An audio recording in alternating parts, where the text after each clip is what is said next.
Vexation. League of Vampires Book 9 by Rye Brewer. Chapter 1. Anton. I had to think clearly, sanely, rationally.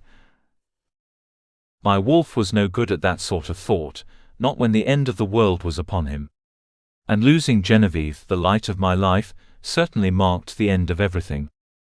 My wolf lacked the ability to reason, moving purely on instinct and powered by needs and desires. If Genevieve's scent was long gone, and I had already combed the estate overnight in search of her, there was little reason to travel in his form. Though he was still good for one thing: speed. I ran through the tall grass between Shifter's Spire and my family's castle, legs pumping, heart racing, with only one name in my mind. One name which pushed me forward, always forward, for she was the only thing in the world that truly mattered. Genevieve. Only Genevieve. I could still almost smell her, could almost feel her skin, taste its warmth. This was all illusion, of course, or wishful thinking. Unhelpful, too, for the illusion of her scent would do nothing to help me find her. The illusion was no use to me. How could anyone be so cruel?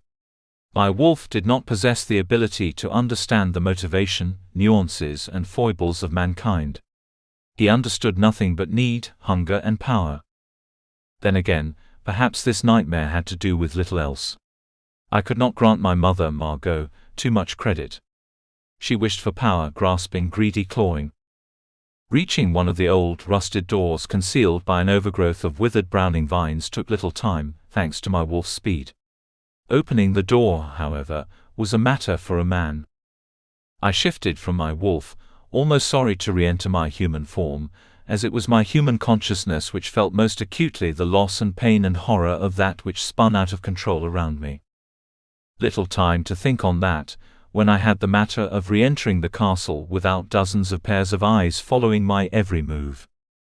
One step at a time, I told myself. One step at a time. I cleared away enough of the dead overgrowth. Truly, someone needed to see to the upkeep of the grounds, or perhaps Margot preferred to keep the long-forgotten doors concealed, that I could make out the shape of the rounded door fit into the stone arch. I might have made my entrance easier by revisiting the door I'd used to exit the castle, but there was too high a chance of being spotted. If anyone in the guard tower had seen me slipping out, they would be more likely to keep watch on that same spot, hence my choosing a spot on the far side of the castle.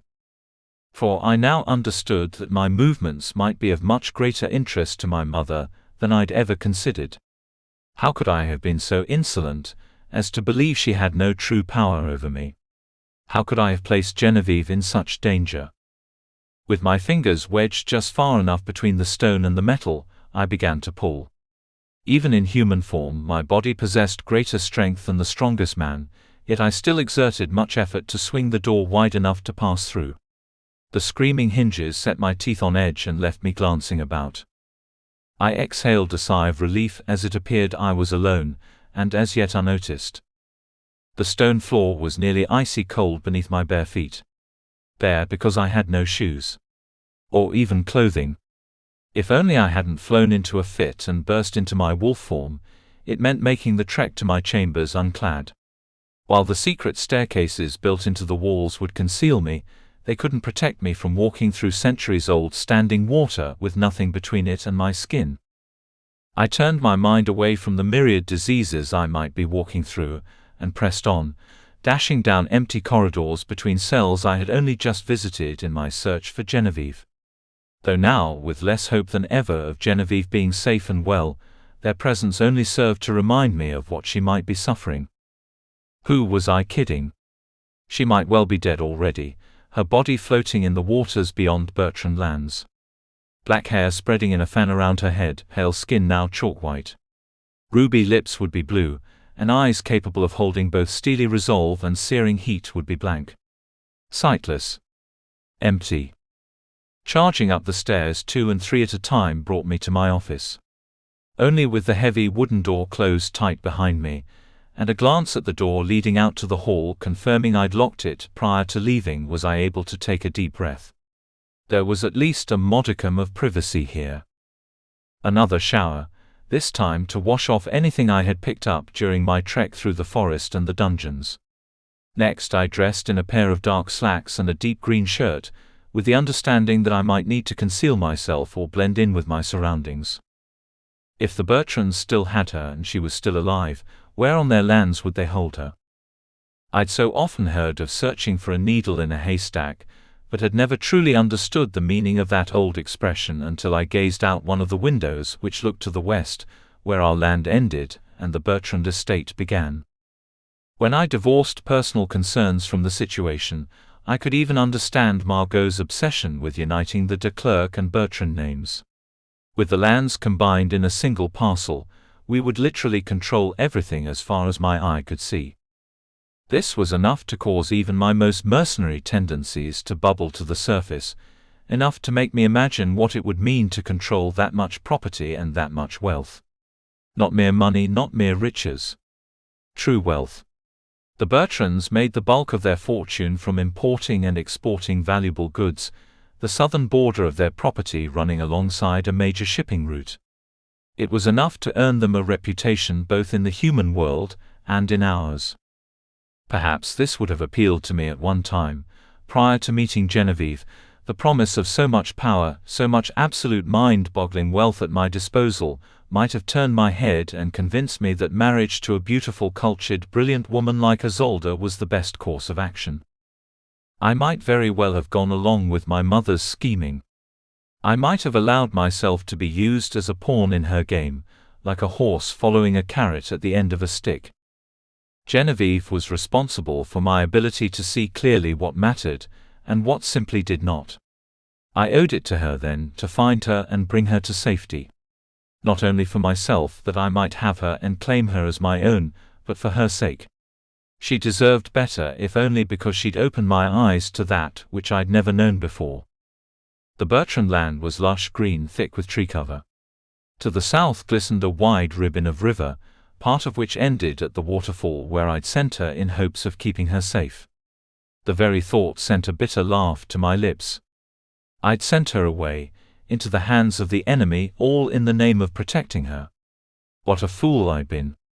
Too naive to see the larger game at play, to know I was merely a piece being moved along a board. I would not be so foolish again. Never again. The verdant forest would provide plenty of cover as I searched the grounds, but it also hid a plethora of threats, foes, not to mention hiding the very spot where she might be hidden. If she was still alive. I gripped the windowsill, my hands tightening until the very wood beneath them splintered. She had to be alive. I could accept no alternative. She would be alive. And waiting for me. It hit me then that I might never see my bedroom again. My library, my office. If I was successful in freeing her, there was no way I could return to my family home. The Bertrands would know, naturally, and they would undoubtedly report to Margot. All hell would break loose. And if I'm unsuccessful, I'm never returning, I murmured, looking around. Yes, it was clear. I could never come back. Not when every glance at my mother, every smile my supposed bride-to-be flashed my way would remind me of what they'd taken away. Not with the understanding that my father would have to know something of this, that he'd allowed it to happen out of either weakness or greed. I would never step foot on the estate again. With that in mind, I took it all in. The grandness of it, the luxury. I could have it all again, there was no doubt. I was hardly a newcomer to the business world, and could make a fortune if I so chose to. Yet the knowledge that I would not be forced to live on the street was not what left me feeling rather detached and hollow, as I soaked in my surroundings one final time. It was the fact that it all meant nothing. I had no real attachment to it, which might have been why I normally traveled so widely. There was so little for me on the estate. I'd been raised as the younger son, and thus none of it was meant to be mine until Dietrich's murder and my ascension to power. I had never wanted it. I was not one of those greedy, jealous younger brothers, always wanting what could never be mine. I'd wanted something that was mine alone, not the cast-offs left behind by a dead heir. Genevieve had been the first step toward something real. This was what propelled me from my office and down the dark, winding staircase. Through the dungeons, their silent screams echoing in my head nonetheless, then into one of the tunnels I knew cut to the south. To the Bertrands and their palatial estate, which came second only to that of the de Klerks. There would be dozens of smaller buildings all over the property, I knew. Genevieve might be in any of them. I decided to start close to the river, where it was most likely the thugs who'd captured her would travel. Perhaps they'd smuggled her straight up the banks from the waterfall, where there would little chance of anyone spotting them. Even passing ships would be too far out for their crew to take notice of an unconscious woman being carried through the wooded shore. There were docks sprinkled here and there along the shoreline, though only 2 of them were still in use, centuries after their creation. The use of cargo planes had somewhat lessened the need for ships, though the Bertrands had maintained relations with the companies through which they'd done business, and had adapted to the new methods of transporting goods. They had not suffered; if anything, they'd grown wealthier. Everything Tudor Bertrand's ancestors had touched turned to gold. I ran through the tunnel, heightened eyesight making it easier to see in the pitch blackness. It stank of rot and death, and brought to mind everything I was leaving behind. Rot. Death. Darkness. Secrets. I would have no more secrets in my life after this. The tunnel ended in a rusted ladder, the door above my head locked. No surprise, just as it was no surprise that I was able to punch through the rotting wood in order to enter the tiny cottage which sat atop the door. I cared little for my shabby, abandoned surroundings, and much for the presence of darkness outside the uncurtained window. Excellent. All the better to search for a vampire in darkness, both to conceal me and to protect her once she was free. For she would be. She had to be. I would accept nothing less. Chapter 2. Genevieve. Wake up, little bloodsucker. I heard the voice, or thought I heard it, but the sound came from so far away. Miles and miles, or so it seemed, and I could not find the source. For I was alone and wrapped in a fog. No matter where I turned, no matter how I flailed about, there was no breaking through. No way of seeing where to go or how to get there, no way of moving without falling into unseen danger. Who would dare venture ahead without the benefit of seeing the ground beneath their feet? Help me! I cried out, but the sound fell dead at my feet. I could hardly hear it myself, as if watching a television set with the sound turned nearly all the way down. No matter how I raised my voice, to the point where I was certain my throat would bleed, little more than a whisper came out. Where was I? How had I come to be here? One thing I heard loud and clear, the increasingly frantic rhythm of my heart pumping away in my ears. Like the sound of a speeding train. I clamped my hands over them. Naturally, this was no use. The sound was coming from inside me, and it was growing louder, threatening to split my head in 2. This was it. The end. I would lose my sanity, become nothing more than a screeching, grasping, clawing thing trapped in her own ruined psyche. This would be my end, after such a dazzling and auspicious existence. Only when my eyes fluttered open, and I found myself in actual, true darkness, with faint moonlight filtering through a cracked and filthy window, did I understand I'd been unconscious. Elsewhere. When I turned my head, and a flare went off at the base of my skull, I understood why I'd been unconscious at all. That was when I remembered. Sharp pain, dazzling fireworks shooting off behind my eyes. And then nothing, until the fog I'd experienced when trying to claw my way back to consciousness. Someone had done this to me. Was still doing this to me, in fact, as my arms were raised above my head and my wrists bound together in iron. Someone had placed me on this floor, this filthy, dust-covered floor which many industrious rodents had littered with droppings, and bound my wrists above me. Every muscle ached horribly, but it was nothing when compared to my head. The scent of blood lingered in my nostrils. My blood. Someone had dared draw my blood when they'd struck. Yet I had not the strength nor the clarity to summon up the correct amount of rage. Had I been more myself, I would have made the perpetrator suffer. Oh, they would have suffered unimaginable pain, the sort that crushed sanity to a fine powder and blew it away in the wind. I'd done it before, after all. I'd watched my foes slide into madness thanks to my ministrations. The memory of my victories normally brought a smile to my lips. Now, I could barely muster enough interest in the past, for the present was what mattered. The here and now. Where was here? When was now? How much time, how many miles had passed since I'd last looked upon the face of my beloved? Anton, I whispered, and now my whisper carried. No more false fog. I knew this was real. Yet it mattered not, for there was no one to hear my whisper. No one to know I had woken from my dreamless state. It was better that way, this much I knew. For whoever had placed me on this floor, shackled me, left me bleeding and unconscious, would not take kindly to my wakefulness. They'd hardly pull up a chair and share a cup of tea. My gaze darted about, taking in the rest of my rather grim surroundings. Once I adjusted to the near-total lack of light thanks to that single grime-coated window, I was ever so thankful for my vampire vision. It became clear this was one of fishermen's cabin. Poles sat against one wall, with hooks and lures and boxes on the floor. A pile of nets lay in one corner, tangled and rotting. How long had it been abandoned? From the looks of it, decades had passed since it was used. Upon closer inspection, a calendar which hung on the wall near my head declared the date on it to be December of 1955, and in the accompanying illustration, a buxom young woman in a fur-trimmed negligée was just about to open her Christmas gift. I wondered absently what was in the box she was going to open before turning my attention away. If I knew where I was, it might be easier to plan a means of escape.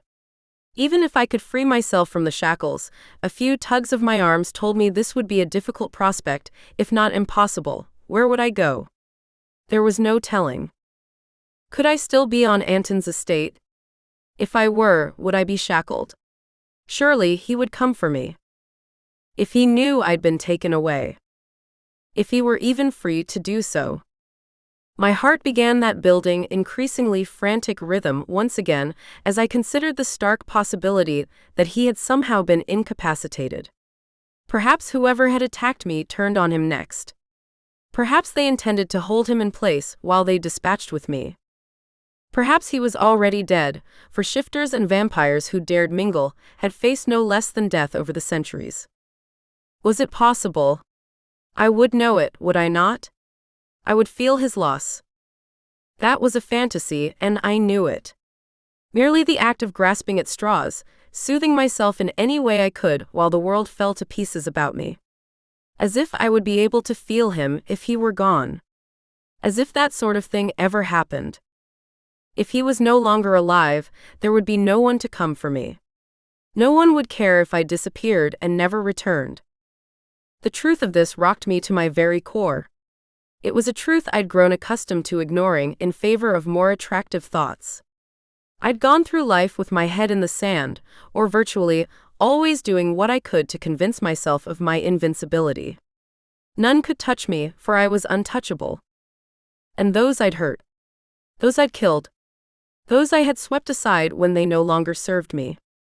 I'd killed Marcus, after all, without thinking twice of it, and that was after I'd used him, led him to believe there could ever be anything between us. I'd used that shade. Alanic. I hadn't experienced the slightest bit of remorse, either. On and on. So many before them. Dozens, hundreds. All of it in service of one and only one person, myself. All for me. Look where it left me. I could nearly have laughed as I looked about the decrepit old cabin. What a fitting place for one with my past. The rodent droppings were a nice touch. I'd never been one to believe in karma, and I had seen nearly everything life had to offer. Every set of beliefs, every form of madness. It all stemmed from the same place, really, every last bit of it. Humans enjoyed twisting one central truth to fit their needs, adding and subtracting, vilifying at will. Karma and the beliefs surrounding it had to me only ever been one more spoke jutting from the center axle. Yet there I was, suffering. Truly suffering, as I had in the dungeons beneath League headquarters, only now there was no telling where I was. At least there I'd known, and I'd known where to go once I escaped. There, I'd had a chance to escape it all, for I'd been able to use Jonah Burke. Yet another of my victims. I'd talked myself into his good graces. Who was there to talk to now? For the first time in as long as I could recall, a tear rolled down my cheek. One tear, but it held a million tears within it. Those tears were inside, bottled up. I did not dare release them, for they might never stop. I might drown in them. Anton was the only one who loved me, and he might have been dead. There would be nothing left for me if this was the case. I would have nothing, no one. I would die at the hands of my captors with no one to stop them. And the world would go on without me. My clan would continue. The earth would spin. I would no longer be part of it. It might very well have been what I deserved, at that. Never one to succumb to self-pity, I was uncertain how to manage the hopelessness which threatened to consume me, or if I should bother trying to manage it at all. This was all so new. There was nothing I could use to block it out, to make it seem less overwhelming. I could not distract myself by taking a shopping spree or visiting a museum, one of my favorite pastimes while living in Paris, and even while visiting New York. No symphony, no theater. No hunting for prey against league orders. I had nowhere to go, nothing to turn my mind to. I could only stew in my own misery, guilt, and grief. I was not built for this. I had lost so many things during my long and illustrious life. My beloved father. All of my family. They died to me long before their physical death, as they would hardly have accepted a vampire in the family. I'd shed them like a snake sheds its skin, though mine had been a painful and tear-filled process. I'd been near enough my humanity then, to truly grieve. I had still remembered love, warmth, companionship, loyalty, and all of it had served to crush my heart when I could no longer be part of those who'd been my entire world until the fateful night I was turned. Perhaps knowing they believed me dead hurt worst of all. No, it was knowing they would continue without me and in time forget I'd ever lived. It had been the knowledge that my grave would fall into ruin, overgrown and moss-covered. That had been the most grinding pain, the heaviest of the burdens my status as a vampire had afforded. I hadn't known at the time, or in the years which had passed since, just how heavy the burden would become once clarity returned, and I realized how useless my life had been. Interesting, most certainly. Pleasurable, no doubt. But meaningless. There would still be no one to remember me. Jonah Burke returned to my thoughts, and with him came his family. I'd always sneered at them, had I not? Why was there any call for family ties once one had been turned? Why this farce of being parents, brothers, and sisters? Why live and work together? Why not let go of human ties and live free, unbound by responsibilities and loyalties? Why not live for oneself? Shackled in that abandoned, rotting cabin, I thought I might finally understand. Vampires such as the Borks banded together even after they'd shed their mortal lives for the same reason humans lived and loved and worked alongside each other. It was all in the hope that when their time came, they would not be alone. They would not feel utter hopelessness, the sort that left a person ice-cold in their very core. That once everything else had been stripped, health, vitality, wealth, hope, there would still be one last flicker of hope. There would still be someone out in the world who loved them and cared whether they lived or died. Strange how such revelations only occurred to a person at the end of their life, when there was little to be done, and not even any way to share this newfound wisdom with anyone else. The damned futility of it all. The uselessness. The footsteps outside. My head snapped up, my heart seizing for a moment before taking off once again in a flurry of erratic beats. Who was I? Who had this experience and the one at headquarters turned me into? Some cowering, frightened hare caught in a snare. I let my shoulders drop, forced them to drop when they would not do so on their own, and fixed my expression into one of cool detachment. I'd worn it like armor through my entire vampire existence. It seemed only fitting to wear it at the end. Within moments, the door opened. It did not swing instead, dragging over the floor and moving aside what appeared to be a mountain of dust. Through the swirling mass left behind stepped a figure. Curvaceous. Female. With long white blonde hair and full lips curved into a deadly smile. She smelled of wolf. A shifter like my Anton. Well, well, well, she sneered. I recognized the voice as the one I'd heard while on the edge of consciousness. Look who's awake. The little bloodsucker. Chapter 3. Carrie. Don't look, I whispered my mantra again and again and hoped like hell it would help this time. It never had before, at least not for long. No matter how I swore I wouldn't give in this time, my eyes always drifted over to the dried blood on the wall to my left.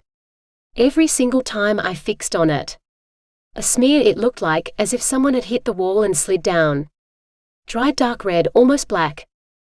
We were not the first guests in my father's dungeon. Not by a long shot. My father owned a dungeon. Or rather, he owned a home which sat on top of a dungeon. It wasn't a mistake. I doubted he had purchased the estate without knowing about a freaking dungeon. I looked over to where Gage was attached to the wall and tried to return his smile. How could he smile at a time like this? I wanted to tell him not to bother, if it was for my sake. He didn't need to fake it. I understood what he was thinking and feeling. It was no worse than what I was going through.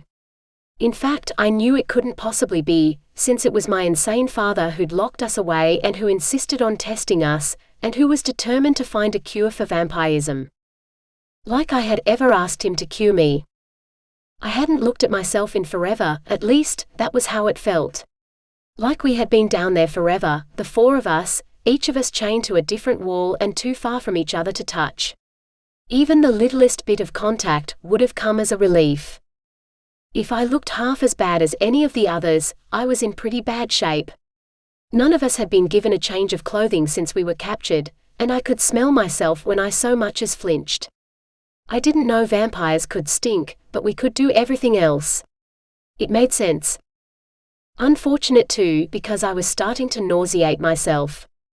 How the people who came in to draw blood from us didn't gag was a mystery. They didn't seem to care. They hardly looked at us. Sometimes, if more than one of them at a time entered the grim space, they would hold a conversation over completely inane nonsense as if we weren't there. It took a few days before I understood they thought of us as animals. Many days had passed since then. Days in which we had been starved, just to see how long it would take before we started losing our grip. Days in which various metals had been pressed to our bare skin to see if anything but silver burned us. Days when silver had been used. Not on me. Never on me. No, my father wanted to spare me the physical pain, but had no problem letting me endure the emotional pain of watching my friends writhe, of hearing them cry out from behind gritted teeth, and over it, the sound of flesh sizzling. Naomi and Raze were both hollow-eyed, reminding me of photos I'd once seen of men coming back from war. I had glanced over those old black and white stills back then, and wondered what a person had to witness for all the light to leave their eyes. Now I knew. Naomi had taken to staring at the wall over my head. Not that I thought she was deliberately avoiding looking at me, though she might have been, but she had to look somewhere, and from the unfocused quality of her gaze, I thought she might be reliving good times for the sake of turning her mind elsewhere. I couldn't blame her. Raze was obviously crazy about her. The only time I saw him suffering was when she suffered, otherwise, he kept everything inside. He might explode at some point, but something told me he wouldn't do it in front of Naomi. Sometimes their eyes would meet and I would have to look away. It was too intimate, even though they were feet from each other and never said a word. It was easy for me to identify how Raze felt for her, because I felt the same way about Gage. My heart broke when he grimaced or groaned. When it was his skin sizzling as the silver touched it, I screamed like my own skin was burning. Not that it mattered to the monsters doing the testing. They hadn't flinched, just like they didn't flinch away from burning any of the others. There were times when I thought they liked it. What day is it now? Raze asked, looking around at us. Does anybody know? I tried to keep track, I whispered with a shrug. But I know I lost it. The fluorescent lights mounted to the ceiling never flickered, never dimmed or got any brighter. Nothing ever changed. It was impossible to keep a hold on time. It doesn't matter, Naomi whispered. She almost never spoke anymore, so hearing her say anything was pretty much the same as witnessing a miracle.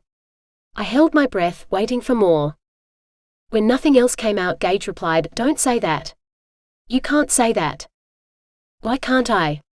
She turned her head slowly, letting it fall against her shoulder. Her empty eyes stared out at him. "Who are you to tell me what I can and cannot say?" "He didn't mean it that way," I was quick to respond. "He meant." "I know what he meant," she hissed, still looking at him.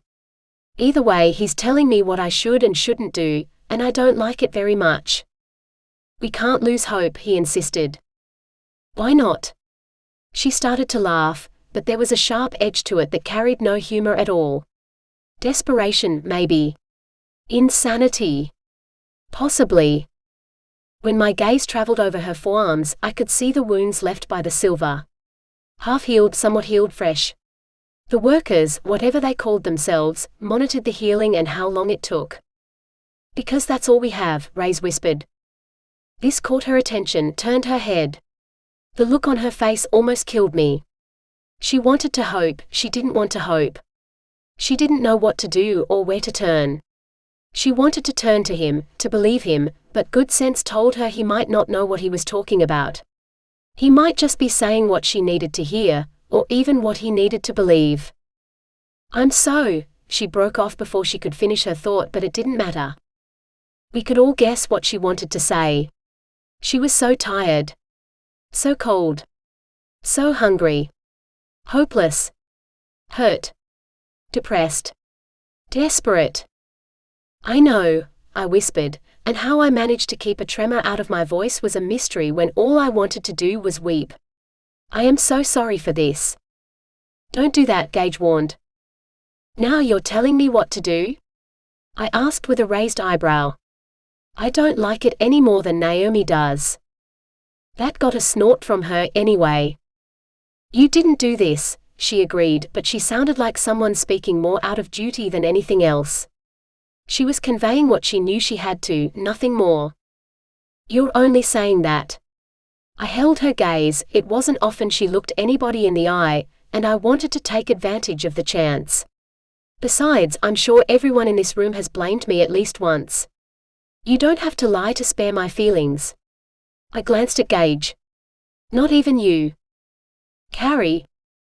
"Hush," I whispered. "It's okay. I might not be the one chaining us up and doing these things, and it might not be my fault that the guy in charge happens to be my father, but I'm the one who was determined to find him. If I could have moved on and let it go, none of us would be here." He opened his mouth to respond. I shook my head. I didn't want to hear it. I tipped my head back against the rough rock wall. It was cold, just like always. I should have known better. I mean, all of a sudden, he just pops up out of the blue and wants to know how my life is going. Anybody with half a brain would have questioned that, seeing as how he was practically a ghost for so long. I walked right into his trap. I guess we can blame daddy issues if we don't want to blame me. I hadn't seen him since we arrived. He had not stepped foot inside our room. Either he was too much of a coward to face me, or he really didn't care how I suffered. Gage's chuckle took me by surprise. "Sorry," he said when I looked at him. "I'm laughing at myself." "Why?" Raze asked. "Because I know all about daddy issues. In my own way," he added with as much of a shrug as he could manage with both wrists attached to the wall. "My father died, or rather, left us to believe he did. It was all his way of trying to protect us from things going on in our world." "Dominic Burke," Raze murmured. "Yes, I remember. He's been gone for ages." "Yes, well, he hasn't, not entirely. It's a long story. Suffice to say, my family missed his presence quite a lot, especially when I decided to challenge my brother for the right to lead our clan. It seems like a lifetime ago. I can hardly recognize that version of myself. I'm ashamed when I look back on those days, and it hasn't been that long. I've been through a lot since then." You know how everything you once felt was important tends to fall away in times of trial. Gosh no. Raze's deadpan response actually made all of us laugh. Even Naomi, who looked a little more like herself and a little less like a zombie. Amazing how the presence of a little color in a person's cheeks made all the difference, the tiniest bit of sparkle in the eyes. There are times when I feel like I'm losing it, I admitted. It was better for us to talk about it than to hold it all inside. That was how it felt anyway, now that we were going back and forth and sharing. We were together again, like a unit, instead of being four desolate broken people who happened to be chained in the same space. That's why you have to hold on tight, Gage reminded me. You have to. You can't let go. It's so hard.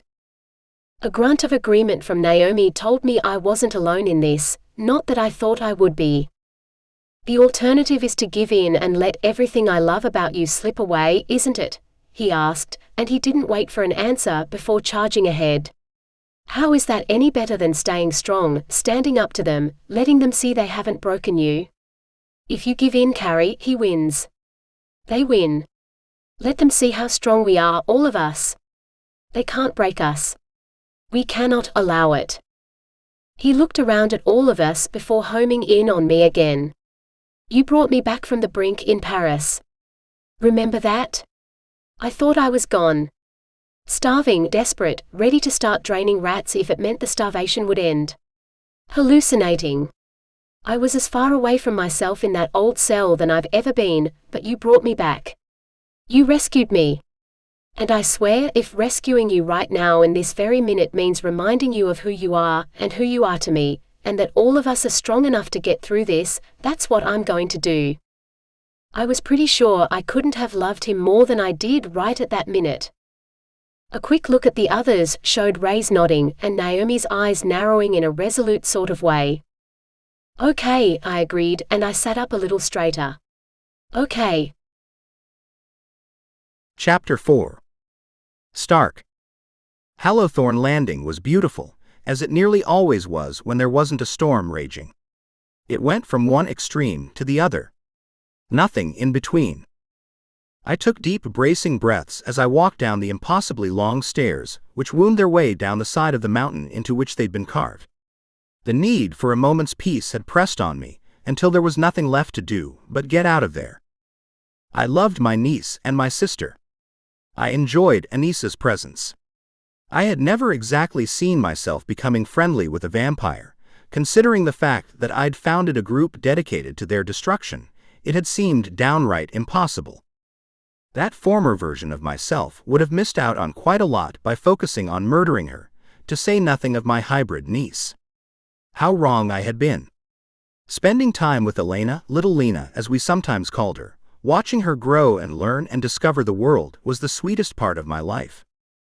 Branwen, however? Could her presence have been any more unfortunate? When I spent half of my time avoiding her, and the other half avoiding a wailing child, who could blame me for wanting to escape? Not permanently. They were with me, not for a mere holiday, after all. I was tasked with keeping them safe as best I could, which meant providing blood for Elena, and making certain none of the enemies Anissa and Saren had earned over time paid a visit. And if they did, it was my job to fight those enemies off. Enemies who might not take well to the presence or even the existence of a half-breed, such as my adorable, rapidly growing niece. The child was only several weeks old, yet she might as well have been nearing her first birthday. How long do you think this will last? I'd asked Anissa at one point, when the two of us were alone for once. The growing, I mean. When will it slow down? She'd shrugged, chewing on her bottom lip. I wish I knew. I wish we knew someone who knew. Every day, I see her, and she's bigger than she was the day before. We're going to run out of clothes. As it was, the baby wore robes which Saren had cut short and hemmed, and diapers fashioned out of the leftover fabric. Purchasing clothing was pointless, as Elena would simply grow out of it in a few days. Would anyone know whether she'd stop growing or where? How could anyone explain the presence of a child who aged weeks in a day? We couldn't possibly hide her from those who feared and detested half-breeds. I felt no better than I had before my walk when I reached the boardwalk running the length of the shoreline. The docks were full of boats preparing to set out for the day, and I waved to a few of the men as they climbed aboard and untied. Part of me wished I could go with them, even though I knew well there was no leaving this realm on a boat. There was a very definite barrier, invisible but present, between Hallowthorn Landing and everywhere else. I could have left if I wished to. I didn't need a boat. Even so, there was no way of doing so. If only I could speak openly with Branwen. She would help, she always had.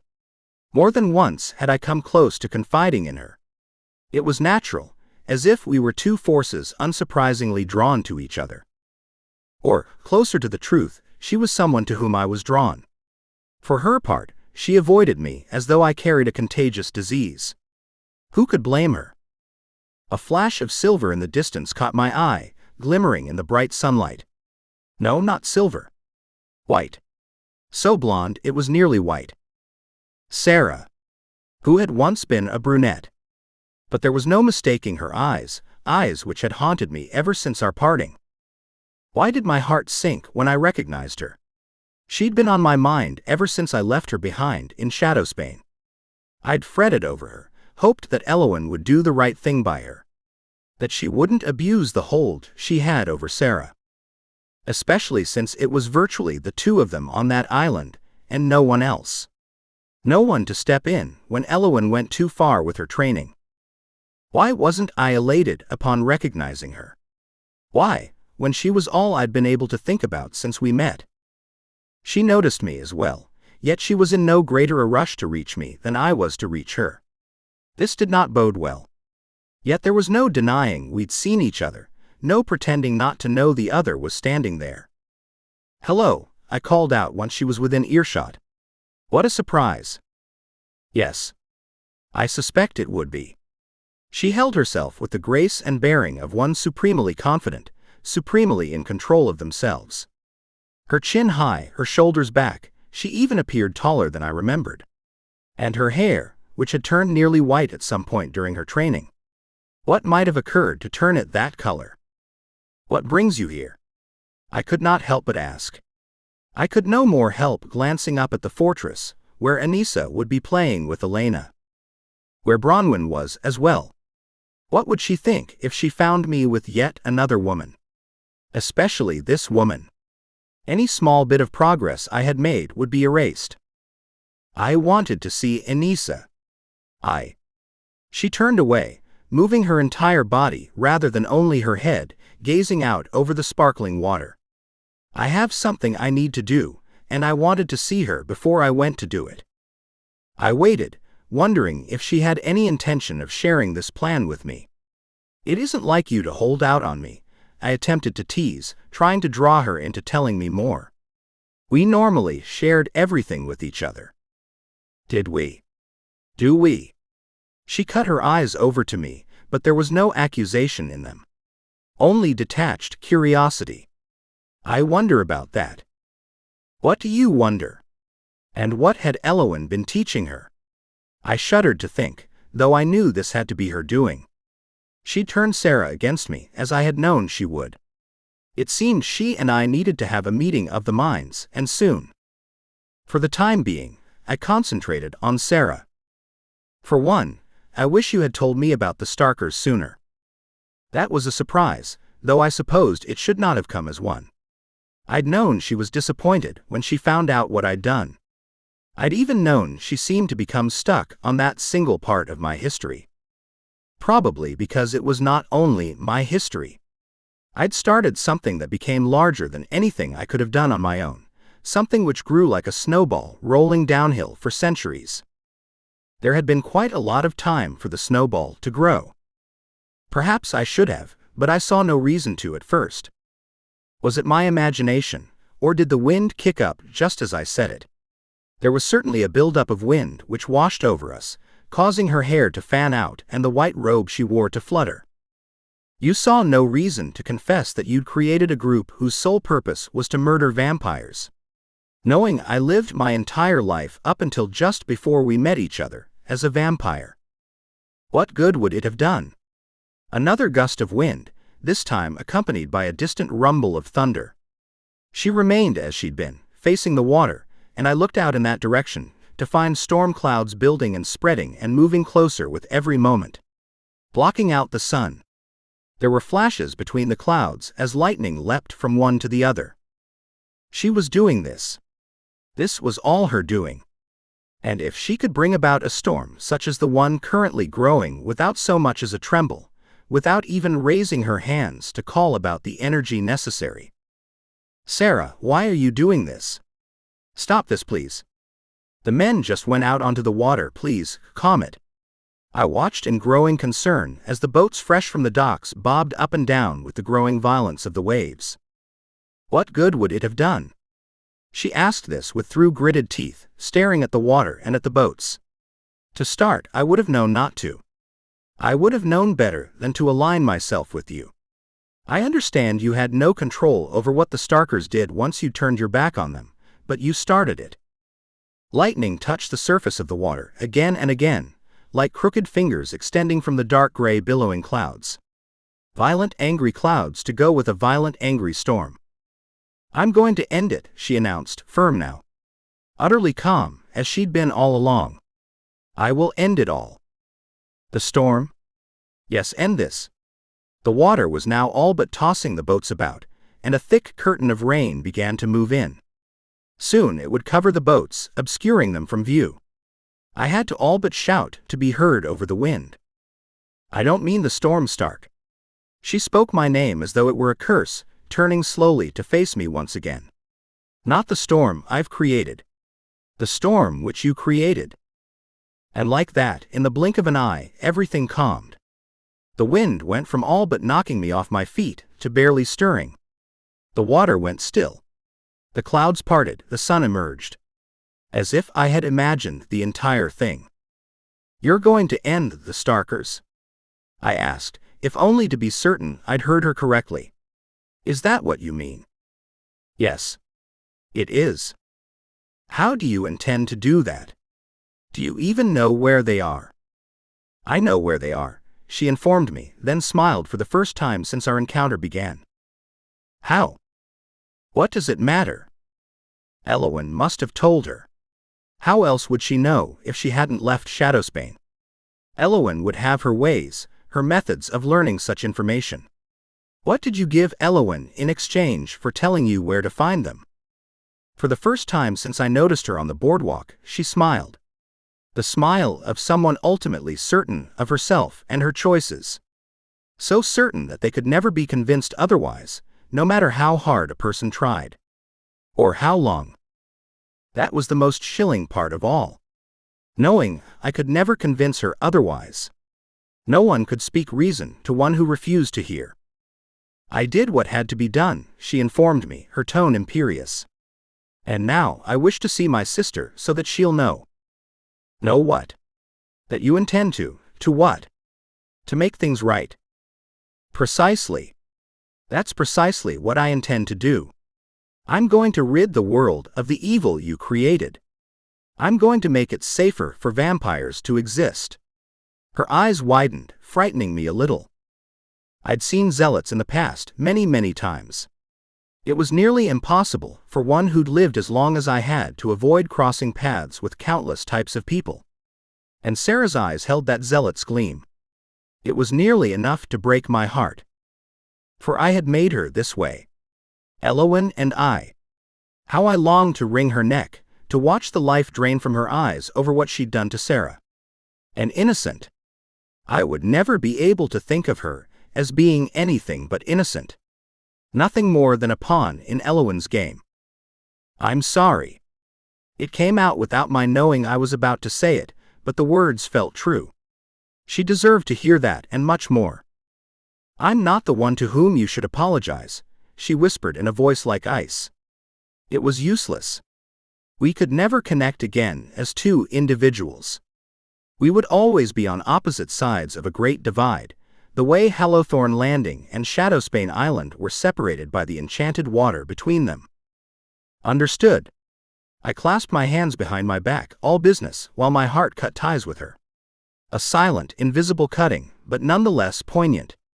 I couldn't help but wonder as I stared at her, just what I'd ever seen in her, to begin with. She had changed that much. "Is my sister inside?" she asked, also detached in tone and body language. It was over. Had it ever began? I watched her progress as she climbed the many stairs, standing out like a sparkling diamond against the dark stone of the mountain and its carved fortresses. I watched until she disappeared inside and silently wished her well. For the Starkers were a blight on the world, no question about it, and I would perform penance every day for the rest of my life. No matter how many times I told myself it was another life, another version of myself, the words rang hollow. Like the pitiful excuse they were. It mattered not that I had changed, that I came to see the error of my ways. I had done great harm, and that harm had carried on without me.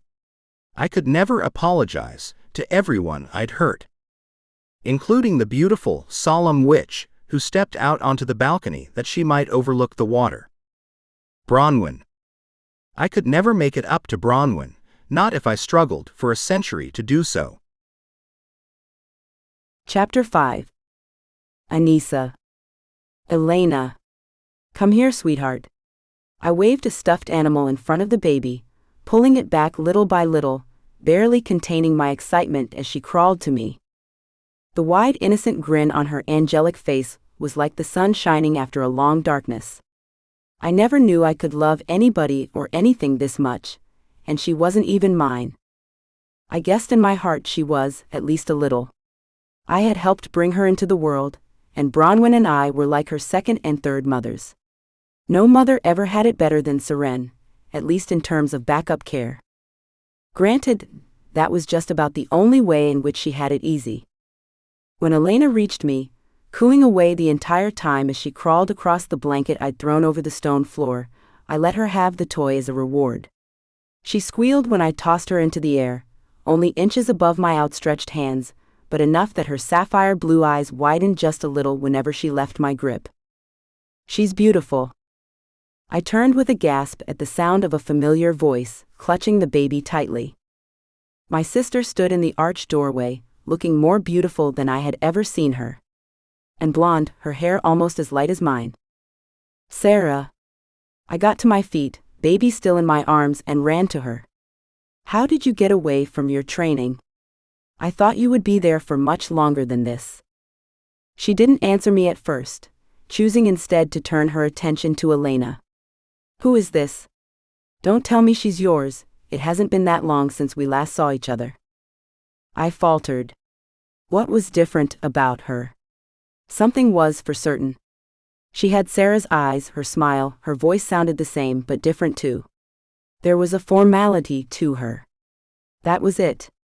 We were sisters, the closest thing the other had in the entire world, but she stood as stiff as a board. She hadn't even tried to hug me. And no, I stammered. This is Elena. She's Seren's daughter. And Fane's? Oh, now I see it. She smiled, wiggling her fingers in greeting. Now she was the old Sara again. Yes, she definitely has Fane's coloring, but Seren's hair. A beauty. She looks much older than I would expect, though. That's the problem we're currently dealing with. I explained about the tainted blood, how Elena must have drunk from the supply which had caused her to develop elemental powers. We have an elemental infant on our hands. She's no more than a few weeks old. Sara gasped. She might as well be almost a year. I know. She grows bigger every day. At least it seems like her intellect is developing at the same rate. She already has a few words. She tries to sing along when I do my best Elvis impersonation. Sara snickered. Oh yes. I remember your obsession with Elvis from way back when. I wished I could understand what had changed. There was still an invisible wall between us, no matter how she smiled or how she tried to sound like the sister I knew. What brings you here? Did Elowyn give you a day pass? I tried to keep my voice light as I sat on the edge of my bed, placing the baby in the center so she could play with her toy while we talked. Sara stayed where she was, even when I patted the bed as a way of inviting her to sit. No. Not a day pass. I have some work that needs to be done. What kind of work? Does it have to do with your training? She shook her head, and her hair caught my eye again. I was almost afraid to ask what had turned it that color. It was easier and maybe safer to chalk it up to her powers and leave it there. I'd never felt like there was anything I couldn't ask her, anything I shouldn't bring up. Until now. It's got something to do with the wrong in need of righting. She folded her hands in front of her. I intend to hunt the Starkers and wipe them off the face of the planet. I waited for the punchline. None came. She didn't even flinch when she said it, speaking of certain doom in the same casual way she might talk about the weather. As if it meant nothing. What are you saying? You're going to kill them? She stared at me. And what have they been doing to vampires all this time? I understand, but you're only one person. There are likely dozens of them. Maybe more. This could take a long time tracking them down. I assume that's what you intend to do. It was as if I was clawing my way to understanding, struggling to figure out what my sister had in mind, and why she would ever consider taking on a task like this. As it happens, they've centralized their activities to one certain spot. Oh, there might be a few here or there. Stragglers. I can take care of them easily, but first I'd like to take their heart out by destroying the center of their operations. It was time to ask the obvious question. Why are you doing this? Why not? Sara, you're not being fair. Fair? I'm not fair? Her hair began to move even though she stayed still, like an electrical charge was building in her and standing it on end. The air took on that strange, metallic taste I knew so well, thanks to my time with Elena. The baby whimpered, clearly aware of the change in the air. I reached over to soothe her while still staring at my sister. I might as well have been staring at a stranger. I only meant that you aren't answering my questions. You're only answering with another question. That's all. She seemed to accept this, judging by the lessening of the electric charge. I could breathe a little easier too. I don't like to be questioned. For the first time in my life, I'm in control of my destiny. I don't have to be afraid of anything. A smile played over her lips. They are the ones who need to be afraid. Of me. They weren't the only ones. I was started to develop a very definite fear of my sister, and it broke my heart. You're serious about this? Absolutely. Will I see you again? Only then did a tiny sliver of regret cross her face, and I wanted to hold on to it with all my might. Sara, I love you, please come back to me. Please don't leave me. I know you're still in there, still the sister I love and miss and would do anything in the world for. I killed for you, that you might never have to kill. We've both sacrificed for each other out of love. Please don't turn your back on me now. Don't forget us. I didn't say any of it. I simply sat there and waited for her to respond. I don't know, she admitted with a slight lift of her shoulders. I wish I could give you a definite answer, but I can't. I don't know. I understand. It doesn't seem as though you do. Because I don't, damn it. My fists clenched the bedspread, twisting and pulling, as I wished with all my might that Elowin was somewhere nearby. I would have loved nothing more than to try out some of the tricks good old Marcus had developed in me, back when I was his personal assassin. You don't have to understand. It isn't your place to understand. It's only your place to accept that our paths are diverging and might never converge again. This happens sometimes. You have your life, I have mine. We have our own priorities. Your priorities involve killing others. You've killed.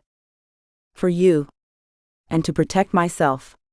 I ignored the charge in the air as it built again. I might never get another chance to say what was on my mind and in my heart. I love you. I'm what's true. Our history is what's true. Our shared blood. What we've been through together. Not this obsession. You've gone too far. I don't think so. But I didn't continue to argue, because I saw what a waste of breath it was. I might as well have been talking to a wall. We faced off for a long, charged moment, staring at each other, willing the other one to back down. She broke first, which came as a surprise.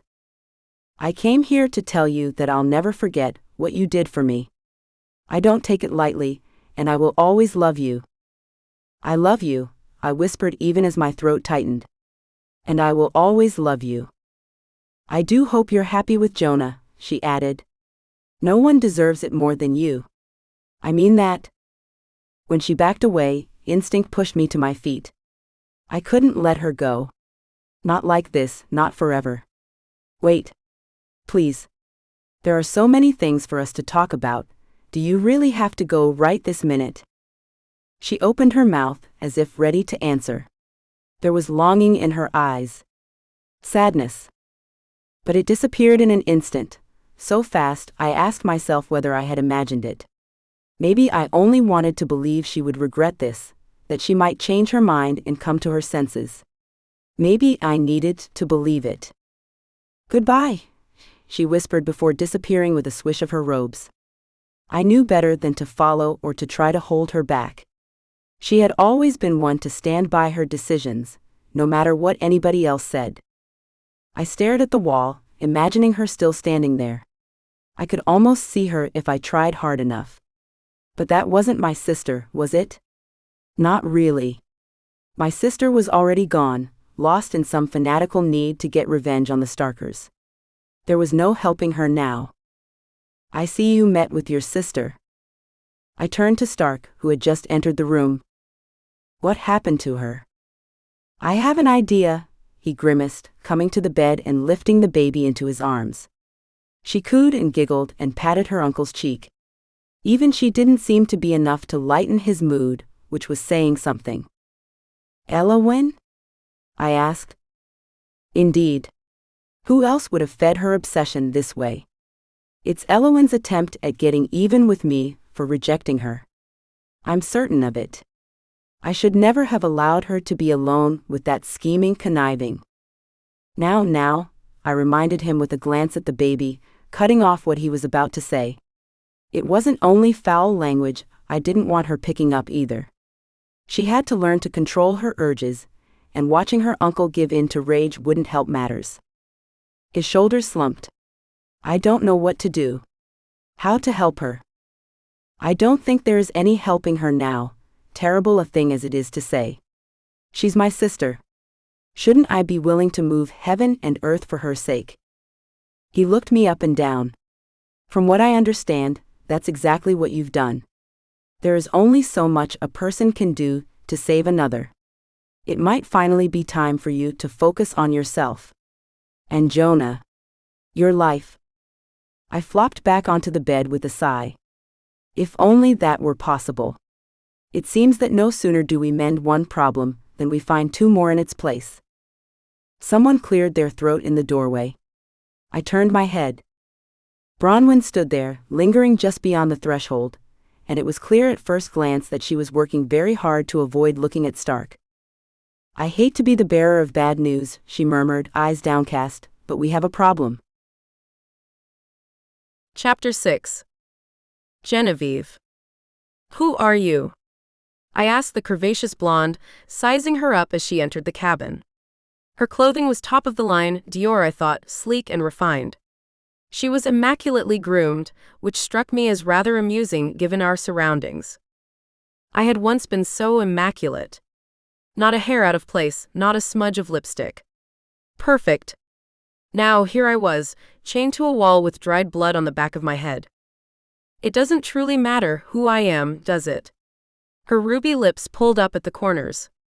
We won't be acquainted long enough for you to ever use my name, or to speak it to anyone else. She intended to kill me. That much was clear. Just the same, I prefer to know the names of those playing host or hostess. While my accommodations leave something to be desired, you are still my hostess. Her face went slack, but only for the briefest of moments before she laughed. You are something. I'd heard you were, mind you. You are virtually a legend among your kind.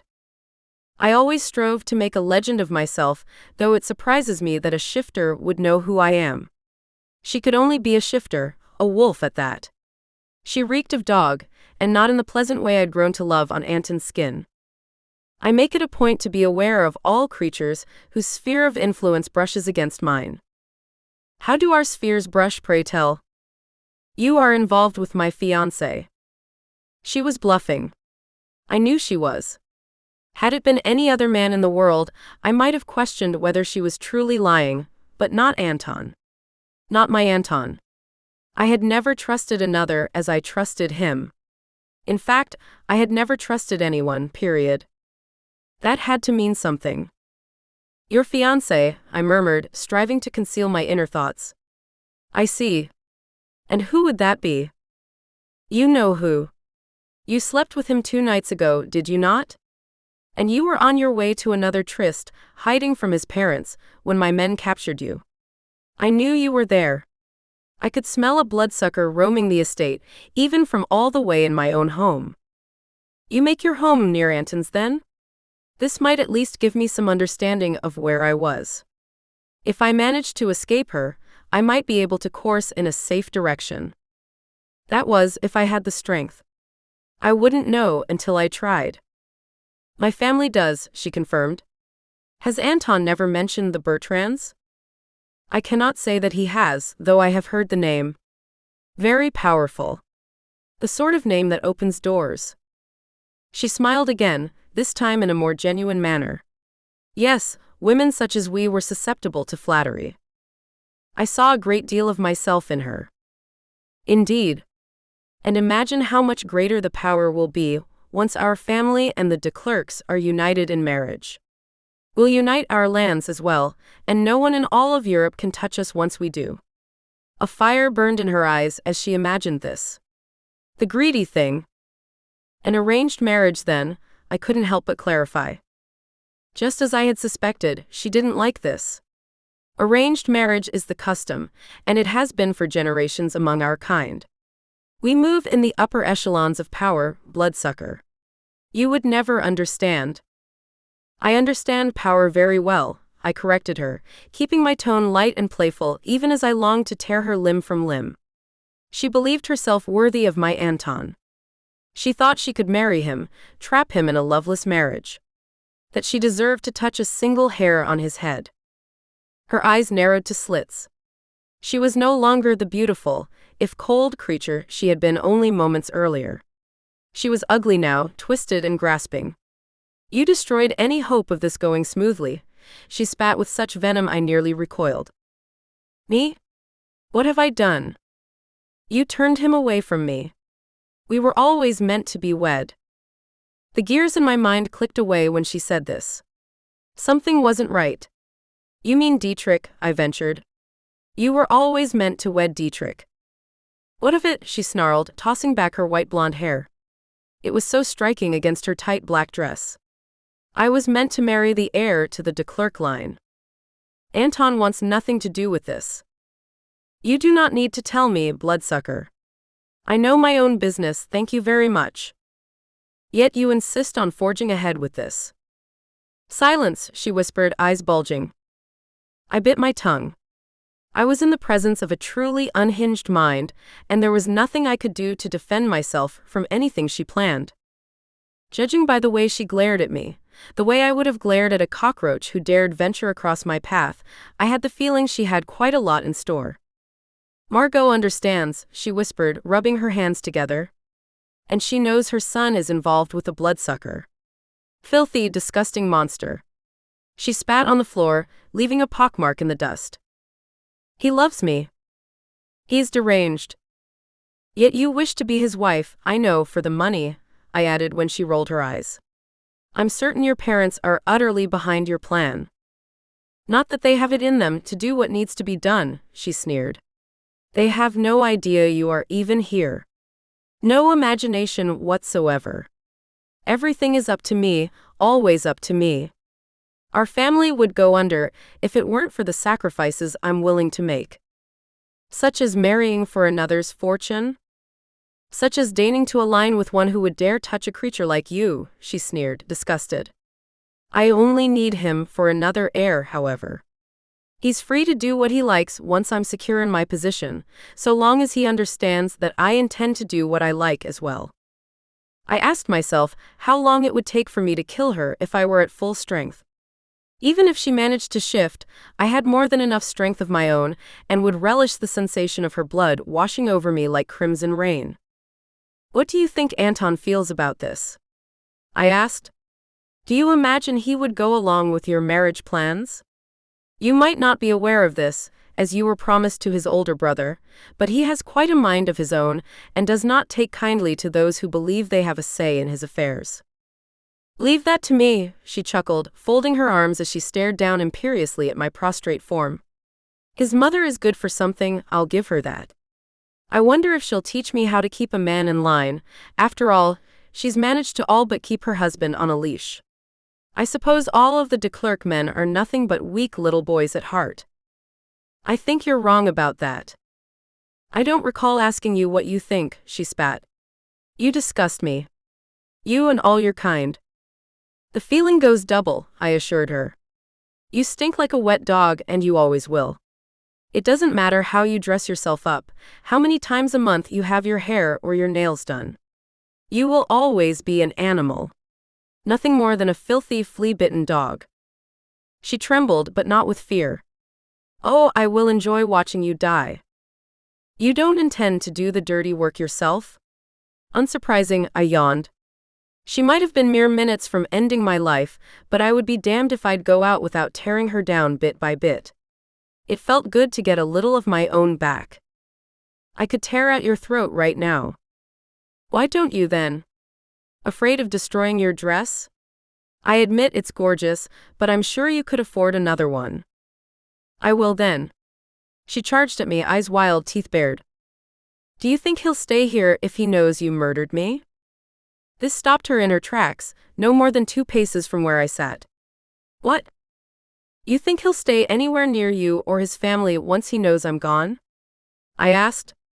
Do you truly know nothing about him? He would never remain in this area if he so much as suspected you or anyone in his family had anything to do with my disappearance and death. It's enough that he wants nothing to do with the family fortune or his name, but knowing I met my end here will be the last straw. He'll go and he'll never come back, and you will never ever be a de Klerk. She roared, throwing her head back as she did, revealing tendons in her neck which bulged as she strained. For the first time since her entrance, she brought to mind a wild animal. An animal I was trapped with. An animal who intended to kill me. When she went silent, I thought for certain that I'd reached the end. Instead, she looked toward the open door, suddenly very still. What is it? I asked, curiosity getting the better of me. Silence, she hissed, still listening. I heard something. Footfalls. I heard nothing but you, making a fool of yourself. You wouldn't hear it. She smirked. Nothing but a bloodsucker. We have more heightened senses than bloodsuckers. Good for you, I muttered, but she held up a manicured hand to stop me. Now she lifted her head, sniffing the air. Smoke, she announced. Though I could now smell it for myself. She hurried out the door, heels clicking against the floor, and soon I was alone. Again. And more confused than ever. Until another, more welcome figure filled the doorway. He held a finger to his lips, before I could cry out in relief. I had never in my centuries of existence been more grateful for anyone's presence. My Anton. He had come for me. Chapter 7. Anton. I waited until I was close to her, my mouth all but touching her ear before explaining. I set a fire as a diversion. Come on. We have to get out of here, now. I'm not about to argue, Genevieve whispered with a shaky laugh while I worked on her restraints. Whoever had bound her knew what they were doing, wrapping chains about her wrists which they then wrapped around an exposed pipe. She was too weak to do much to help herself. I, however, was not weak. Brace yourself, I muttered, taking hold of the rusted pipe and tearing it free. It crumbled in my hands. I slid it out of the tangle of chains and unwrapped them from around her wrists. The first thing she did was take my face in her hands and kiss me. I love you, she whispered, hands shaking. I wanted you to know. Desperation clung to her skin like perfume, reminding me nothing of the Genevieve I'd once known. But the Genevieve with whom I'd fallen in love had never faced such adversity. I know you do, I assured her as I helped her to her feet. We don't have much time. We have to get out of here, she whispered, her voice tight with fear. She's coming back, I know she is. She won't come back yet, I assured her, wincing at the way she limped, at how weak she looked and sounded. Especially at the abject terror in her voice, in her wide eyes. I barely recognized her. The fire is not a large one, but it would be in her best interest to stomp it out before it engulfs the forest. It would take too long for her to call the guards in. She'll have to do it herself, designer pumps and all, I added with a chuckle. I wouldn't let her see how frightened I was, she explained, nearly babbling now, but she was about to kill me. She'll kill me now if she finds me with you. She's determined. Genevieve. I took her by the shoulders, staring as hard as I could at her. You have to remember who you are. You are the strongest, cleverest, most resourceful woman I've never known.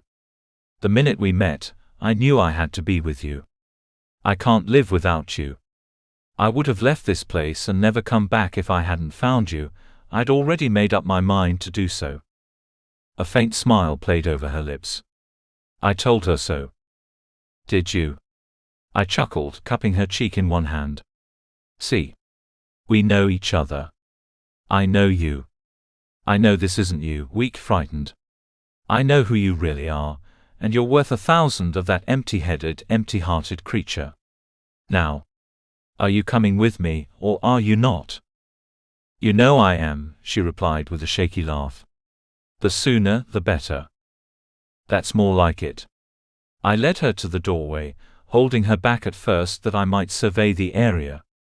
Aside from the fire burning merrily away, roughly several hundred yards from the cabin, I'd set a bunch of old driftwood ablaze once I was certain it was Isolde I'd seen sneaking into the abandoned building. There was not a soul to be found. I tugged her hand, signaling her to follow. Wait, she hissed, pointing to the sky beyond the cabin. There was smoke in the air, but whenever it parted there were clear glimpses of lightening sky. The sun is on the rise. She was right. I couldn't get her out of there without risking burning her to death. I looked around, eyes going over the cabin's contents, before taking notice of a burlap sack which had likely held flour or potatoes at one time.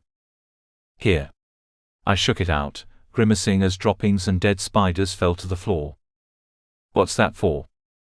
It isn't ideal, but you need to be covered. I'll carry you, so you won't have to see where we're going. Just remain as still as you can and stay covered. I put the sack over her head, then worked it down until it covered her knees. She wore pants and shoes, so I assumed she would be safe until we reached shelter. I hoped, at any rate. She leaned in against me when I lifted her in my arms. Whatever you do, don't drop me, she ordered in a voice much more like the one I'd come to know and love. I'll take that under advisement. I laughed. My laughter died moments later, as Isolde charged into the cabin and slammed the door shut behind her. The hinges broke, the wood split. She had once been a beautiful woman, and might be again if she ever managed to return her face to its normal composed lines. Standing before us, with her features twisted in an ugly grimace, she was perhaps the least attractive thing I'd ever seen. Like some screeching harpy, rather than the cultured, refined daughter of one of the most powerful families in all of Europe. Her chest heaved as she breathed in great gasps, her lip curled in a snarl before baring her teeth. What in the hell do you think you're doing? She spat, glaring at me and the burlap-covered vampire in my arms. I'm taking her out of here, I growled. Two could play at the game of intimidation. She might have been a strong, fearsome hunter while in her wolf form. Human and wolf, the two of them were quite similar in temperament, and the lengths to which they were willing to go to get what they wanted, but I was the male of the species. Naturally stronger, faster, more agile. And much, much larger. More ruthless when pushed to my limits, which was precisely where she was pushing me. That isn't for you to say. Soot streaked her cheeks like some strange punk form of rouge, making them look hollow. She'd perspired heavily while hurrying to the fire as well, and perhaps the heat of the flames had warmed her. Whatever the cause, the makeup on her eyes had run somewhat, leaving deep smudges above her cheeks. She looked for all the world like a ghoul from a horror story. If only she could see herself, it might have been enough to conquer her for good. One as vain as she might have dropped dead on the spot. Clutching Genevieve tighter, she was limp either from fear or exhaustion or weakness after going days without feeding. I growled at Isolde. You took her from my estate, venturing onto my lands too? Your lands? She tipped her head to the side as though puzzled. I think not. I believe they are still your father's lands until you ascend to his position. It was your father's estate the bloodsucker came from, though incidentally, she was at the waterfall by the time they caught up to her. That parcel of land is no one's, a free zone, and therefore not under the jurisdiction of the de Klerks. However, she added, her eyes lighting up, perhaps you make a good point. Perhaps we ought to discuss this with your father. He might be able to settle the matter. Enough. This was too much. She had me there, and had more than likely planned it this way. Waiting until Genevieve was on neutral territory, making certain there was no way I could claim her kidnapping as an attack on my family's lands. Even if she'd captured her on my land, what could I do? Take the matter to my parents? And expect what? They would have her killed without all of this fanfare. She would already be long gone. And my mother would return to planning my life and securing her comfort with no consideration for my desires. She belongs to me, Isolde warned. Unhand her, and I might be able to forget this entire unfortunate situation ever occurred. We both know that isn't going to happen. I sighed. You're only wasting your time, just as you waste your time in attempting to make me your consort. It will never be. I have no wish to bear the family legacy upon my shoulders, and I have even less of a desire to marry you. I would never marry you. You mean nothing to me but a burden I refuse to accept, and time would do nothing to change that. My words fell like hammers upon her. She flinched at each in turn. Would it get through to her? Had I been clear enough? Would she dive even further into insanity? How dare you speak that way to me, she hissed once the shock wore off. How dare you? You believe yourself worthy of treating me as if I were no better than garbage off the street. As if you could kick me about for your amusement. Her breathing deepened, quickened. Her nostrils flared, her chin jutted forward. Her eyes widened, the blue slowly turning to black as she hung between human and wolf form. Anton? Genevieve whispered, but there was no need. I understood the increasing gravity of the situation all too well. I had kicked the dog too hard. Now it would come back to bite me. Chapter 8. Olonic. I tell you, I want nothing to do with any of it. I waved a hand over the expanse of riches before me. The contents of chambers, stripped from the rooms as I'd requested. Mountains of velvet and silk, some of it richly embroidered in gold and silver. Jewel-encrusted goblets, gold plates. Crystal as far as the eye could see, in the form of decanters and vases and wall sconces. All of it garbage as far as I was concerned. The pair of shades who'd assembled this mass of obscene wealth shared an uncertain glance. Are you? Sure, the female of the two asked after swallowing hard. You need not fear to be in my presence, I assured her with as close to a smile as I dared offer. I was still king, after all. Not their friend, and they certainly had not treated me as one prior to my crowning. I was not one to lord this over them, not in the least. But it did offer a certain grim satisfaction to watch them bow and scrape, then again when they reacted with relief and even disbelief when I assured them they had no reason to fear me. Their lives were in my hands now, all of them. What a position to find themselves in. I understood the all-encompassing sense of disbelief which such a sudden change could bring about. My life was nothing like I'd ever encountered, regardless of the many times I'd imagined claiming my birthright. I certainly had not accounted for the difficulty I'd cross while trying to return my people to their proper state. In other words, without the frills and trims and worldliness my cousin and his father had encouraged. Allow me to ask a question. I folded my hands before me, eyeing the both of them up. They did their best to appear trusting, but the uncertainty in their eyes was clear. How had my cousin abused them? All of them. What is the purpose of the shade? To what end do we spend our lives? They exchanged another look, a look of two people who were all but certain there had to be a catch.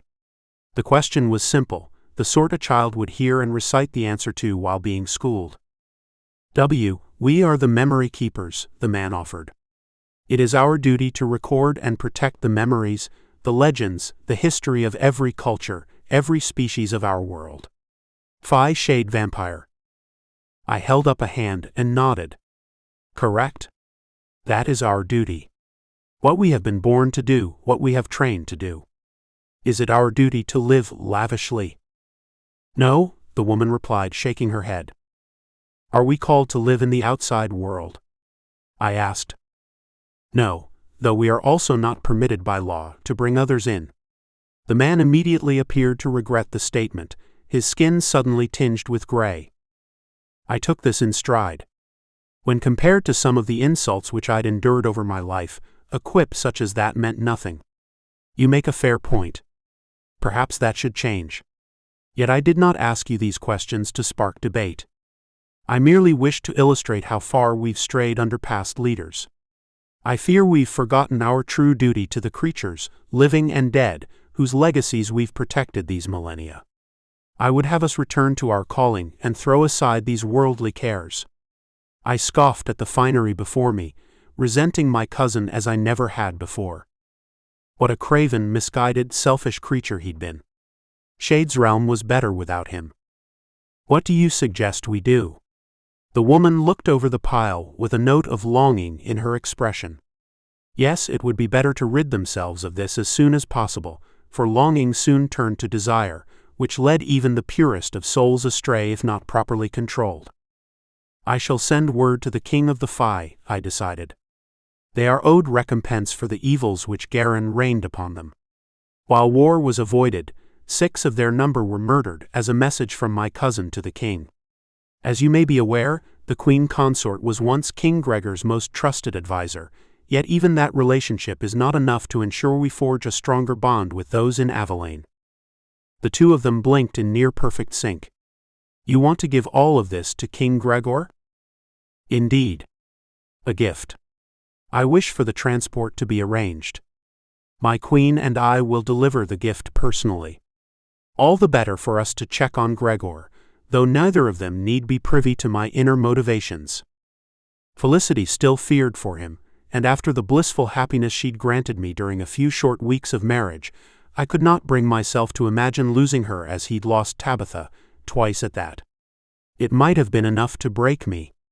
While Gregor was a strong man and a fine king, he was not impervious to grief and strain. Without Felicity there to keep him on course, she feared, he would lose himself. After dismissing the pair before me, both of them scurrying off like relieved children fleeing from their chores, I visited Felicity in our chambers, and was pleased she'd managed to convince me to move my sparse belongings into the rooms intended for the king. I understand you wish to make a point, and it is a good point, she'd added at the time, quick to head off any argument I was about to raise. But these chambers are meant for the king. Not only do you deserve this space, but it is your duty to claim it and make it your own. Your first and most pressing responsibility as king is to present the image of a king. I don't mean to behave as a tyrant, or as if your needs are more pressing than those of the others. You must claim what is yours, and be a leader your subjects can look up to. I could understand why Gregor would fall apart without her by his side, for she possessed an uncanny understanding of those around her. She saw through even the most complex situations, could stand outside the fray and identify the larger picture. She was studying a scroll when I entered, and I couldn't help but stand back and watch her. It wasn't just that she was reading. She seemed to absorb the scroll, or she tried to, spread out on the floor as it was. She sat on a cushion, legs folded, her body all but doubled in half as she bent forward to hover over the ancient text. A long strand of hair had escaped her loose braid, and she twirled it absent-mindedly around 2 fingers. It was that gesture, so utterly hers, that brought me back to what was real. I was more myself with her than without her. She was my home, no matter where home happened to be. I cleared my throat when it became clear that she had not heard me enter. "You startled me," she gasped, hand over her chest. "You are too skilled at moving silently. Forgive me. Perhaps I ought to wear a bell around my neck." She smiled. "Yes. A great big bell that will gong with each step, so everyone knows to stay out of your way. Wouldn't they enjoy that?" I helped myself to a glass of water and sighed upon taking a seat. It had not occurred to me before how tired I was. "You didn't sleep well last night," Felicity observed, still seated on her cushion. "You tossed and turned the whole night through, as you've been doing for days." I shot her a rueful look. "It must make life miserable for you." "I'm not worried for myself. Besides," she added with a grin, "I can always go back to sleep if I wish. The Queen Consort's days are far different from yours."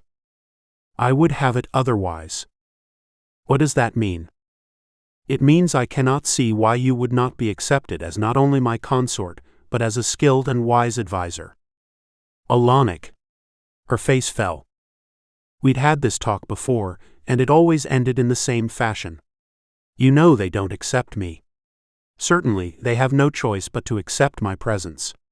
There's nothing they can do, you're the king and I'm your wife. But there is only so far you can push them. If you were to name me to your council, they might revolt." "I doubt it would go that far." "I don't doubt it." She sighed, stretching before unfolding her body into a standing position. "Listen to me. You are a shade and a vampire, both at once. You know how it is better than anyone. How insulated the shades are. They prefer it this way. They'd rather I not be here at all. They'll become accustomed to you.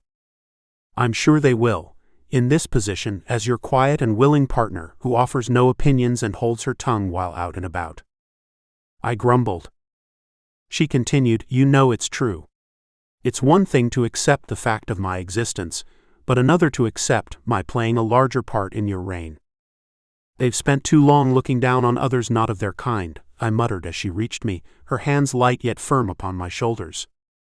"I agree," she admitted with a sigh. "But there is only so much you can do at once. I admire you, you know I do. I see the ruler you wish to be, and I know your heart is good and true. You have nothing but the best intentions." Her hands tightened, squeezing slightly as if to make her point. "What good are good intentions, if your people are too angry or bitter to listen?" I bit back a groan of frustration, but barely. They had treated me as nothing more than a pitiful creature, at best. At worst, I'd been a shameful secret. Someone they barely tolerated, the way they barely tolerated Felicity. I'd seen enough in my years to recognize the expressions, the tones of voice, even the body language. I saw right through them, as I always had when they treated me as they treated my queen. "They will adjust," I assured her. "You cannot force them to do it on your timeline," she murmured, her voice low and soothing.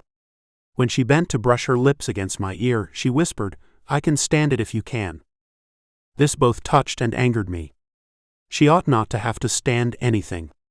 They should have fallen to their knees in her presence and begged for her favor. They should have been writing songs of her beauty, her wisdom, her kindness and clever mind. Instead, she spent all of her time in our chambers when she was not venturing into the forest to collect herbs and barks for her tonics. It would be beneficial to have a mage-trained individual in our midst. If anyone dared go to her for assistance. "What would you say to a short trip to Avalain?" I ventured. Her hands dropped from my shoulders. To my stunned surprise, hers was the face of a woman prepared to wreak havoc. "You think you can send me away?" she spat, fist clenched. "You think I can't handle this? That perhaps you made the wrong decision?" "Felicity." "No. I would never." "Why would you suggest I go to Avalain, then?" And do not tell me this is all for Gregor's sake, because while I owe him a great deal, I am your queen." She lifted her head, regal and imperious. Even when murderously enraged, her beauty was a wonder to behold. Perhaps even more so because of her heightened emotions, the color in her cheeks and fire in her eyes. When I was reasonably sure it was safe to speak again, I explained.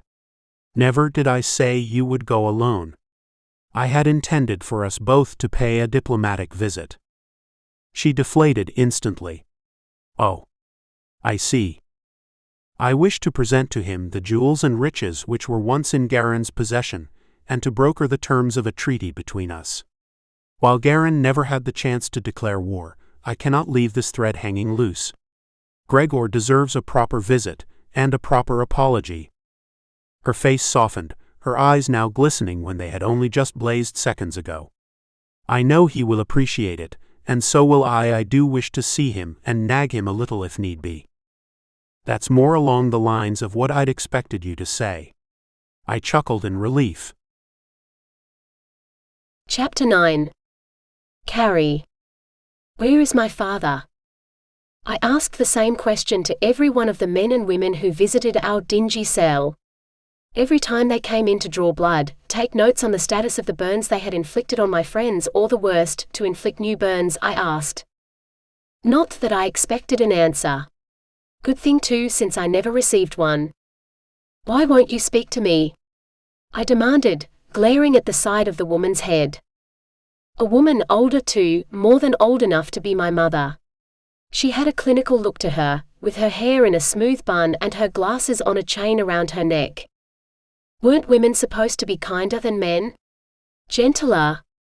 I guessed it didn't matter if she looked at this like a scientist would. She was probably half crazy, or even more than half, just like anybody would have to be to even think about being involved in something like this. "Is my father even on the premises?" I demanded. "Did he tell you not to speak to me, not to speak of him? Is he too cowardly to face me? Not man enough to look me in the eye and see what he's doing to his own daughter?" I could barely breathe, my throat was so tight. My heart felt like it might explode from my chest. I might as well have been talking to myself, because the woman never so much as flinched. Tears of rage and pointless frustration filled my eyes. What did I have to do to get through to her? To any of them? "I guess he told them not to speak to you," Naomi offered once we were alone. This had been a short visit, with just a single vial of blood drawn from each of the three. She looked better, they all did, thanks to the blood we were allowed to drink. No good starving us to death, even though the amount we were given did little to quench my thirst. I could sense the same for the rest of them. There was a hungry, desperate look around their eyes, not to mention the way they licked their lips from time to time, like they were struggling to catch the last drops of blood which might be clinging there. Just enough to keep us from shrieking and screeching and losing our minds. They couldn't test on us if we lost our minds. On them, rather. I reminded myself that my friends were the ones truly suffering. Not me. They hadn't tested on me, and I doubted they would, until my father felt confident that a cure had been developed. A cure. As if. I stared up at the walls all around me, especially in the corners where they met the ceiling. There had to be cameras somewhere, hidden in the rocks, nestled in crevice. Watching us, monitoring our actions. Drawing blood and examining burns once or twice a day wouldn't have been enough. Not for him. If there was one thing I remembered about my father, it was his thoroughness. "What do you think you're going to accomplish?" I asked, looking around. What's this really all about? If you're looking to cure me, why lock me up with them? Are you trying to torture me in a different way? Making me watch the effect this has on them? What are you doing? Raze hissed. "Who are you talking to?" Naomi asked, eyes flitting around. Only Gage was silent. He knew what I meant, who I was talking to. The only person who had ever understood me without needing to say a word. "Well?" I challenged, my voice growing louder all the time. "Are you too much of a coward to face me? You'd rather watch me from some comfortable room while I suffer here. while I watch my friends suffer. You can't bear to look me in the eye and see what you're doing. It's too much. You wouldn't want to get your hands dirty, Dad. Oh. Naomi whispered, closing her eyes. She finally got it. Took her long enough. You're pathetic, I snarled. You weren't much of a father, but I could chalk that up to you being a dick. Now I know you're a sick, sadistic dick, who gets off on the needless suffering of those who mean you no harm. As if any of us had a choice but to be who we are now. You would sink so low as to lure me to you, knowing how much I would want to see you. How stupid I am. You took advantage of me, you piece of. The lock on the other side of the door clicked as someone opened it, and moments later, the door swung out to reveal a pair of men I recognized as having visited us more than once before. Burly guys, both of them, with a swarthy look about the eyes. Dark hair, olive skin. Both of them came for me without so much as a glance at any of the others.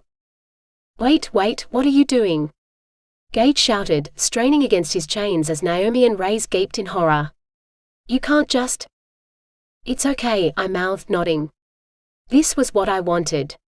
I let them manhandle me as roughly as they wanted, which was pretty rough, and stood on shaky legs before they dragged me out of the room.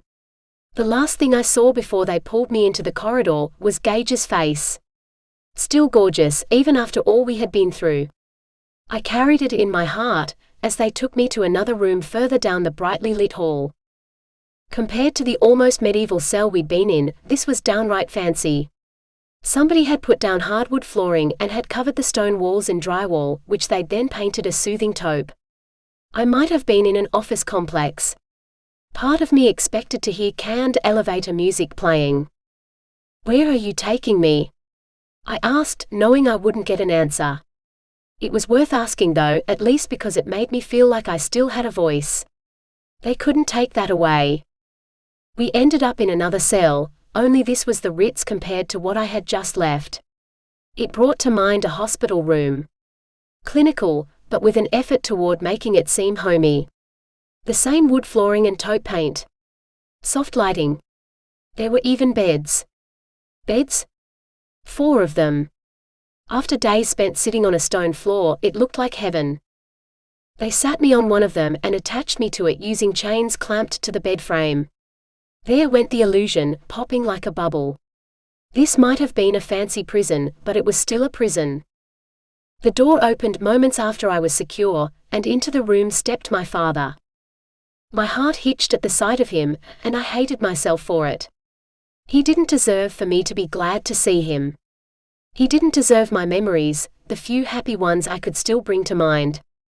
He thought he was fighting monsters, ridding the world of evil, when he was the true evil. Is that what a girl has to do to see her daddy? I asked. He only smiled, waving a hand to dismiss his thugs. When we were alone, he glanced up toward one of the corners of the room and gave the tiniest shake of his head. Turning the camera off? I guessed. His eyebrows drew together. A wince. I was right. A very clever girl. Always clever, he mused. Not clever enough. I ended up here, didn't I? I shook my arms, making my chains rattle. You have no idea how it pains me, the fact that things ended up this way. Spare me your pain, I sighed. This was already boring me. If all you wanted was to get me alone so you could explain how sorry you are, you're wasting your time. This is a choice you're making every minute of the day. Keeping us locked away, torturing us, nearly starving us. We're in rags. We stink. My body aches from the cold and the damp, from sitting on a stone floor day and night. I can only imagine the others feel the same. It doesn't have to be that way. That's on you. He ran a hand over his golden hair, silver streaking the temples.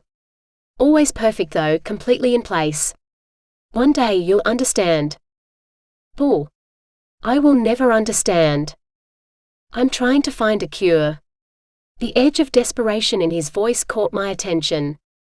Don't you at least understand that? I want to cure you, all of you if possible. I'm not interested in murdering your little friends. You might try not sounding so nasty when you say it, I murmured. I want to cure them if possible. To cure you, most assuredly. He took a few tentative steps my way, as if he was afraid I'd lunge for his throat. You're still my daughter, Carissa, no matter what any bloodsucker has done to you. If it means curing them too, so be it. I would rather keep them alive than kill them if it's possible for them to be returned to their normal, human state.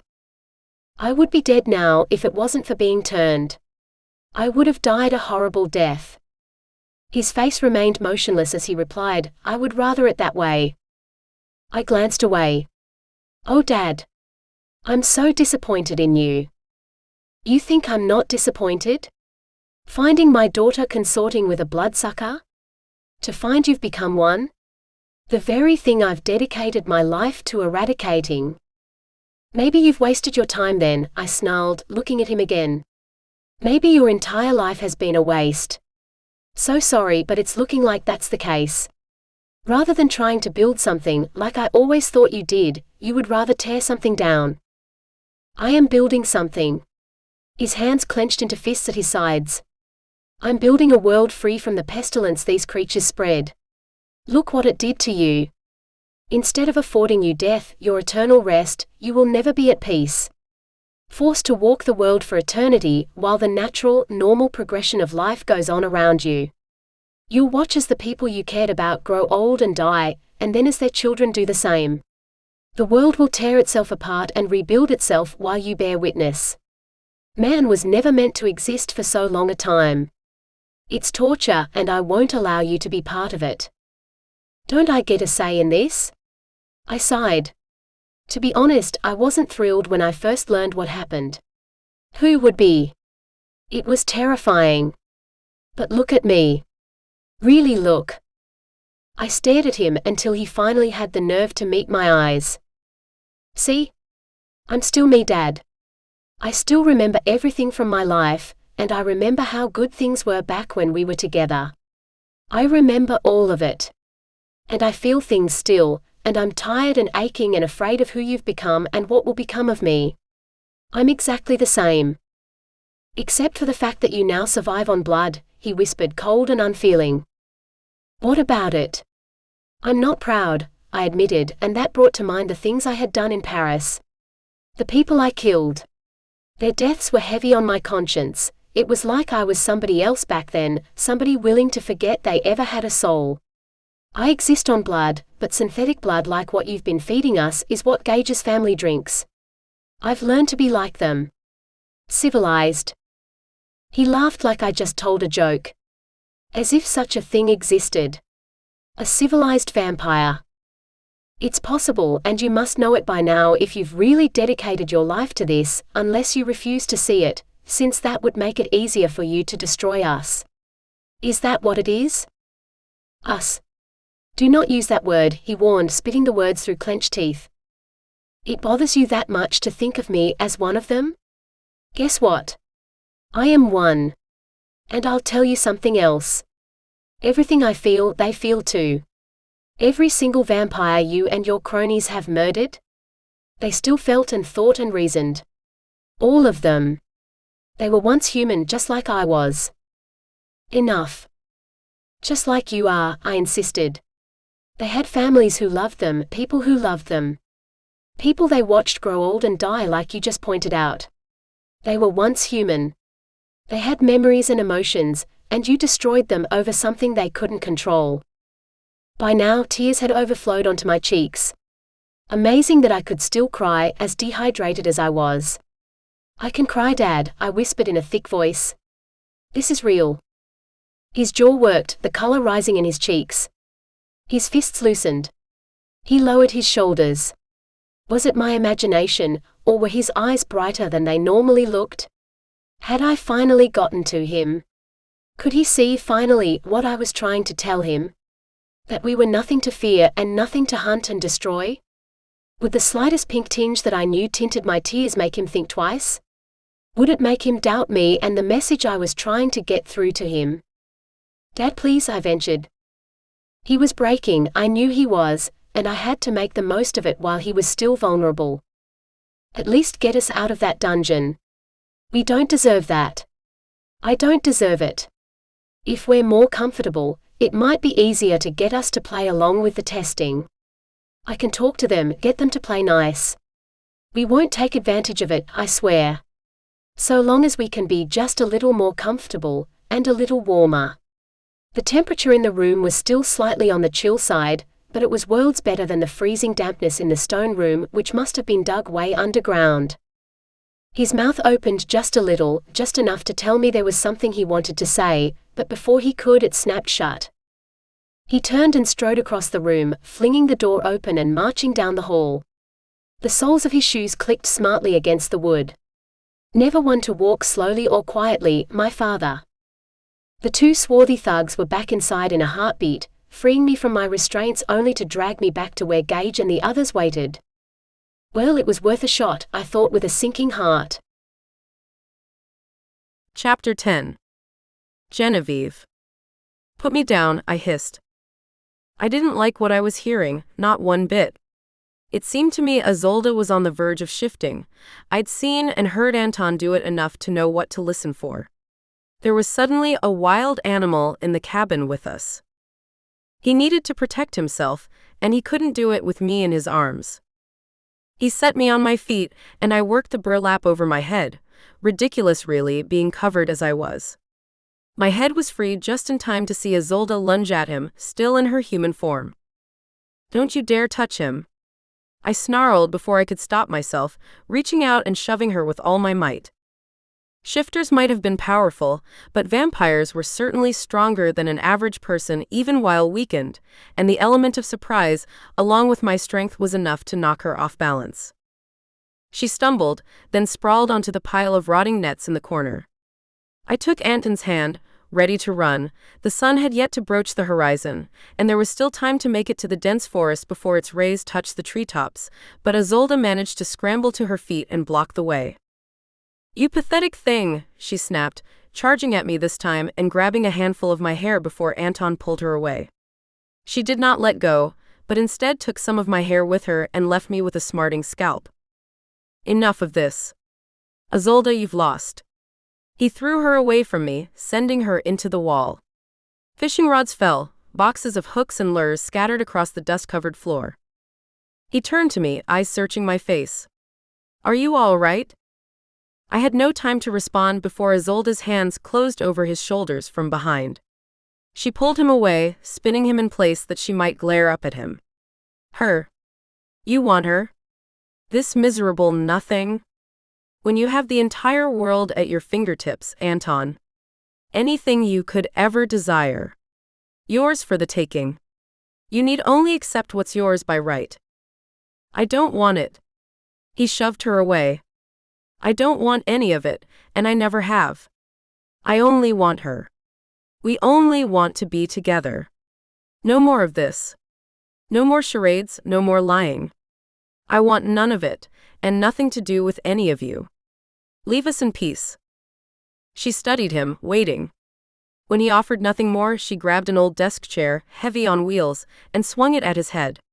It took no more than the blink of an eye, she moved so quickly. I screamed as he sank to the floor, eyes closed, blood oozing from the gash above his ear. Shifters healed nearly instantly from most injuries, I knew, but if she had cracked his skull? Or worse? She whirled about, facing me now. "As for you, stay away from me," I warned, claws and fangs extended. "I would love nothing more than to tear you apart." "You can try," she smiled, beckoning me. "Come on now. I may have just killed your lover. What will you do about it?" I knew I shouldn't let her words get the better of me. I knew she was merely taunting me, getting a rise from me in the hopes of throwing me off. It worked. I flew at her in a rage, screeching, thirsty for blood. She absorbed the shock of my body colliding with hers, then, to my surprise, her hands clamped over my arms. And she began to pull. What are you doing?" I screamed, planting my feet against the floor, tugging my arms in the hopes of freeing myself. When that didn't work, I threw myself against her, and we struck the corner of a desk. She nearly lost her balance, but managed to remain on her feet. And to maintain her hold on me. "We're going to get some sun," she informed me before laughing maniacally. I believe we're both entirely too pale. A tan would do us good. No. It couldn't be. Yet she released one of my arms long enough to pull open the door, and I struck out at her with my free hand, claws slashing in a desperate attempt at freedom. Come, come, she bade, pulling me out the door. So strong, so impossibly strong. No. I grunted, crying out as she pulled with all her might, and I heaved just as willfully in the other direction. I was certain my joints would pop, that she would dislocate my wrists somehow as she tugged with all the force of a truly crazed beast. The sizzle of skin as the sun's rays touching me drew another cry from my chapped lips, making her laugh crazily, and pull all the harder to expose more and more of me to the world outside the cabin. I looked around, half mad with pain and panic, and reached for anything I could seize. A heavy cabinet sat just inside the doorway, and I gripped the edge with all my might, willing my claws to gain purchase on the scarred wood. Whatever happened, I could not let go of that cabinet. Isolde roared in frustration. Get out of here, she screeched, long nails digging into my arm. I barely registered my discomfort at that, seeing as how the sun blistered my hand and wrists so terribly and was touching more and more skin, the harder she pulled. I was losing my grip on the cabinet. My fingers weakened, my claws threatened to break loose, I was about to burn to death in the sun. Anton! I gasped, hoping against hope, but he was solidly unconscious and unable to provide assistance. Something rumbled to life inside me. Something which had always been present but had never grown to its full power until that very moment. The will to live. The will to survive. I had always survived, no matter the cost. I would survive again. With a roar which seemed to begin at my toes and work its way up and out of my mouth, I gave one mighty tug until Isolde was near enough to reach. I balanced my weight on my left leg, drawing back my right before kicking out as hard as I could. Isolde grunted as the air left her body when my foot made contact with her midsection. She released me and staggered backward while I jerked my blistered hand back against my body where it ached horribly. But I was alive, backing away from the door, away from the light. And when she charged at me, eyes wide and wild, lips pulled back against her teeth in a gruesome grimace, hair snarled and hanging in clumps about her face, arms extended, I wasted no time. No effort. I merely flicked my hand through the air. Claws still extended. And sliced a line across her throat so thin as to nearly be invisible, until blood began to pour from it. She stopped reaching for me in an instant, hands now clutching her throat. Her eyes went perfectly round as she struggled to hold in the blood, which ran between her fingers and soaked into her dress. I knew all too well what would come next, having brought many a creature to their end in this manner. She couldn't believe what I'd done, that it was possible for her life to be snuffed out with hardly any effort on my part. The merest flick of my wrist had opened her throat and allowed her life to pour out. Her mouth opened as she dropped to her knees. She held one of her hands out before her, studying it with increasing dismay. Blood stained it dark red, fresh and glistening. The scent of it, so heavy in the air, set off my bloodlust. It was like an exotic fruit just waiting to be plucked and devoured, all that fresh, free-flowing blood. To drink it would be the ultimate victory. To nourish myself on the last drops of her lifeblood, and to know she knew I was doing it. For she was still awake and aware, merely fading away with each pump of her heart, each gush of sticky red fluid. I would not sink so low. It was enough to stare into her eyes as the light left them, and she met her fate. To watch as every wicked scheme and every selfish act died along with her. That was my victory. That was my prize.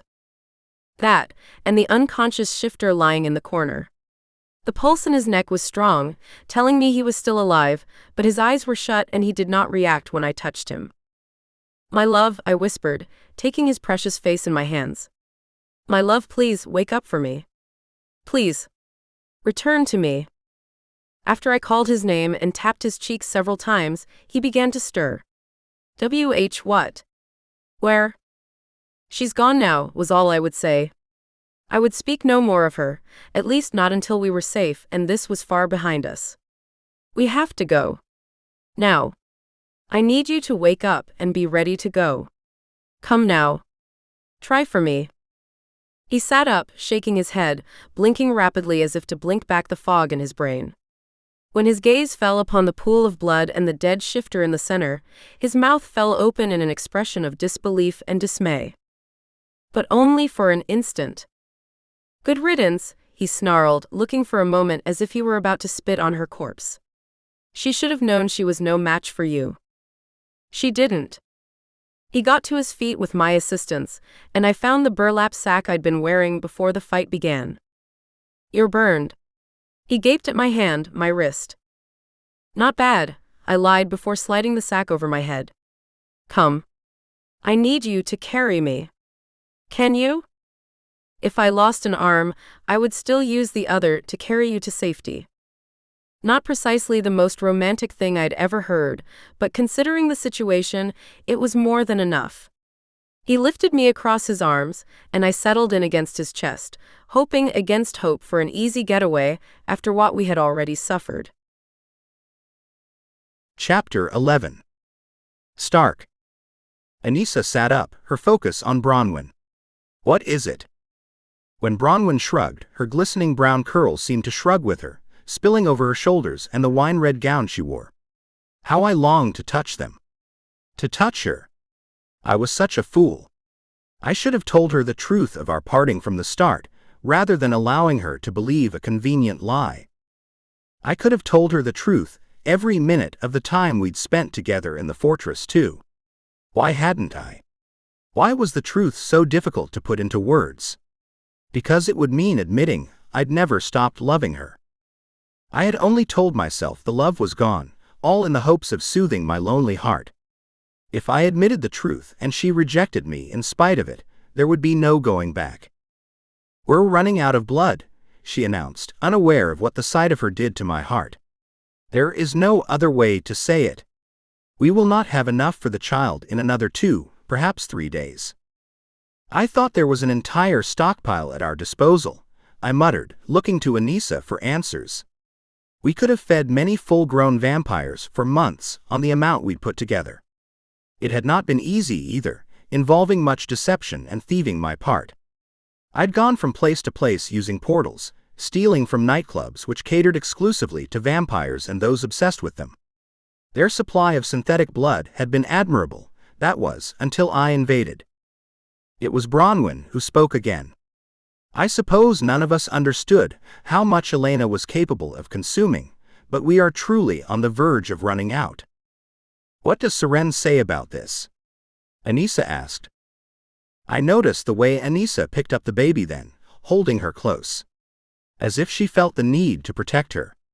From what? The very people who struggled to keep her alive and healthy. "She's resting. I have not yet spoken to her about it. I can only imagine how it will alarm her, however."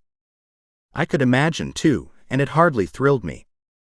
Elena cooed in Anissa's arms, then giggled when her sister-in-law made a funny face.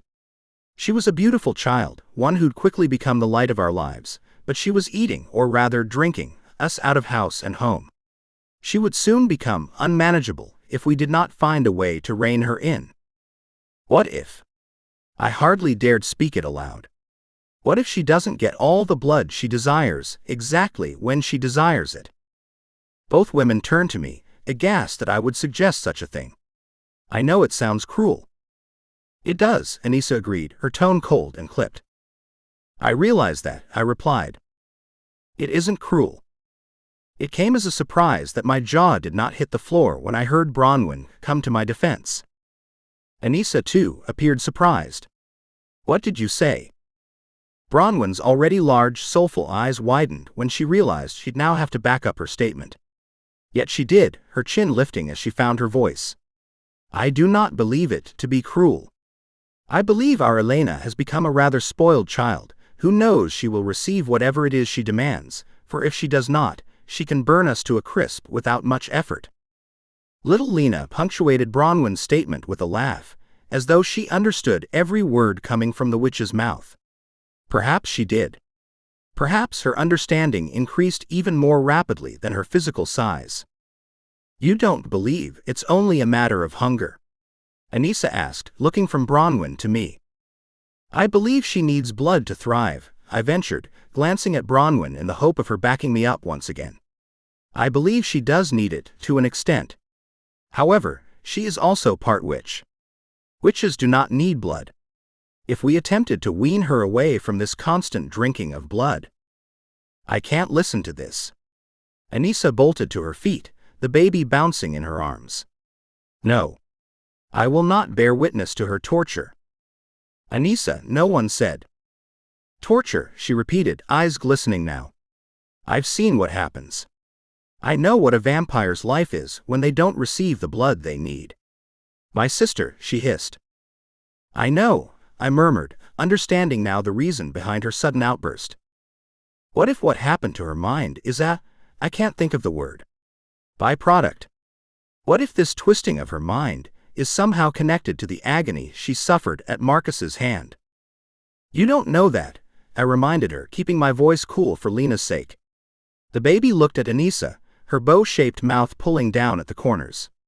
Babies were always keen when it came to absorbing the energy of a situation, and it seemed this one was no exception. She knew her devoted guardian was upset. What if it has to do with her powers then? She nodded to Lena. What if the same thing happens to her? I won't have it, and I won't let her suffer when she's too young to tell us what it is she really needs. She can't speak. She can't tell us she's starving. Anissa buried her face in the child's neck, her shoulders shaking as she sobbed. I knew this was not entirely for Lena's sake. She was thinking of Sara, and it seemed it was not only Sara's mind that was twisted during the dark days the two of them had spent as part of the Carver clan. Elena patted her cheek as if to comfort her. That tiny gesture all but broke my heart in two. Branwen went to them, putting her arms about Anissa and the baby. We will not allow that to happen to her. None of us will. She has far too many people who love her already. She will not suffer the same fate. This is my solemn vow, Anissa. Anissa nodded, pulling herself together. I watched the three of them, witch, vampire, a mix of the two, and felt pathetically hopeless. I had nothing to offer them. Suddenly, a light went on in Anissa's eyes. Her mouth fell open in an expression of surprise. Oh. I didn't think about it until just now. I wonder. Wonder what? Branwen asked as Anissa handed her the baby and began pacing back and forth. It has to be there. It has to be. Hardly anybody knew about it. Knew about what? I asked, throwing my hands into the air. What are you talking about? She continued pacing. You mentioned Marcus, and that was what got me thinking. What does he have to do with anything? I thought he was killed. He was. She waved a hand. Which is why this just might work. What already? He had a private supply of blood. She stopped in front of me, all but buzzing with excitement. A large supply. I often asked myself what he was saving it for. With Marcus, it was always anyone's guess what went on in his mind. Self-preservation was always a priority for him. He knew how many enemies he'd collected, of course. He had that much self-awareness. Maybe he expected to hole up at some point, go into hiding. It doesn't matter. What matters is, I know where he hid that stash, and I would bet just about anything that it's still there. How do you know? Branwen asked. Some of the bright, fierce light left Anissa's eyes, and I wished it would return. He used to taunt me with it, she murmured, looking away. He used to offer to bring some of it to Sara, if only I would do just one more thing for him. She walked away to the window and stared out. The things I did for him. I told myself it was all for Sara naturally, and it was. I didn't want to murder anyone, especially not for his sake. To improve his life, to make his way easier. So long as he kept feeding Sara from that private supply, however, I had no choice. I couldn't allow her to suffer endlessly. No one would ever blame you for what you did. It was enough to make me wish the monster wasn't dead, for I would have loved nothing more than to kill him with my bare hands. If that blood can now help our Lena, one more good thing might come from his pitiful existence. She was wiping tears away as she turned to me. I think this will work. I know it will. What do you intend to do? Waltz into the mansion and tap dance down the corridors? I shook my head. I must have left my dancing shoes at home, she said with a smile. What do you suggest? I know precisely where to find it, and have made my way past the guards more times than I care to remember. If you're spotted, it's over. They'll recognize you instantly. I went to her, placing light hands on her shoulders. And after what you just shared, I wouldn't want for you to be in a position where you were forced to choose between your life and the life of another. You've had to do that far too many times already. I agree, Branwen added from across the room where she bounced Lena on her hip. I forced my heart to stop beating double time, as the notion of her bouncing our baby floated through my mind. Elena was not ours, and there would never be a child for us. There was no future for us, because I was too cowardly to do what had to be done when it should have been done. So, what? You think you're going to do it yourself? Anissa challenged with a smirk. Come on, Stark. I know that mansion like the back of my hand. Which makes you the ideal candidate to draw a map for me, that I might study it and learn the most efficient route to the blood. I grinned as the hair on her head began standing straight up. A little reminder of my abilities. You wouldn't want to upset me, would you? If you think Elena's difficult to deal with when she doesn't get her way. All right. Enough. She shrugged off my hands, which sent her hair back to its normal place. I'll do what you ask. But you have to swear on your life that you'll make it out all right. I couldn't carry your life on my conscience with all the others. I'll be perfectly safe. Yes. He'll be perfectly safe, Branwen agreed with a tranquil smile. Because I'm going with him to ensure he remains so. Chapter 12. Branwen. My heart thumped so hard, so rapidly, I could scarcely breathe. Had I really just spoken those words? Had they come from my mouth? It seemed that way, for Stark and Anissa gaped at me in disbelief. What did you just say? Stark murmured, brows drawing together as he frowned. You're coming with me. It was the only chance I would get to back down, to see the error of my ways and admit my impulse had been foolhardy. I was not skilled at subterfuge. I'd never attempted anything close to this. Yet just then, watching and listening and knowing Stark might be walking into mortal danger, announcing that he would not walk into it alone had seemed the only reasonable reaction. How could I allow him to go alone? How could I live with myself if any harm befell him, and I was not there to do everything in my power to stop it? This was foolish. I should have remained silent. Yet there was no going back if I hoped to live with myself later. You mean it? Stark asked, perturbed.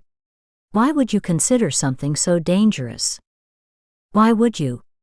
I countered, a bit brasher than I needed to be. But when he looked at me with such disbelief, as though one such as I couldn't possibly think herself up to the challenge, he struck a chord in the deepest, most stubborn corners of my heart. Someone has to, and Anissa is not the one to do it. Why does it have to be you, though? Why can it not be me? Am I unworthy of something so difficult? From what Anissa tells us, it would be nothing more treacherous than finding one's way through the mansion to the room in which the blood was stored.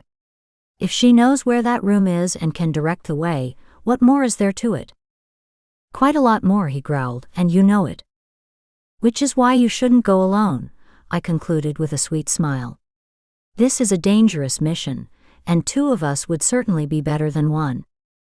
Anissa burst out laughing. It's like watching a game of tennis. Back and forth. She shook her head, hands in the air. One of you, both of you, however, you wish to do it. Only it needs to be done. I can't imagine Marcus's hiding places won't eventually be looted by his son, Will, or one of the advisors. And Lena's running out of time. I smiled at the babe in my arms, and she patted my cheeks. There were moments such as that one, in which I was all but certain she understood us. When she watched and listened, She was truly watching and truly listening.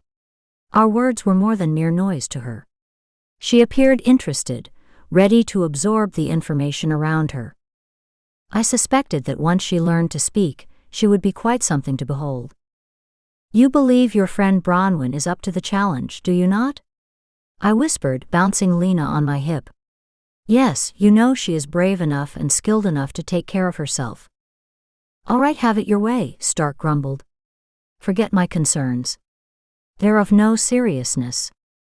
What are your concerns? I asked, raising an eyebrow.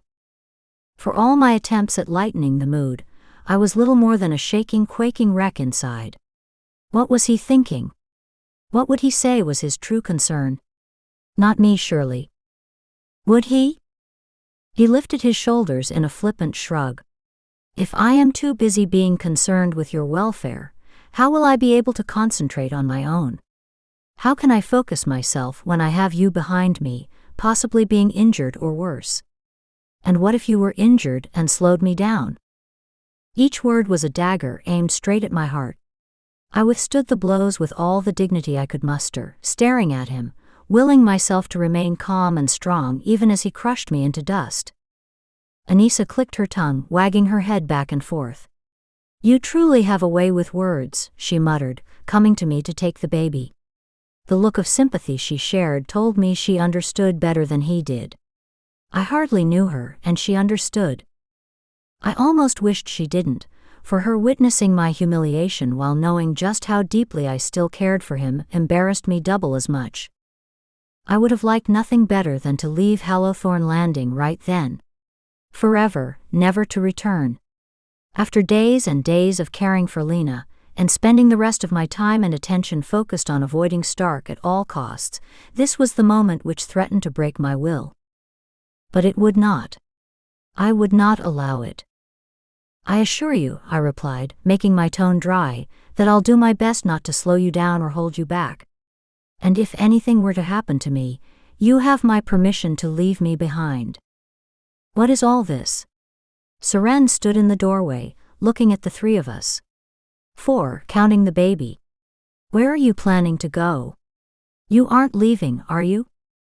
We exchanged a look, the three of us, before Anissa took her by the hand, that the two of them could walk and she might explain. Which left me alone with Stark. Exactly where I didn't wish to be, yet wanted to be more than anything else. Would I ever get over him? If decades spent apart, not to mention his betrayal, had not been enough to banish him from my mind and heart, what would be? There was nothing to say. How would either of us speak when the air was so thick? As if so many years of unspoken words, unvoiced sweetness hung between us. I could hardly draw breath. I went to the open window, in the hope that fresh air would enable me to breathe freely. The storm passed quickly, I observed for lack of anything else to say. It was quite violent. I feared over the damage it might cause. That was no ordinary storm. I knew it well. I had merely wanted him to speak it. What brought her here? She wished to say goodbye to her sister. Goodbye. She intends to be away for quite some time. He left it there. I knew him. I knew he was reluctant to share more. She means a great deal to you, does she not? He hesitated for so long, I thought for a moment that he might have left Anissa's bedchamber. We ought to have both left, seeing as how she'd made her exit, but how could I when his presence in the room was like an invisible tether which bound me in place? If he did not leave, I could not. She did. Once? Why did my heart leap so at his words? I hated it. I cursed its weakness and stupidity. Just because he no longer cared for her, did not mean he cared for no one.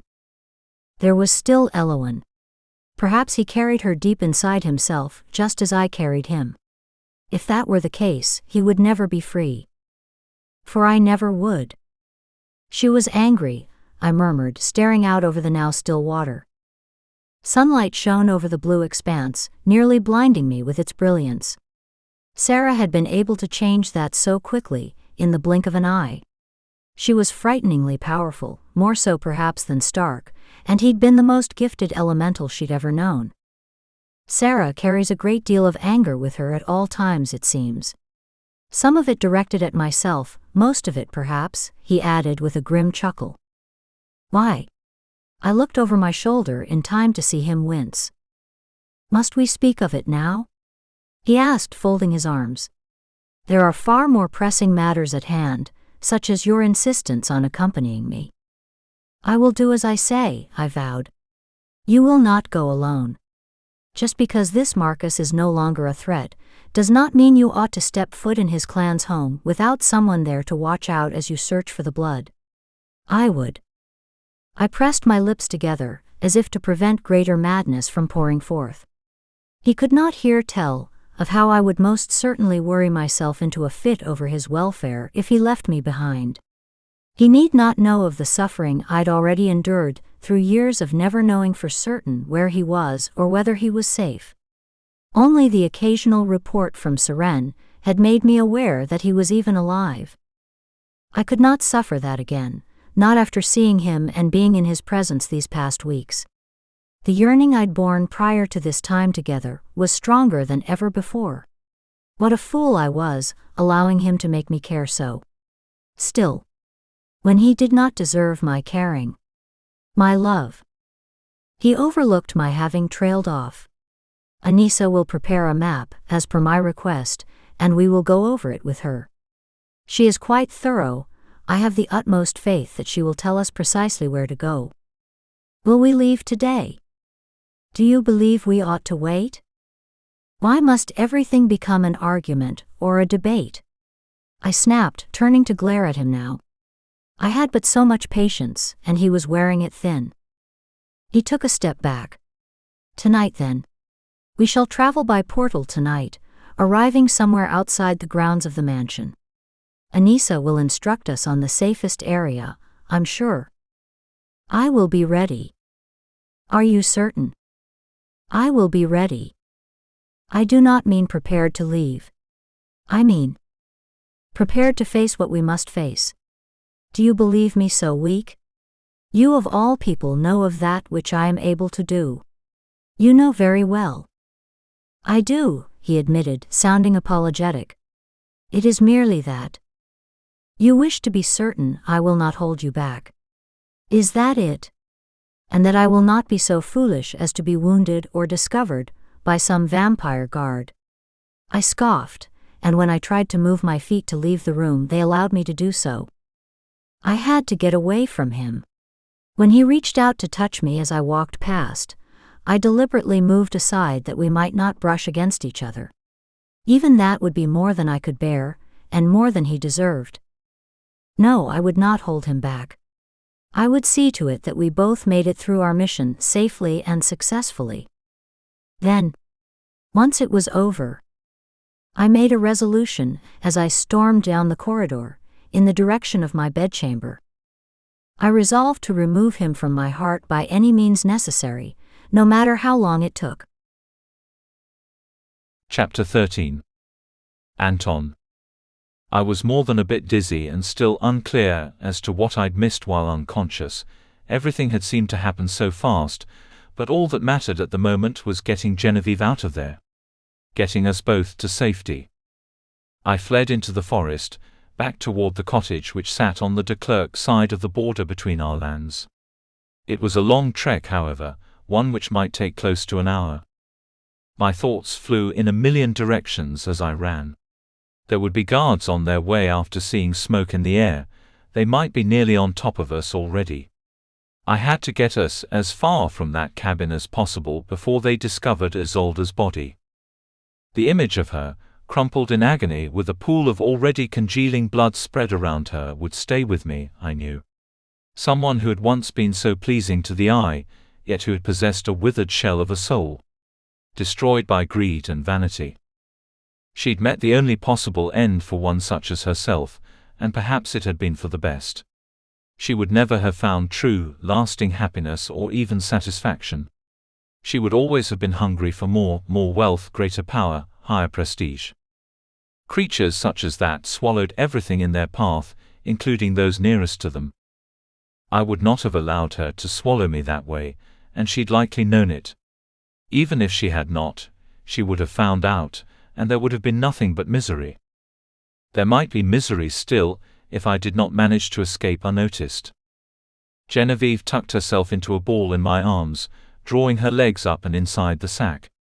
With the thick growth around and above us, very little of the sun's light got through. I was not willing to take the chance of so much as a single beam touching her skin. She was already hurt badly enough. Then again, so was I, but the pain from the wound on my head had already subsided to little more than a dull ache. Even if there had been a crack in my skull, it would have already begun to heal itself. Genevieve, on the other hand, would not heal without help. I jostled her a bit too hard at one point and felt her flinch, heard her sharp intake of breath as her burned wrist struck my chest. "Forgive me," I whispered, telling myself I didn't truly smell burning flesh. We reached a deeply shadowed section where it was dark enough that it might be night, and I paused to catch my breath. "I think we're safe for a moment," I whispered as I set her on her feet. "It's dark here." She worked the sack over her head and drew a long deep breath. "I thought I would suffocate in there," she admitted, her uninjured hand over her chest. "I was certain that after everything we've been through, I would suffocate in your arms. By now it would seem to be par for the course." "Let me see that." I took her arm, careful not to touch anything that might be burned.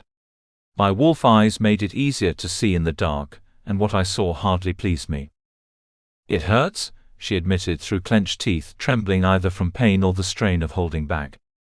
"We'll have to find a way to treat it," I mused, wondering exactly how we would manage to do that. "It will heal on its own in due time." She withdrew her arm with what struck me as an apologetic smile. "I don't heal as quickly as you do. We have to get out of here." I was stating the obvious, and I knew it, but there seemed little else to say. There was no time to rest or wait and see how things turned out. "Where will we go?" she asked in a tight whisper, her back against a tree. She was weak, I could sense it, and would need blood. "Soon. I have to get you back to our private place. I have blood there. You need to feed." I glanced at her arm, which she held in the other hand. "It might help you heal faster." "Don't you think that's a bit too dangerous? Won't they be looking for us there?" "If we get there quickly enough, take the blood I've stored and run, we ought to be able to get away before anyone hears of Isolde's death." The word murder seemed a bit too strong for what had been done to her. She deserved it, certainly, and whatever had been done was a matter of self-defense.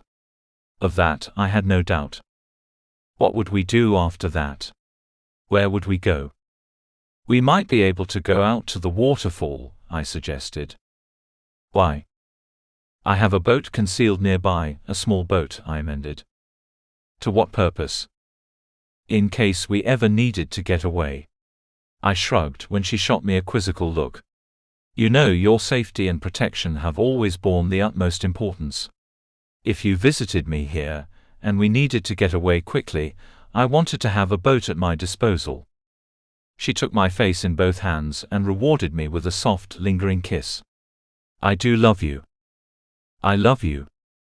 We shared a moment this way, in which the only people existing in the world were the two of us, before I stepped back to look around and get my bearings. I pointed through the thick, close-growing trees. "Another half-mile in that direction, I believe." "I hope you're correct." She paused in the act of replacing the sack over her head. "I look forward to traveling while being able to see. There might not be enough light to burn you from here on through to the cottage. I would rather not take any chances." I understood why when she glanced down at her wrist. Moments later she was in my arms again, and not a moment too soon. "Footsteps," I whispered. They were far away, well behind us, but they spoke to the presence of others in the forest. I wasted no time, running full out now, dodging the worst of the undergrowth which might cause sound to carry through the dense woods. We tumbled into the cottage minutes later, and I was quick to shut the door the moment I could. Genevieve fought her way out of the burlap and drew several deep breaths. Finally, she whispered, eyes closed. I wouldn't feel too secure yet, I warned her, as much as I didn't want to. I wanted to believe we were safe now. I wanted to stop running, to stop hiding our love. I bent to open the door in the floor. All right. The tunnel is unlit, so hold my hand and follow me carefully. I'll take us through to our room. And bring that sack, I added as an afterthought. We need something to carry the blood in. She hesitated halfway down the ladder, the upper half of her body still outside the tunnel. Are you sure about this? My heart sank somewhat when I recognized her fear. Don't you trust me? Of course I do. She snickered. It's everyone else I don't trust. I can't blame you for that. I looked down the length of the black tunnel. It could have held any number of threats. When our eyes met again, I stared at her with all the intensity I could muster. I will do everything in my power to protect you. Do you believe me? I do. Do you trust that I would give my life for you? I do. Though I wouldn't want you to. I need you to come with me now. I would leave you here so you can rest, but I don't think I'll ever let you out of my sight again. I hope you don't have a great need for personal space, because you're not going to get much. She continued down the ladder at that, and closed the door overhead. Once she was by my side, she slid her uninjured hand into mine. I trust you. Let's go. I could only hope I was worthy of her faith in me. I pulled her behind me at a run, knowing that if my much wider and taller body could make it through without colliding with a wall or the stone overhead, she would be fine. Genevieve was hardly a novice when it came to the art of subterfuge. We made it down the length of the tunnel before reaching an intersection, then turned left.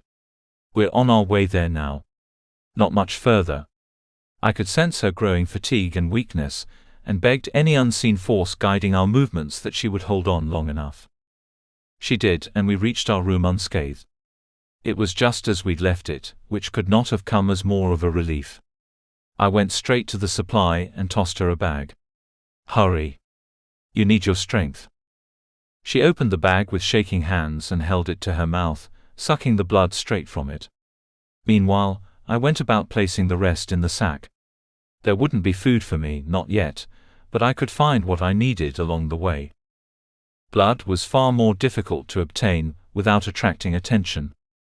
That was what I needed, she sighed once she'd drained the bag as completely as she could. I feel better already. Good, because we need to go. Immediately.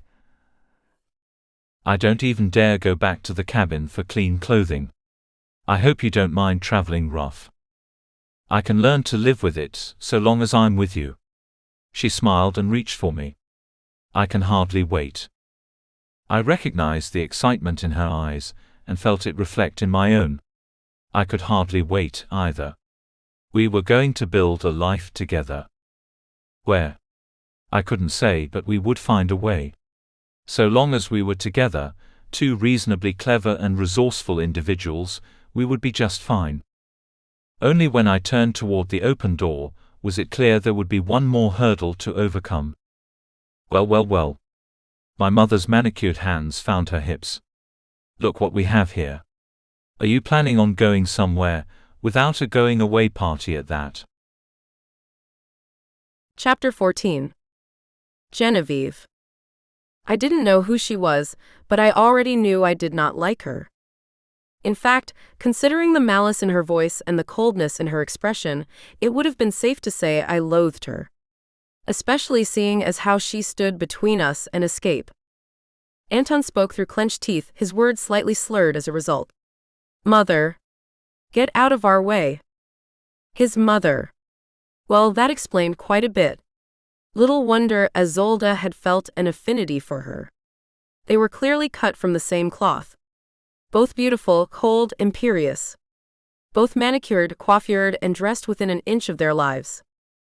I wanted to remind this glorified canine that she could easily meet the same fate as the one I had just killed, but that would mean speaking of Isolde's death, and there was no telling whether anyone knew of that yet. I settled for silence, at least for the time being, while mother and son stared each other down. If you believe for one instant that I intend to allow your escape with this bloodsucker, you've deluded yourself. She looked at me, eyes flickering over my face and body, and I felt for the first time an acute longing for my couture, my cases of cosmetics and jewels and shelves of shoes. Had this shifter seen me in my glory, she would have been blinded, or at least somewhat less full of herself. We're leaving. I want nothing to do with you, with father, with the family name. I hereby renounce it. You do no such thing, she hissed. I'll sign it in blood, Margot. Whatever it takes. I want none of this anymore. I want a life of my own, away from you and this place. And you will not stop me. That's what you think. Don't make me force you out of my way. His voice took on a sorrowful note now as he regarded her with an utter lack of feeling. I saw no love between them, no understanding or appreciation. Simply nothing. You will be the son your father needs, she growled. Do not force me to destroy this blood drinker in front of you. I couldn't help but chuckle. You wouldn't be the first to try, dog. Anton held an arm in front of me when it appeared his mother was about to lunge. No, he shouted, his voice too loud for the small chamber. Do not touch her. She speaks of our kind this way, and you want to run away with her? She was enraged, eyes wild, teeth bared. I could snap her in two without hardly trying, and she has the gall. Enough from both of you. Anton glanced my way, shaking his head. I shrugged. Old habits die hard, and I was not about to let an inferior being criticize me, but I would let it pass if it meant not upsetting him further. We're in a hurry, he said, turning back to his mother. We're leaving. Right now. Goodbye. You cannot. I can, and I will. That's good, he swept her aside with a wave of one arm. She slammed into the wall before sliding to the floor, dazed. Damn it, he muttered, taking me by my good hand. Now we truly have to hurry. We'll be lucky if she didn't bring guards. With that, we took off down the tunnel at a flat run, ducking low-hanging beams and unused work lights. I'd never been so glad for the presence of fresh blood in my system, for it gave me the strength to run when I knew I wouldn't have been able to before. I knew the way well enough, having gone from the cottage to the waterfall more than a few times. It was not a long way, but the going was rather treacherous in the darkness. When we were both running for our lives. Unlike the other tunnel exits, this particular opening led straight to the outside world. It ended at the mouth of a cave, which sat roughly 100 yards from the waterfall in question. I'd been captured here. I did what I could to shake off the memories, spotty and choppy as they were, in favor of following Anton as we ran for the boat. I couldn't recall the last time I'd been so excited, and so frightened. Not even while coursing away from headquarters, or while locked in that dreadful cabin, had I known such fear. For there was no turning back. We had no friends here, no allies. Only each other. And we were running out of time. Every second might spell our doom. I was covered in scrapes and scratches from dozens of low-hanging branches before we came to a stop close to the edge of the river. I saw the boat then, tied off to an old dock which appeared to not have been used in many years. He'd placed leafy limbs over the boat's hull, crisscrossing them to camouflage its presence. The tree cover was thick, protecting me as I helped him clear off the refuse before jumping in and ducking below to the vessel's cabin. I watched from below as he untied it and climbed aboard. Let's pray this works, he muttered, fishing the key out from beneath the console. I don't pray, I called up. He laughed. Neither do I, but there's a first time for everything. With that, he inserted the key into the ignition and turned. The sound of an engine roaring to life was the sweetest thing I'd ever known. Only when we were pulling away from the shore and pointed downriver could I breathe more easily. We would be safe. I hadn't believed it until just then, not really. I watched from the safety of the cabin as he steered overhead. He had given everything up for my sake. His wealth, his connections, his future. All of it. For me. And he'd just risked his life for our sake. Thank you, I whispered, sinking into a leather-covered bench beside the stairs. Thank you. After what seemed like hours, the engine quieted. The sudden change roused me from the stupor I had fallen into. What happened? I called up, my pulse beginning to race again. Don't worry. We're more than far enough from de Klerkland to avoid capture now. No one followed. Moments later, he joined me. I dropped anchor. I thought it might be wise to discuss what we plan to do now. We only have so much fuel, after all.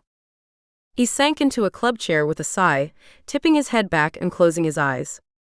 I don't think I've ever known this sort of exhaustion. I thought I did before, mind you, but this is entirely new. I can relate to that.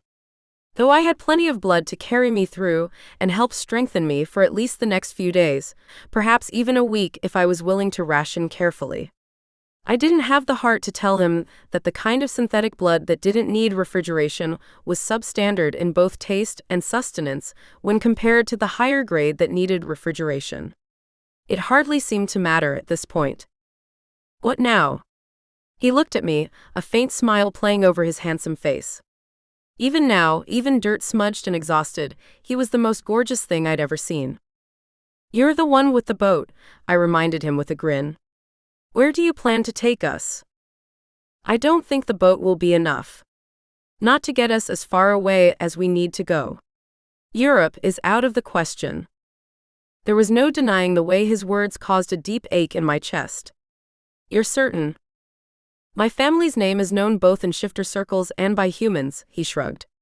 There is nowhere we could hide for long on the continent. We'll have to go to America. How will we get there? We had no cash on hand. I didn't dare reach out to anyone in my circle, as they might know of my association with Anton, and I would not expose him to discovery.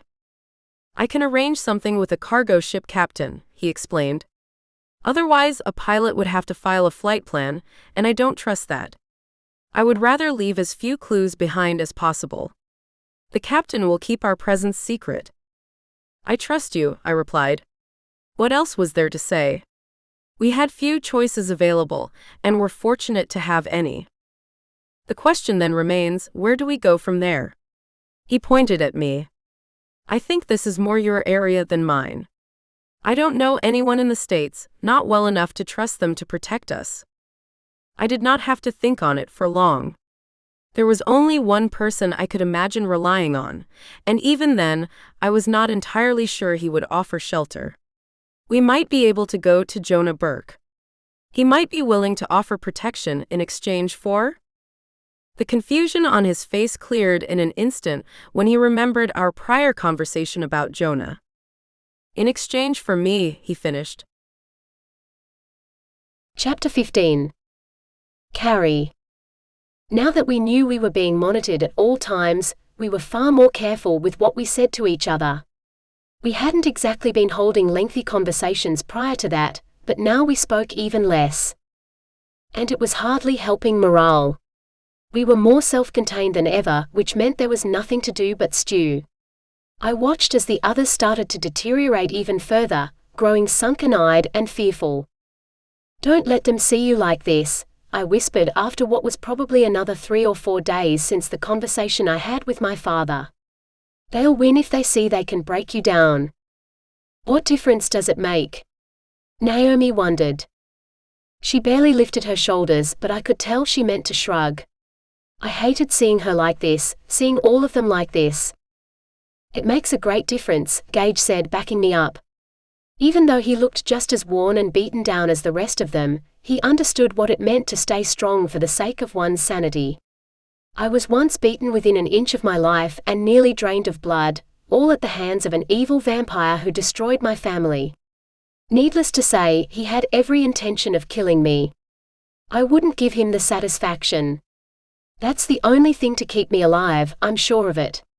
I know we have it in us to get through this, but we cannot give them the satisfaction of watching us waste away. It's what they want. If we give them what they want, will they make this stop? Raze sighed. My apologies sincerely, but I don't know how much more of this I can stand. Carrie, didn't you say it seemed like he was coming around? I might have lied to them about that, all in the hopes of easing their minds. Stupid me. I should have been honest rather than trick them into thinking things would ever get better. I thought he was. I barely breathed, hoping nobody watching could hear me. I really did. I thought I got through to him, it seemed like I did. What's the hold up then? Your guess is as good as mine. I could call him out again, I suggested, looking around at all of them. Do you think he would fall for it so easily this time? Gage asked, looking skeptical. It's the only thing I can think to do. I want to be of some sort of help to us. I clearly haven't done enough yet. I know I can do better. You're talking about him like you're talking about somebody who's sane and reasonable and not a hateful monster, Naomi reminded me. We both know I've spent more than my share of time with a hateful monster. There's no reasoning with them, especially when they're getting what they want. I hate to admit it, but I think you're right, Raze agreed, defeated. You hate to admit that I'm right? She managed a ghost of a smile, which for some reason made me want to cry. She was still in there. She was still trying. No, he chuckled. I mean, I don't want you to be right about this, but I think you are. Why did I leave my clan? Because of the unreasonable, tyrannical leader. There was no option but to get out of there before we all went down. And look where I led you, I observed with a sad smile. I'm so sorry. Once again, this isn't your fault. None of us think it is. It didn't matter. I thought it was. No, I knew it was my fault. Every ounce of suffering they went through broke my heart a little more. I was about to confess this when the lock outside the door clicked. We exchanged wide-eyed looks but didn't say a word. I couldn't speak for any of them, but my heart started racing like a runaway train engine. 4 burly men entered the room, and I recognized 2 of them as the pair who had taken me to my father a few days ago. What do you want? I asked before anyone else had the chance. We're moving you, one of them was kind enough to inform us. Where to? Naomi asked, looking around, chin trembling. She reminded me of nothing so much as a rabbit in a snare. Terrified, knowing the end was coming. Knowing there wasn't anything she could do about it. It's all right, I announced. It's okay. He's having us move to a nicer place. I swear. I looked to our escorts for confirmation, but neither of them agreed or even said another word. Terrific. I hoped they wouldn't make a liar out of me. They didn't. One by one, they unchained us and led us down the comforting hallway to the pseudo-hospital room I had seen before. What took so long? I asked as they chained me to one of the beds, just like they had on my first visit. He'll tell you, one of them muttered without looking at me. I assumed he meant my father, which meant we were going to have a visit from him. Holy hell, Raze whispered on entering the room. His eyes were like saucers as he looked around. I would never have guessed anything like this existed here. Where the hell are we? Under my father's house, of course. Didn't everyone have dungeons and hospital rooms and such under their house? Once we were all in place, our escorts left the room. And my father entered. Well. He rubbed his hands briskly together. I see we're all settled in. What's this all about? Gage immediately asked, glaring at him. The life had come back to his eyes, even some of the color in his cheeks. It was good to see, though I wished there was a better reason for it. I'll tell you since you demand to know. Dad seemed to size him up, which I guessed he'd been doing all along through his video feed. But seeing someone in person was different than watching them on a monitor, I supposed. I've decided, at Carissa's request, to move you to more comfortable quarters. My apologies at having taken so long, we needed to make several adjustments to the area. Now that he mentioned it, I could see the changes for myself. There were more cameras in each corner of the room. There was now medical equipment here and there, monitors, IV poles, and a table with locked drawers. I immediately wondered what those drawers held if they needed to be locked. Syringes? Medication? You'll be glad to know that, along with the more comfortable accommodations, you will have access to your own private bathroom with a shower, my father announced. A shower? Naomi breathed. I was surprised there weren't literally stars in her eyes. After weeks of being locked up, I assumed it had been weeks, but I could have been wrong. Even something as simple as a shower became a luxury. I could hardly wait. We wish to work with you rather than against you, he explained, looking at each of us in turn. He saved me for last, and his gaze was heavy. If we work together, there's a much better chance of everyone getting what they want out of this arrangement. Arrangement? Gage snorted. You make it sound as if any of us has a say in this. As if we entered into your arrangement of our own free will. Why don't you call it what it is? A kidnapping. Testing. Torture. We'll play nice, I promised, glancing at Gage. I hoped he didn't hold it against me, my appearing to take my father's side in what was turning into an argument, but he'd see it was for the best. We couldn't let ourselves get carried away by emotion. So long as we're unchained, Gage added. I flinched, then held my breath. Was that one step too far? My father frowned, his eyes traveling over the room. Asking himself if we could be trusted, if there was any way for us to take advantage of this. I don't see why not, he decided. Really? Raze asked. My heart ached for him. It was so obvious that we were all reaching the end of our ropes. A pair of his workers, again I didn't know what to call them, entered the room. We would like to draw blood before any further feeding takes place today, one of them murmured to my father, who nodded in agreement. I got the chance to see what was inside those drawers, and it didn't come as much of a surprise. Rows of syringes, tiny glass bottles. I couldn't read the labels from so far away. Please, can you unchain us now? I pleaded with my father. I would love a shower more than anything in the world. Draw her first, he ordered, motioning to me. You can free her then. But be careful. What did that mean? Obviously, they would have to be careful if we were free. That ought to go without saying. Not a moment later, the second of the lab coat-wearing men withdrew a gun from his waistband and clicked the safety off. Oh. That was what he meant. If we acted up, we would be shot. I glanced at Gage as the syringe entered my arm and tried to give him a reassuring smile. If we played nice, none of us would get shot. No big deal. Right? I could hardly wait for my wrist to be freed. It felt like a lifetime since I had been able to do something as simple as walk from one end of a room to the other. To stretch my arms and legs and get up if my butt felt like it was about to fall asleep. When the metal cuff was released, I let out a sigh of relief and rubbed my wrist with the other hand. Thank you, I found myself whispering before I reminded myself that I shouldn't get too comfortable with thanking them for little mercies. Wasn't that how Stockholm Syndrome started? I had no intention of becoming friendly with them, or relating to them. They were the enemy, even my father. Especially him. A shower and the simple ability to get up and walk around when I felt like it didn't erase the horrible things they'd done. I felt Dad looking at me the entire time. Studying me. I pretended not to notice, just like I pretended not to want to look at him. It would have been so easy to beg him to show mercy, to throw myself at his feet and remind him of all the times we once had together. I wouldn't give him the satisfaction. It wouldn't have worked anyway. After all, it took days for him to move us to this room, and I refused to believe the installation of a few cameras really required so much time.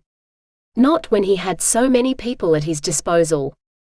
He'd either spent all that time debating with himself over whether it was prudent to move us, or he'd wanted to see how long he could keep us waiting. There are clean clothes in the bathroom closet, he told us as he left, following his lackeys. Enjoy bathing. I rolled my eyes as the door swung shut, but the minute we were on our own, I went to Gage and threw my arms around him. I know I stink, but I just had to. I know, he groaned against my neck, wrapping his arms around my waist. I didn't think we would ever get the chance to do this again. You can't think that way, no matter what. I pulled back to look him in the eye. I mean it. Don't let yourself lose hope. See how much better things are now. And we were so hopeless until they came to bring us in here. Don't let yourself get too excited. He looked around the room with a sneer on his face. It's still a cage. I know that, I was just thinking it a few minutes ago. Just because they're letting us take showers and not chaining us anymore, that doesn't mean we're pals now. Since you feel that way about it, I'm going to get in the shower. Naomi all but fled to the door and closed it, then flipped the lock. I hope there aren't cameras in there, Raze sighed. I squeezed my eyes shut. Stupid me not thinking about that. At least she'll have one pleasant shower without having to think about it, Gage offered with a frown, shaking his head. I leaned against his chest, closing my eyes. He stank like death warmed over, but I didn't care. I could have stayed there forever. Forever wasn't nearly long enough. The door leading to the hall flew open, banging on the wall next to it and bouncing off because it had been thrown so hard. My father stormed into the room, and his face was almost as red as his burgundy-colored tie.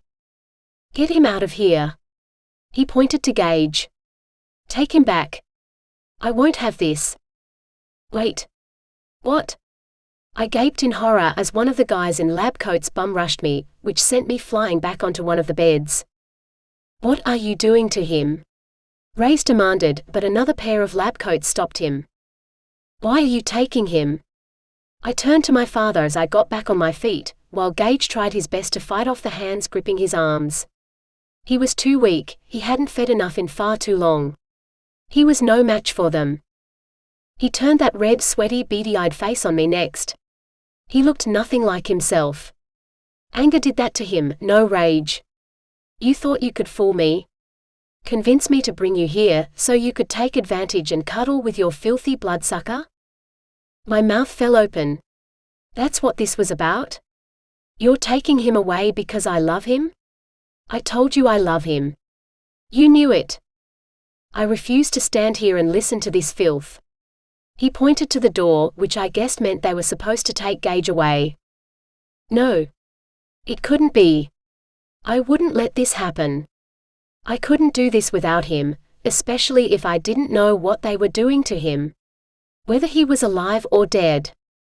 I looked around, panicking, out of breath, knowing I was about to black out and not knowing what to do about it. My entire world was ending right in front of me, and I was powerless to do anything about it. I could only stand there and take it because they had the power. And guns. With deadly, vampire-specific ammunition, no doubt. I turned to one of the two keeping me away from Gage, and pulled the pistol from his waistband before he had the chance to do anything about it. Stay back. I screamed, flipping the safety off and waving the gun around. Carissa. Dad gasped, eyes wide. Carrie. Gage asked. Even the two lackeys holding him stared at me, stunned. Don't make me do this, I snarled, looking back and forth, ready to fire if that was what it came down to. All you have to do is let Gage stay. You can't think this will do any good, my father whispered. Don't do anything foolish. You think I'm foolish? I asked, glancing at him. I haven't shown you foolish yet. Watch this. I pointed the gun to my head and pressed the muzzle to my temple.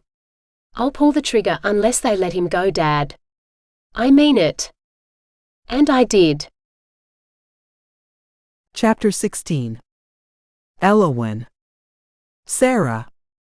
My voice echoed through the long, empty halls of the castle. It doubled and tripled upon itself, until I could almost imagine mine was not the only voice ringing out. That I was not the only living being in the castle, other than the guards, who tended to keep to themselves. I had little use for them, and was glad of it. The castle and the island upon which it sat was at peace. And empty. Quite empty. I turned a corner and found myself in a familiar passageway, one whose length I'd walked countless times. This was where Eleazar's cell had sat, where he'd lived for endless decades. I knew it like the back of my hand. I'd once imagined walking these very stone floors in another time. A time in which my brother was free. When I would rule Shadowspain Island, when the Senate was no more. and I had relished the mental images, had held on to them, and cherished them when the going got toughest. Whenever I'd been certain of losing my mind if forced to hear Samara's voice just once more. How the very sight of her had curdled my blood. How I'd fought the desire to kill her until the time was just right. And then I'd tasted the vengeance I'd craved for so long. How was I to know it would be short-lived? Sara! I called out again, louder than before. It was not like her to ignore me, nor did she often venture far beyond the castle walls. I stepped outside onto one of the stone balconies which had once served as guard posts. From there, I could see much of the island and its cottages. Shabby, all of them, still in need of repair. But who would live there? Who would make their home on such a remote island? She was not among them. Her hair would have caught my eye. Her nearly silver hair. That had been the first sign of her power blossoming into its fullness. Her dark hair had gone blonde seemingly overnight, and along with that change had come so many others. A change in bearing, even in the timbre of her voice. No longer did it hold an edge of innocence, of uncertainty. She was no longer ignorant of her powers, nor of what they could bring her. And now she was missing. What was I thinking? I muttered to myself, sweeping back into the castle and cursing her under my breath. I rued the day I'd ever agreed to undertake her training. How was I to know she wouldn't be as pliable and impressionable as I'd imagined when she first came to me? My study was the only location in the castle where I felt I could truly be at peace, even with nothing but silence all around me. The fire blazed merrily, warming the ever-present chill in the air. I stood nearby, soaking in the fire's warmth before turning to my desk. There was no work to be done. I'd done it already, freeing the prisoners, which then emptied the cottages in which their loved ones had lived. They'd cleared out long since. I could see to the improvements of said cottages, but again it seemed a waste of time. For who would ever see them? Who would call them home? I didn't want anyone to call them their home, for that would mean being forced to live among others. I had never much enjoyed that.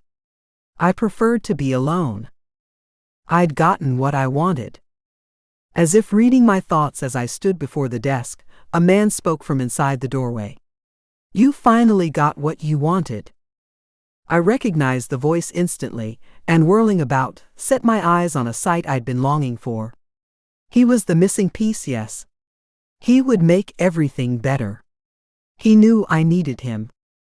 Still, there was nothing to be gained by making a fool of myself.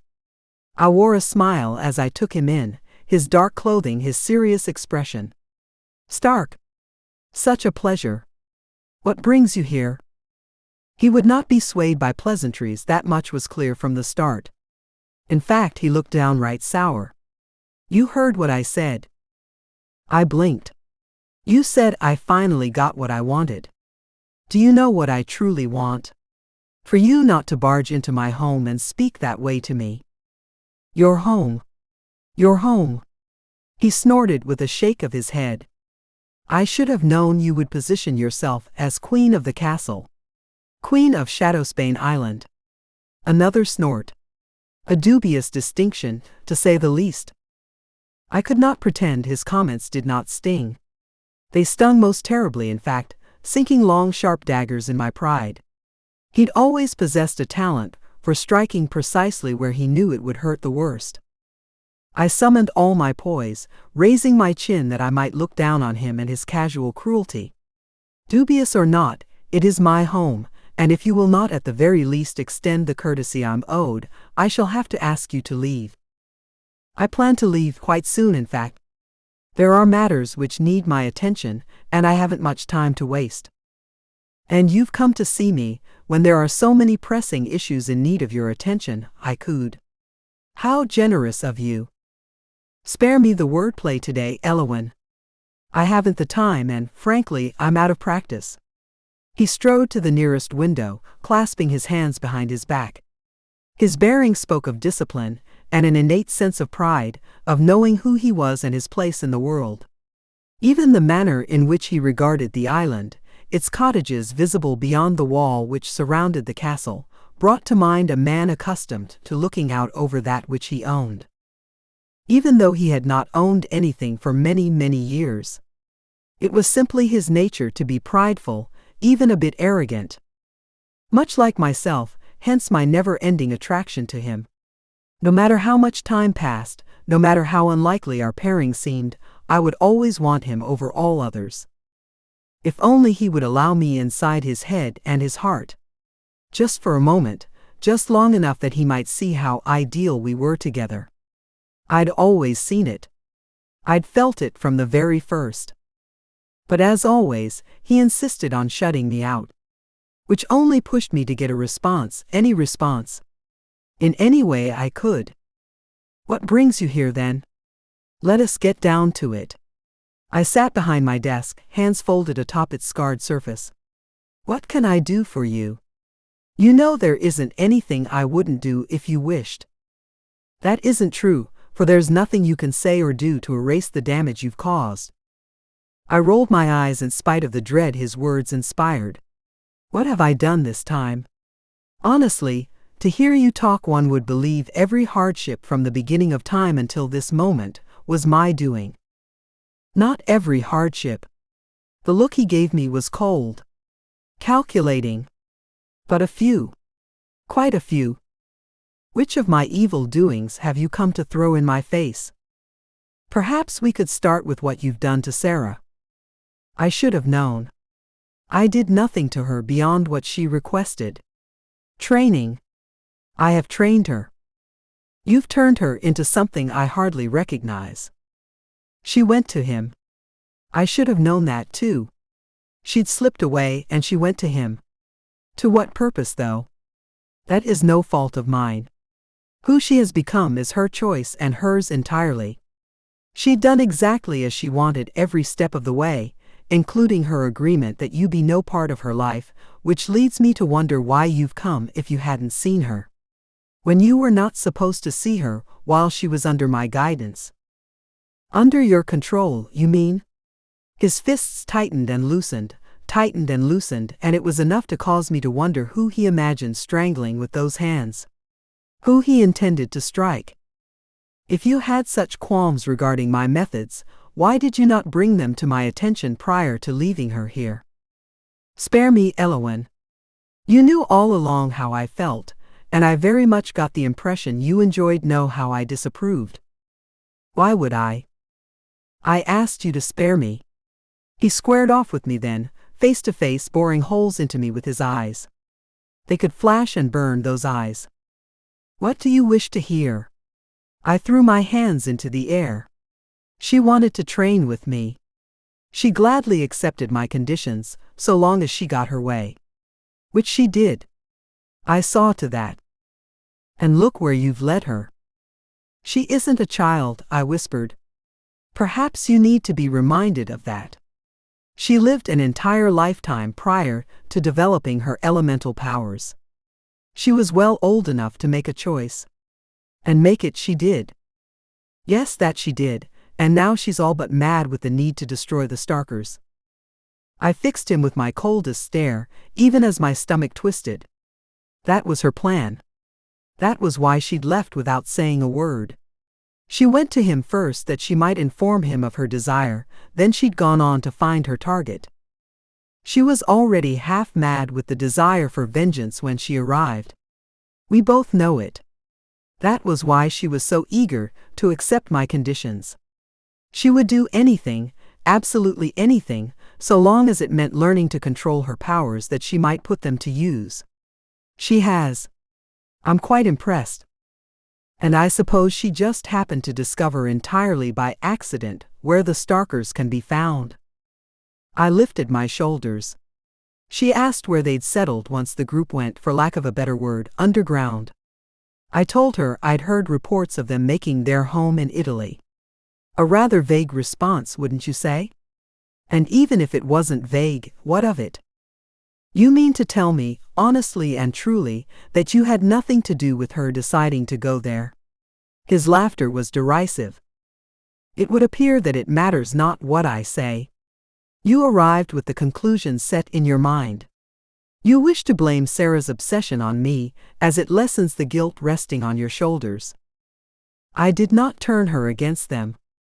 You created them. You might have left the group behind, but there is still a stain on your hands. Blood.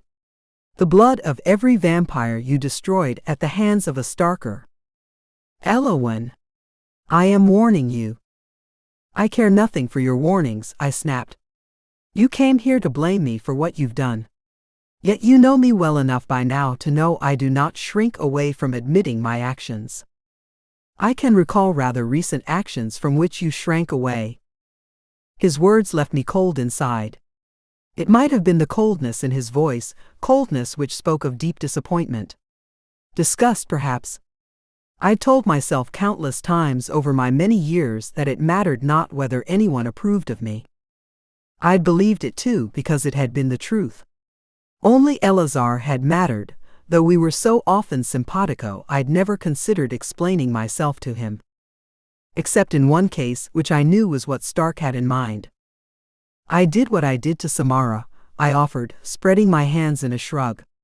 And I would do it again, if it meant freeing my brother from her. Spare me the revisionist history of your brother's misdeeds, he growled. You can paint him in any shade you like, but you cannot change who and what he was. And just who and what would that happen to be? Need I remind you how poorly I take to those who speak ill of him? You need not, but you know the truth already. You can't bear to hear it, even if you hear it from yourself. Samara did not lead your brother down the wrong path. He did not require leading. That is quite enough. No, it isn't. He crossed to the desk, leaning over it until his face was mere inches from mine. His handsome face, one whose image I had called up in my mind more times than I could count. Strange how he didn't appear so handsome to me just then, sneering down from his position atop a high horse.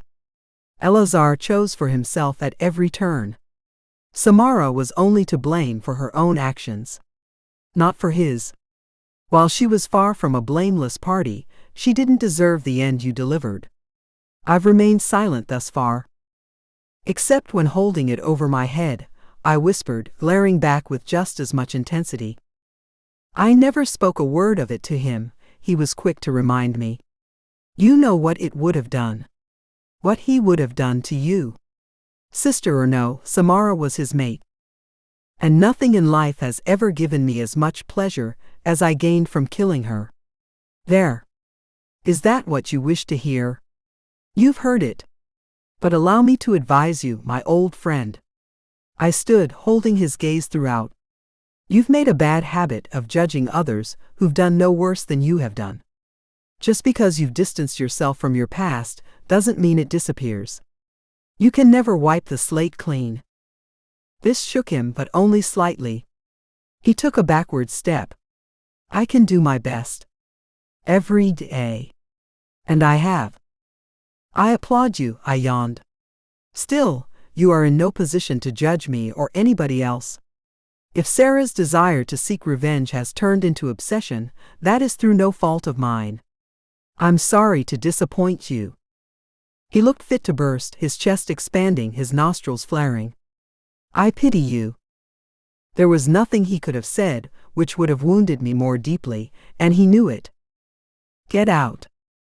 You finally have what you wanted. He backed away, a wry smile pulling at the corners of his mouth. I congratulate you. You freed your brother, who managed to get himself killed. You emptied the island. You are the queen in her castle. And you are alone.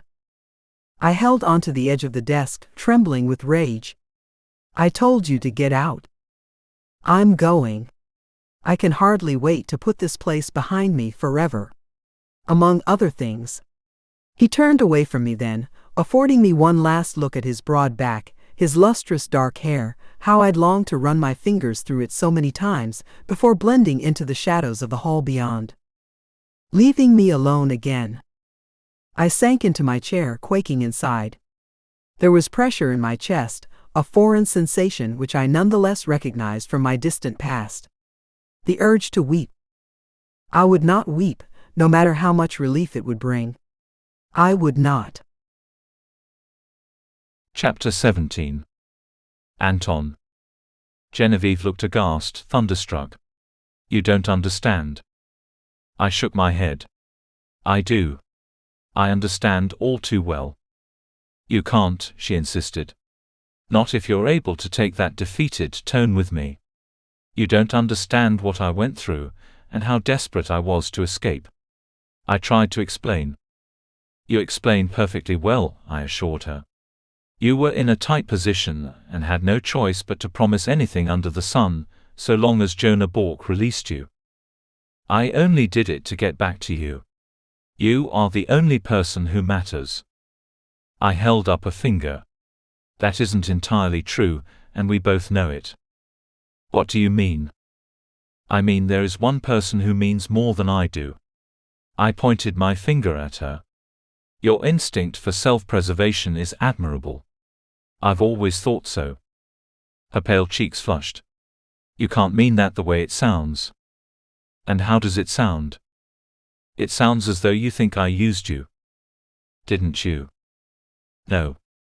Genevieve. I was so tired. We'd been through so much and we weren't yet home free. It would have been easier to let go of the argument certainly, but from my perspective, there was nothing to argue over.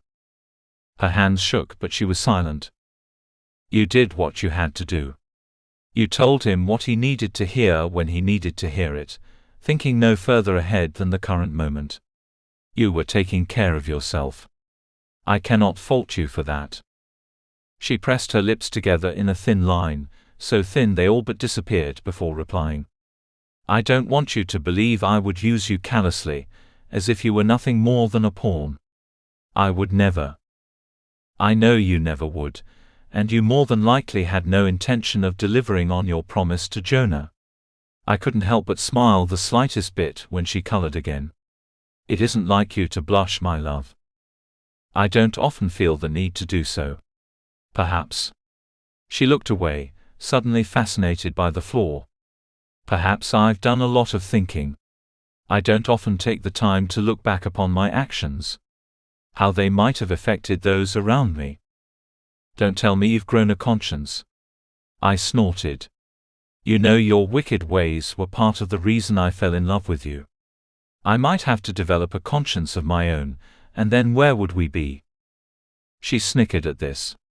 We both know you have a conscience. If you had none, you would have killed your mother the moment she got in our way. You don't possess that ruthlessness. Not that I blame you. This isn't a criticism. Merely a fact. I shrugged that off. Margot was the last person I felt like discussing, nor did I wish to crack open our difficult relationship and dissect its inner workings. No one wants to hear that the one they love above all others believes the worst in them, she murmured. It would break my heart to know you believed me capable of playing you false. I would never believe that. I only meant to say that I know what I would do if I were in that situation. My freedom would take precedence over all else. It isn't so different now, truly. How so? We got away, but now what? I would have done anything to get us away from Isolde, from my parents and their guards. We've done that now. We're free. But for how long? Now we have to think beyond that. And unfortunately, we must consider the consequences of Isolde's death. Both my family and hers will be after us. We got away, but the stakes are doubly high. She let out a long breath through pursed lips. You certainly know how to inspire confidence. I never said there was no way for us to get through this. Only that I understand how far you were willing to go, and how you might now regret what you did to escape the dungeon. Not that I regret Isolde being dead now. If anything, I'd like to have been the one to do it myself. But I would certainly regret it if her father caught up to us. You understand? I do. And I understand why you used me as a means of escape. Now that we have that out of the way, what next? Do we go to Jonah and request amnesty? What if he demands something from you in return? The most he can demand is information on Dietrich, I reasoned. That has to be why our kind even matters to him. My brother caused trouble. Quite a bit of it. I know little of his doings in the States, and from what I understand his cohorts were killed along with him. And good riddance. I can offer no more than that. What if it isn't enough? Then it isn't enough, but if he possesses even a shred of honor, he will accept that I had nothing to do with my brother's business, and will at least let us go on our way. Refusing to protect us is one thing, but refusing to let us go on our way is another. I studied her, gauging her reaction. You know him better than I. What do you think will be his reaction? She chuckled. I've learned by now not to predict anything Jonah Bork will do. I could never have guessed he would hold me in a dungeon for the murder of Lucien, when I quite clearly had nothing to do with it. Everyone witnessed it. Yet he used the murder as an excuse to lock me away. Along with Marcus. She looked down at her folded hands, staring at them as she had at the floor. I knew this meant there was something she had to say but did not want to say. I couldn't have him hanging around my neck once I was free. I simply couldn't. I understand. Of course you do. You understand me. But I've burned so many bridges, too many perhaps, and it gives me pause. What if aligning yourself with me, so to speak, hurts you in the end? I have so few allies. If Jonah turns on me, I'll have virtually no one but you. This doesn't make me the ideal traveling partner. Or life partner. I knelt before her, taking her hands in mine. I don't care about that. I don't care what you've done or how many allies you've alienated. Or even killed, I added with a smile, hoping to lighten her mood. It didn't help, it seemed, as she frowned, then went on to explain. I only considered myself. What I wanted, what I needed. I never thought about the future. It would take care of itself. Now there's you. And us. I cannot have you paying for the choices I've made. I let this sink in for a moment before growling in disgust, flinging her hands away. My wolf knew an attempt at a breakup when he smelled it. You mean you want us to be finished? Over? You think I'll go on my merry way, simply because you've made mistakes? You don't think I've made mistakes too? Anton, she pleaded, and though I turned my back I heard tears in her voice. Please don't hate me. I never have. I roared, all but shaking the little boat as I whirled on her. Never. I've never asked you to explain yourself, and never have I given you the impression that your past meant anything to me. Have I? Tell me the truth. She remained steady in the face of my rage. No. You never have. Then why? When all I've done is love you. She stood, taking my face in her hands. Calm your wolf. I am not rejecting you. Either of you. I can feel his pain underneath your anger, but you need not be angry. I want what is best for you. You don't think I'm the judge of what is best for me? I covered her hands with mine, mentally cataloguing the feel of them against my skin.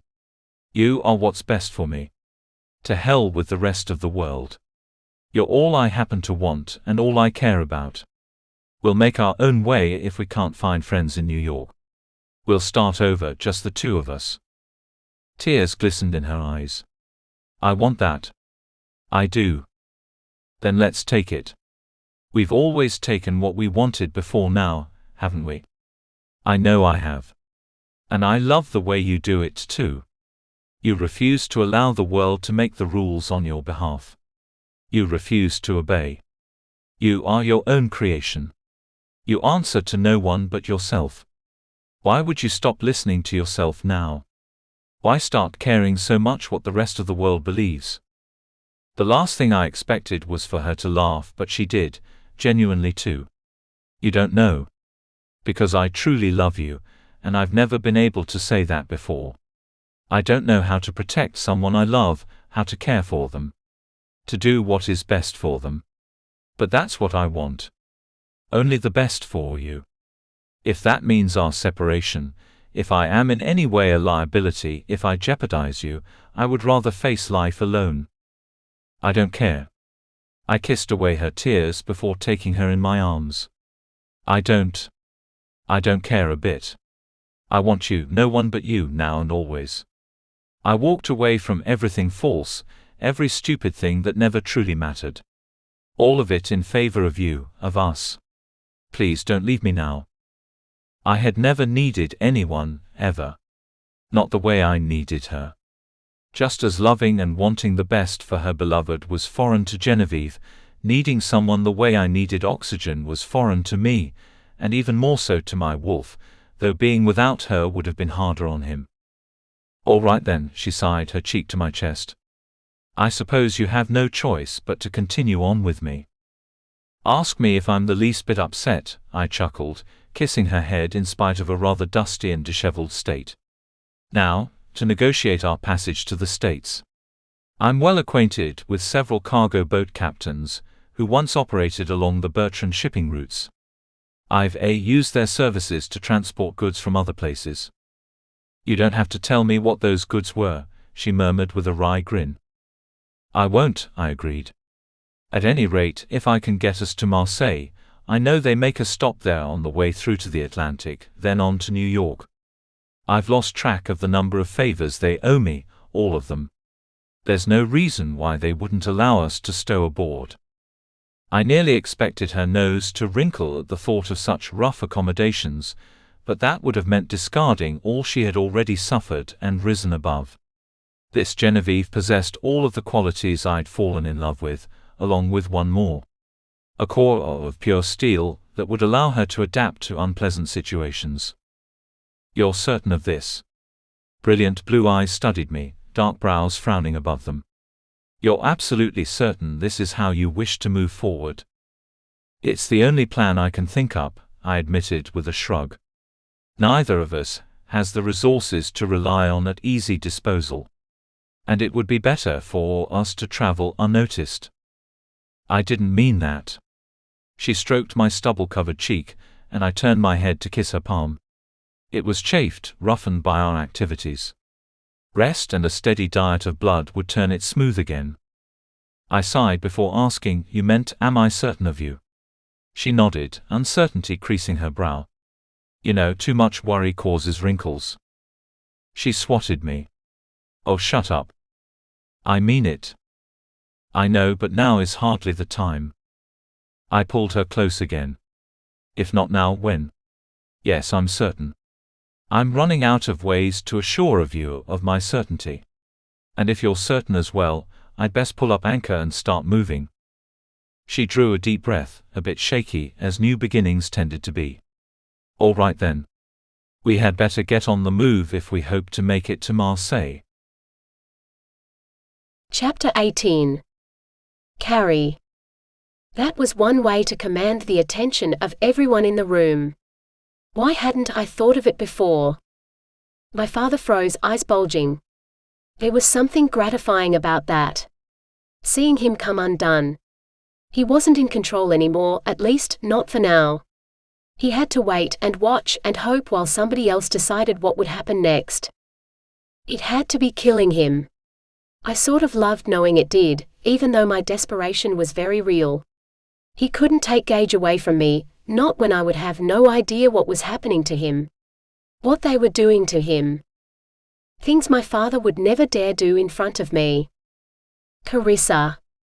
His voice took on an I'm speaking to a willful child tone. Put the gun down. No.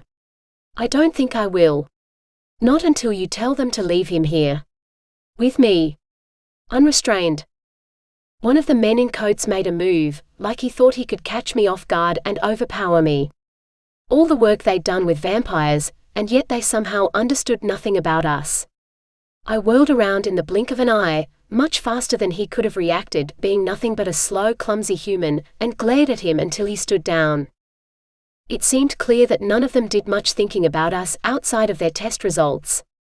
Did we heal? How quickly did it take for healing to start? That sort of thing. Nothing about our speed. All that time spent studying and murdering vampires, but they had no idea how to handle us. Just leave us chained up, so you don't have to keep up with us. Is that it?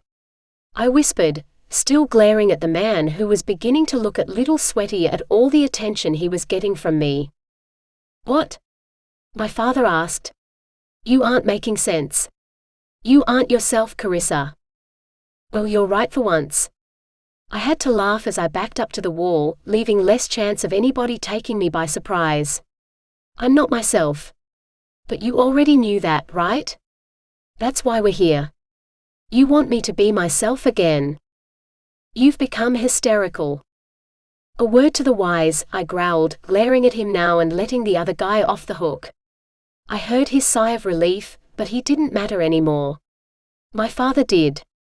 If you're with a woman who's holding a gun to her head, don't call her hysterical. That's literally the worst thing you can say. For once he seemed to stand down. You're right. My apologies. You are behaving in a hysterical manner, however, and I don't believe you can argue the point. Maybe I can't, but if I'm being hysterical, it's because of you.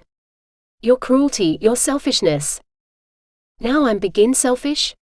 Wanting the best for my daughter makes me selfish? Doing everything in your power to keep me from him is what's selfish. How far do you think you can push me? Any of us? You want me to stay alive long enough to cure me, if such a thing is possible? Great. Leave Gage here. Unrestrained, like the rest of us. And we won't have any trouble. I will not allow it. Then say goodbye. Carissa, you don't have to do this. He held his hands out, pleading now. His normally smooth forehead, so smooth it woozily looked like he'd injected it with something, now furrowed deeply, his eyebrows drawing together over his nose. His eyes even looked shiny, like he was fighting back tears. I didn't know whether to believe him. That was the worst, really. Not knowing if he was putting on an act just so I would fall in line. You're right. I don't. You're the one who controls whether or not I blow my brains out all over this nice, comfortable, calming little room. Which will it be? He took a step forward, closer to me, making me press myself even closer to the wall.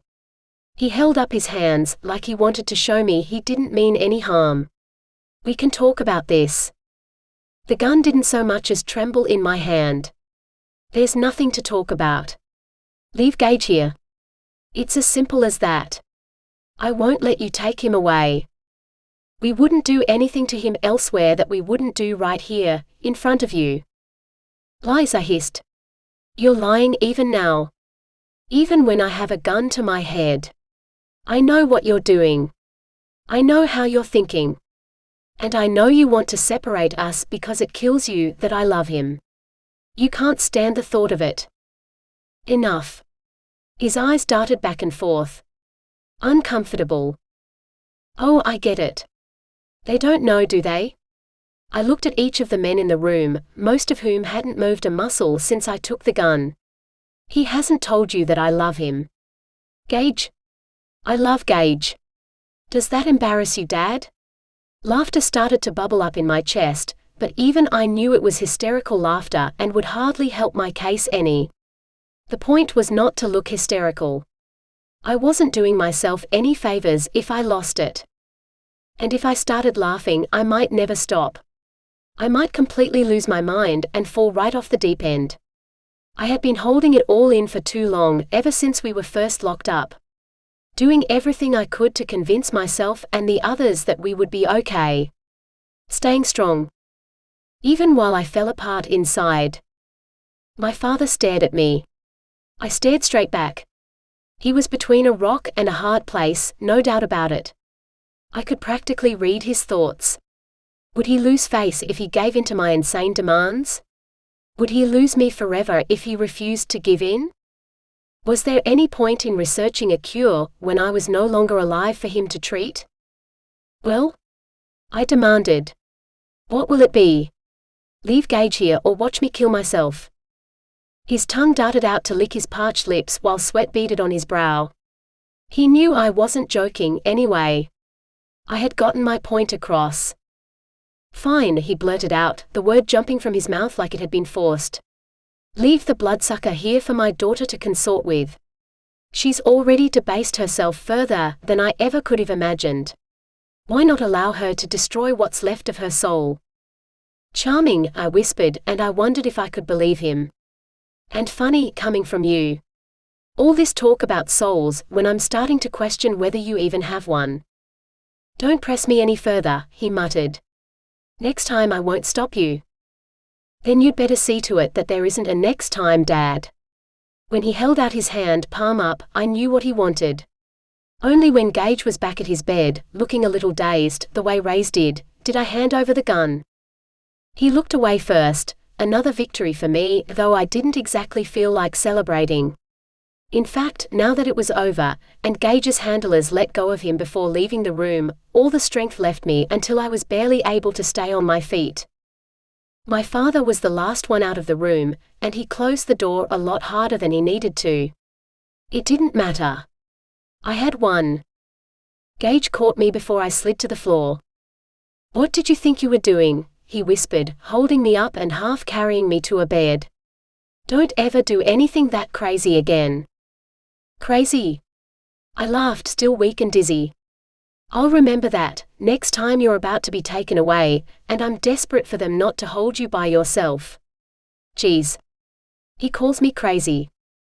It was a little bit of a gamble, Raze murmured when he joined us. He ran a hand through his hair, standing it up on end. Man, that reminds me of something an old friend of mine would have done, and I was no more a fan of her antics than I was of this. I'd appreciate it very much if the pair of you wouldn't lessen what I just did, okay? I laid back on the bed, exhausted and shaking. But I was victorious. I had gotten at least a little of my own back. You're right, Gage sighed, kissing my forehead. You did it for me, and I shouldn't bully you for it, even though I was half scared out of my wits, if you don't mind my admitting it. What do you think I would have done if you had gone through with it? Don't you think it would have killed me, having to live without you? I did what I could not to scoff at this, though I did think he was going a little overboard. You wouldn't have to live without me, because he never would have let me go through with it. How can you be so sure? I know him. I closed my eyes and remembered the look on my father's face. He didn't want any of them to watch it happen. His men, whatever he wants to call them. That would have been worse than their thinking he was weak enough to cave. If he let his own daughter kill herself, whether or not she's a vampire, that would have been it. His credibility would have been shot. Raze snorted. No pun intended. Hilarious. I smirked. I would say you're being too hard on him, but that would be disingenuous. He deserves everything he gets. Gage kissed my forehead again, smoothing back my hair. And I'm grateful for what you did, don't get me wrong. It would drive me out of my skull, not knowing what they were doing to you. Even so, I don't want you taking such huge risks. Too late. I couldn't help but smile, no matter how exhausted I was after all that emotion. I mean it. He leaned in closer, speaking directly into my ear. There's no living without you. Don't push his hand again, because he might push back. He'll think you're trying to take advantage of him now. Seeing how far he'll let you go. I saw the truth in this, and my smile faded as his meaning sank in. I had probably used my trump card. I wouldn't get another one. You're right. I'll be careful. Thank you. Though it works both ways. I opened my eyes to look up at him and found him frowning. I didn't go through with it this time. Who's to say I won't go through with it the next time he pushes me? Yes, well, I doubt you'll get the opportunity again. There won't be any disarming one of the men, not anymore. They'll be more careful with us than ever. I winced at the implications, and tried not to let my imagination get the best of me. It was no good trying to foresee what might happen, or else I might lose myself in despair. Instead, I nodded. Okay. I get your point. But if he pushes me, we'll just have to hope he doesn't. He bent down, touching his forehead to mine. You're impossible. The bathroom door opened, and my reflexes sent me sitting straight up. Good thing Gage was just as fast as I was, or we would have knocked our heads together. He and Raze both jumped in surprise. Naomi stepped out wearing a sweatshirt and pants, toweling her hair. She stopped, eyes wide, when she took in our reaction. What? Did I miss something? Chapter 19. Branwen. What is taking him so long? I turned on my heel and walked over the same 12 paces I'd walked countless times while waiting for Stark's return. I'm certain he'll return the moment he's able to. Saren was calm, ever-centered, and as always I wished I might possess even a fraction of her serenity. Even now, knowing her child was in danger of starving and having not the slightest inkling of where her own mate might be, she all but radiated peace. I scowled. I'm afraid he got himself into trouble. You know what a talent he has for that. Saren chuckled, not unkindly. I do, but those days are long past. I'm sure you will agree that he's calmed his wild ways quite a bit. Quite a bit too late, I grumbled for the sake of grumbling. For someone in such a hurry to get to the Carver mansion, he was taking his time returning from this business he simply had to settle. I had my suspicions as to where this business happened to reside and who the business was conducted with, but he'd given me nothing more than a cryptic smile when I'd asked, flat out, where he planned to go when there was something so important awaiting us. A much more important task. Elowen had always managed to one-up me, and I supposed this was no exception. He'd gone to her. She always found a way to bring him back to her. You have Anissa's map, she asked, bringing my thoughts back to the present and away from that vile witch. I hoped she was happy on her island, surrounded by everything she'd ever wanted. Except for him. I held up the folded sheet of paper. It seemed simple enough. We were to follow the tunnel which Anissa had so often used to slip in and out of the mansion unnoticed, one which had originally been created for the transport of illegal beverages in the days when imbibing was against the law. It opened up at an old door just inside the acreage's borders and led to a pantry inside the unused kitchen. Beyond the kitchen was a door which led down to the dungeons. We were to use the passageway running the length of the mansion's lowest level, to take the stairs at the other end. The reasoning behind this? Marcus is dead, Anissa had explained, and if his son Will has taken his place, there's a much lesser chance of there being anyone in the dungeons. He's his father's son in many ways, but he never struck me as the type to lock vampires away for little more than his amusement. Did Marcus Carver behave that way? I'd asked aghast. Anissa had nodded, wrapping her arms about herself as if struck by a sudden chill. Oh yes. He did it to my sister. Did no one ever tell you that? I guess there wasn't much of a reason to. No one would offer us protection or support after our parents died. I didn't understand why at the time, but I now know it had to do with my being half-Fae. Our clan couldn't forgive my hybrid status, and so punished both of us by virtually ignoring our presence. I suppose they thought they were being charitable, even allowing us to stay in the mansion. That's terrible, I'd murmured, stricken. Sara broke clan law in an attempt to see to it we were fed. Nothing more than that. We were struggling, starving, hopeless. Marcus learned of her transgression and locked her away in a silver cage, then allowed her to starve until there was nothing left of the sister I remembered. She'd stared off then, as if by looking at the wall she could see her suffering sister once again. She was a shrieking, raving thing, begging for even a drop of blood. I hardly recognized her, and truth be told, I don't think she recognized me when I visited. She was too far gone by then. I begged Marcus to please end the starvation. I vowed that I would do whatever it took to balance the scales. Anything, so long as he promised to end the torture. Did he? Certainly. She'd blinked rapidly, the vision dissolving before turning her focus back to me. He trained me to become an assassin on his behalf. I killed his enemies for Sara's sake. So long as he kept feeding her, I did as I was told. I couldn't imagine letting her suffer like that. I couldn't stop thinking about everything she'd described. The torment it must have been, not just for Sara but for her. How it had shaped both of them into who they'd become. After we climbed the stairs 3 flights, we were to push on a door mounted flush with the wall. This was a secret door in what were one Marcus's chambers, which he had once used that he might visit the dungeons at any time without anyone else noticing. Just why he would have taken the care to obscure his actions was a mystery to me, though I supposed he'd been twisted enough to have any number of reasons. All of which sent a shiver of revulsion down my spine. We would find another such door on the opposite side of that very room, which had been his bedchamber. Why a vampire needed a bedchamber was yet another mystery that I had no time to delve into. That door led to a secret room, a vault of sorts, in which he'd stored a great deal of synthetic blood. The room was chilled to protect the blood's freshness. I saw him duck in there dozens of times, maybe as a way to remind me of everything he had to offer my sister if I played along. It pains me to think of how easily he twisted me to his bidding, Anissa had mourned. That was the past, and I'd done all I could to remind her of the fact. She couldn't blame herself for the evils of another.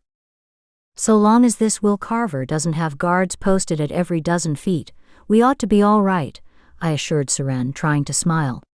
We can leave as soon as your brother returns. Her brother has returned. Stark strode into the courtyard outside the fortress, the remnants of the portal he'd used vanishing behind him. His expression was blank, holding not a single clue as to the nature of his meeting with his former love. Just the thought of the two of them together was enough to wrinkle my nose in disgust. I'm sure I speak for Seren when I say we're sorry to have pulled you away from where you would so obviously prefer to be. I could no longer contain my frustration, it would seem. You led me to believe this was a matter of importance, yet you leave me waiting all this time. I thought I caught a flash of a smile from Seren, though she rearranged her expression in much blander lines in the blink of an eye. He, on the other hand, appeared taken aback. Pardon me, he murmured, a hand over his chest. I only thought that with such a dangerous mission upon us, any lingering business ought to be seen to. Awareness thrummed in my blood, pushing its way through my veins. You don't believe this will end well for us? I have reservations of which you're well aware, he snapped. Yet it matters nothing to you. I opened my mouth to argue the point, but Seren was faster than both of us. You had better be going, she advised. When you arrive outside New York City, it will be full dark. All the better to conceal your actions outside the mansion.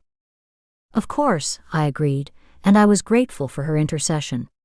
Words were about to be exchanged that neither of us could have taken back. I gave her a brief, strong hug before marching through the new portal which Stark had created. In an instant, brilliant sunlight changed to darkest night. The air was chill, damp, dew coating the grass beneath my feet. It was a stroke of brilliance on Anissa's part to lend me more sensible clothing for a task such as this. I tugged the zipper pull to close the hooded sweatshirt. Stark noticed this. I've never seen you in human clothing before. I couldn't help but frown. What would you call what I normally wear?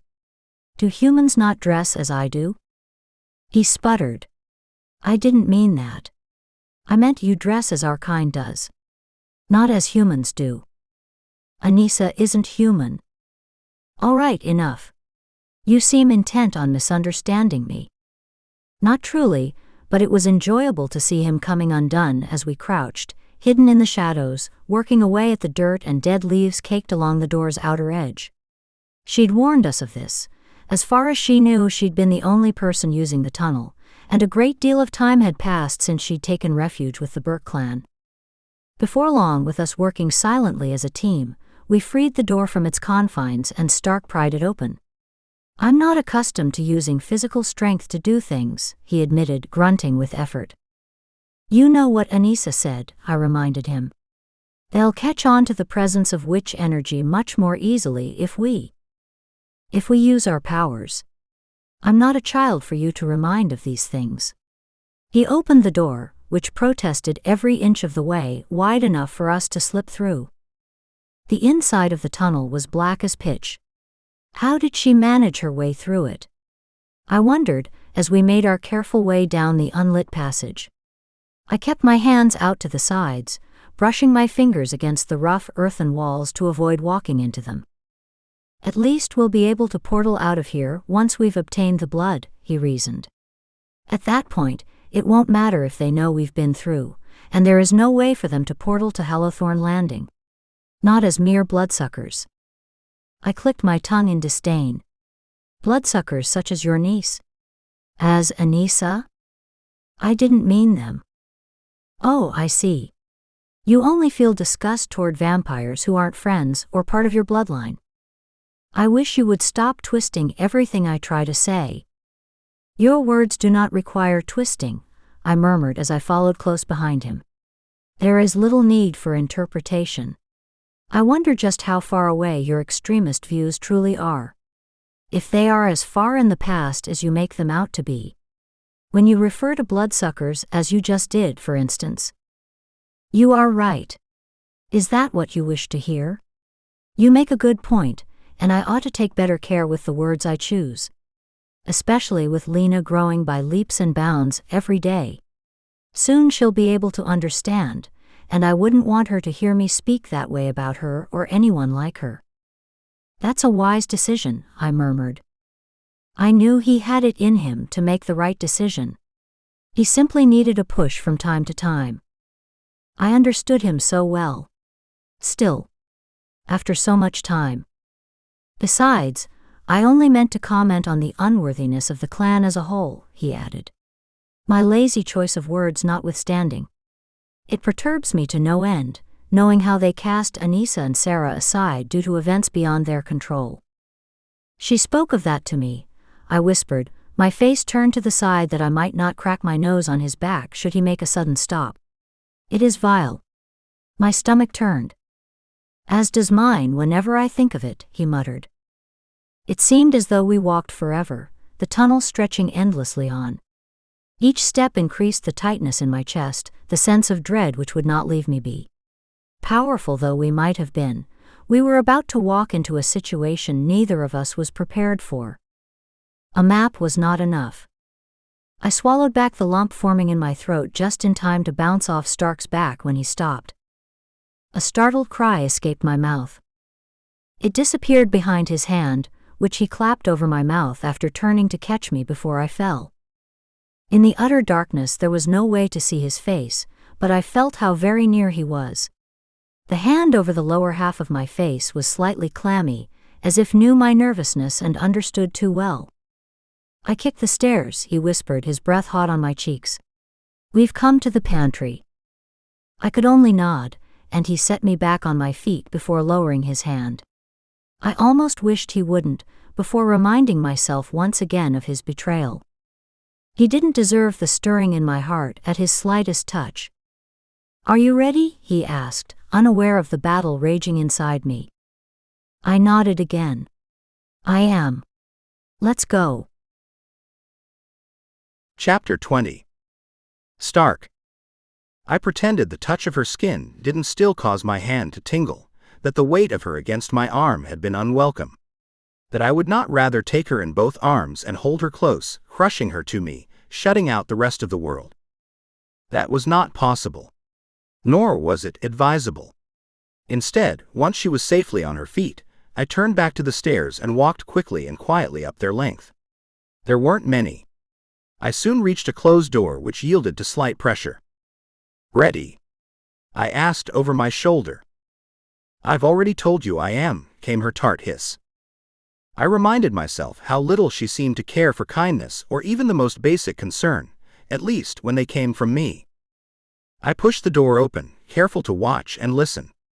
The pantry was empty, a relic from bygone days when it might have been stuffed overflowing with food and drink. There was no need for either in a vampire's mansion, even one in which an entire clan resided. Though they might have taken the trouble to store synthetic blood for the clan. But that would not have fit with Marcus's need to rule every one of the clan's actions. In a pantry or a kitchen, anyone could feed at any time so long as they knew how to get in. He'd chosen instead to ration the blood among each family, all but ignoring Anissa and Sara. I could almost understand how her mind had unraveled so. We walked on silent feet, through that room, and into the empty kitchen with its wasted appliances and empty cabinets. According to the map, we were to look for a door beyond the kitchen which would lead down into the dungeons. I held her back while I swung open the kitchen door. The house was quiet, silent even, leading me to question just why it was so. "Where is everyone?" Branwen breathed close to my ear. I shrugged one shoulder, eyes peeled for signs of movement. Rather than answering, it wasn't as if I had an answer. I found the door in the wall, so dark against an already dark wall. She nodded when I gestured to it, and we were darted out from the kitchen like a pair of rodents running from the light. Once we were on the other side, in an equally dark and deserted passage, I could breathe slightly easier. We'd made it this far without detection. I took Bronwyn's hand before descending to the dungeons. "What are you doing?" she whispered, though she did nothing to pull away. "Making certain we stay together." You could not do that without grasping my hand and holding it so tightly. "Is there anything you will shrink away from complaining about? It's difficult enough to keep track of where I place my feet." The stairs were dark, in keeping with the rest of the mansion. Not a flicker of light to see by. Once again, I wished I might use my power to illuminate the passage. There were torches along the dungeon passageway, which came as a relief. They burned low, emitting little more than a faint glow, but it was enough to see by for once. The rooms, dungeons, on either side were separated from the passage by glass walls. I would have wagered a generous amount that the glass had been treated with magic, of one sort or another, rendering it impossible for sound to pass through. Much like the magic I'd encountered while imprisoned on Shadowspain. "Hurry," Branwen urged as we ran straight ahead. "I have a terrible feeling in this place." "It's the energy." "What's been done here?" I whispered over my shoulder, wishing there was time to offer a smile of encouragement. "Something." But I felt it too, and that oppressive energy. What I imagined it would be like if an elephant sat on my chest. I could barely draw a proper breath, and not because I was running. Which one was Sara's cell? Where had she been tortured? There was no time to think about it, not that I wanted to, not that it was something I longed to consider. The hall came to a dead end not much farther ahead. The sound of an opening door halted me in my tracks, sending Branwen crashing into me once again. As I had before, I clamped a hand over her mouth before she had the chance to grumble at me for stopping. And before she had the chance to react. I pressed myself to the wall, pulling her in with me, and we held our breath while waiting to see who or what had made the noise. Who had opened the door? Where were they? I didn't hear a thing, not a footstep, not a voice, not even the doors closing. Nothing. It was almost enough to make me believe the sound had come out of my overwrought imagination. The ever-present, crushing energy which spoke of a great many evils had twisted me. Then a footstep. And a blur as a vampire bolted forward from the half-open door, fangs bared and claws extended. Claws which tore through the air seeking flesh. My flesh. I forced Branwen behind me and shielded her while I bore the brunt of the vampire's body. He was determined, his blood-red eyes revealing the desperation to tear us apart. His fury, his bloodlust. He would drain us dry if given a chance. Branwen murmured something behind me, and the vampire flung himself backward as though I'd thrown him and crashed into the opposite wall. Before he had the chance to gather himself and charge again, I froze him in a block of ice. "I could have handled that myself," I muttered to the witch behind me. "Yes. You were doing very well," she said with a snort. "We have to be fast now. Before another of his kind ventures down here and finds him." He raged against his confines, slamming his fists against the ice walls and shrieking. The sound died when it hit the ice, leaving the passageway silent. "Come. We have to hurry." She was right, we had less time than ever. Rather than waiting until we were certain our fanged friend hadn't been followed, I charged through the door and up the stairs to Marcus's former chambers. And I hoped they weren't Will Carver's current chambers, or if they were, that he might be away from them at the moment. While it wouldn't have bothered me in the least to freeze every single vampire on the property, there was no telling how many there were, or how long it would take. Perhaps I would simply encase the entire mansion, and be done with it. There it is, Branwen hissed, pointing to the door. As Anissa had described, it sat flush with the wall in order to blend in. I gave it a gentle nudge and held my breath as it swung open. This time, it was Branwen who took my hand, and the fact that hers was rather clammy registered on my consciousness just before we stepped into the chamber. Dark. So dark. Heavy drapes pulled tight against the windows, blocking out even stray moonlight. Immediately, a musty odor greeted us. The bed appeared to be empty, a great monstrosity of a bed, intricately carved with images I couldn't quite make out, and piled high with silk pillows which shone with a peculiar luster even in the absence of light. Old-fashioned, ornate wallpaper covered the walls. I crossed the room as quietly as possible, searching for a place on the paper that didn't quite match the rest. If only there was better light. Branwen crept close on my heels. "You ought to stand guard and warn me if you hear anyone coming," I suggested, pointing to the other side of the room. She did as instructed with no argument, which was a miracle unto itself. The door was well and truly concealed. I ran my hands over the wall. A thin film of dust covered it, giving me added confidence that no one had used the bedchamber since Marcus left. "Hurry!" Branwen urged from across the room. A glance over my shoulder revealed her, pressed against the door with her ear to the wood. "I'm doing my best." I pressed my palms to the wall, hoping to activate the spring which allowed the door to open without the use of a knob or latch. I was beginning to despair. What if Will had known of the supply all along and had moved it? What if he'd sealed the room off? Then something gave under my hands. The door sprang open. I let out a long breath, opening it further as I did, almost afraid of what I would find behind it. If it was empty, and we'd come all this way for nothing. The room was chilled, as promised. It was also fully stocked with bag upon bag of blood. Dozens of them, stacked floor to ceiling along metal shelves. "Your bag," I whispered, already emptying the shelves. "Hurry!" Branwen dashed over to me, holding out the canvas bag she'd worn over one shoulder. We worked together to fill it to overflowing. "Let's go," she breathed, and there was a smile in her voice. Elation, even. She sounded like the Branwen I remembered so well.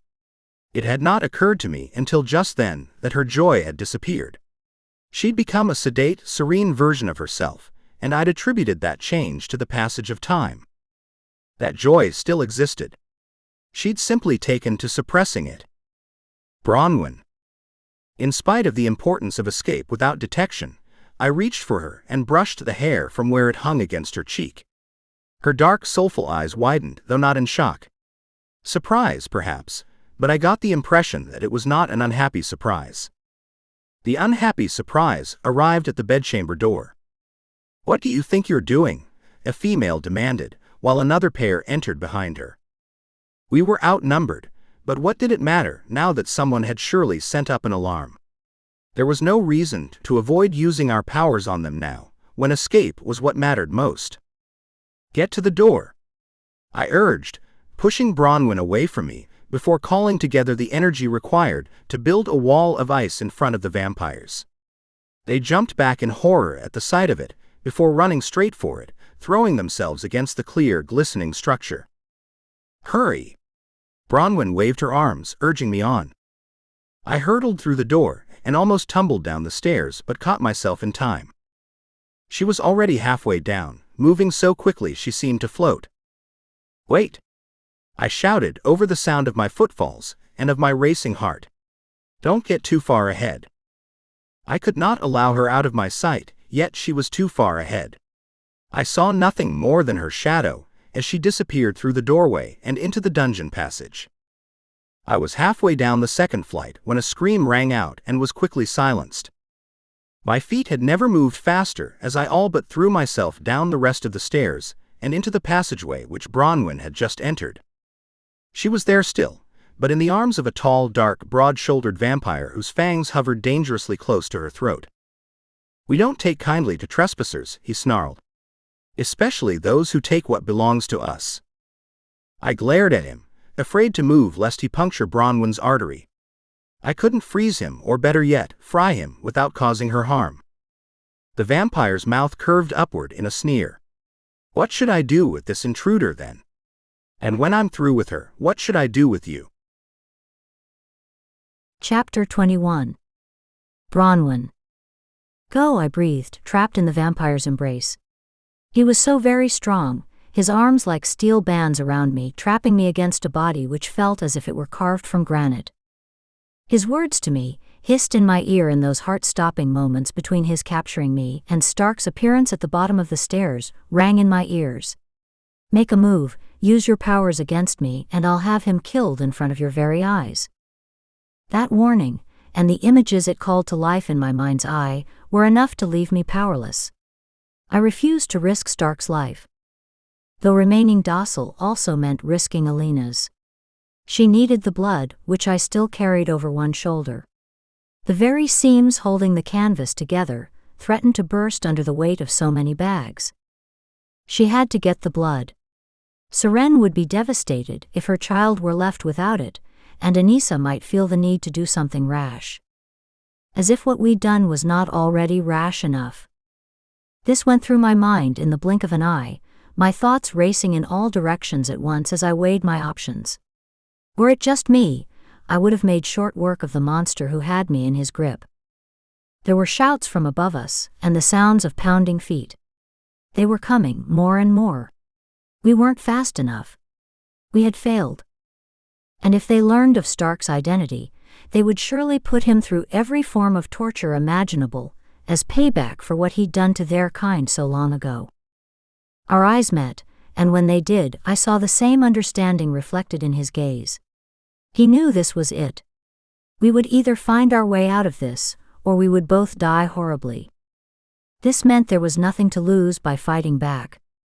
I closed my eyes and gathered every last scrap of energy, then directed it at the vampire who held me fast before letting go. He didn't have the chance to cry out before hurling backward and crashing into the block of ice in which his friend still raged. The snap of his spine was a satisfying sound. Come on. I shouted, reaching for Stark but finding myself too slow. We already had more company, pouring down the stairs and through the doorway. He whirled about, shooting ice bolts from his fingers and lighting up the stairwell and the passageway between the cells. Vampires fell, sizzling and burning from the frozen bolts, some of them screaming as he fired one after another of his killer bolts. I didn't dare touch him when he did this, for fear of catching some of the charge.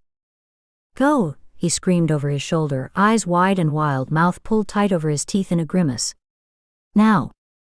I won't leave without you. I looked down the length of the passage, into the darkness, longing to be finished with this place for good and for all. But I would not leave him.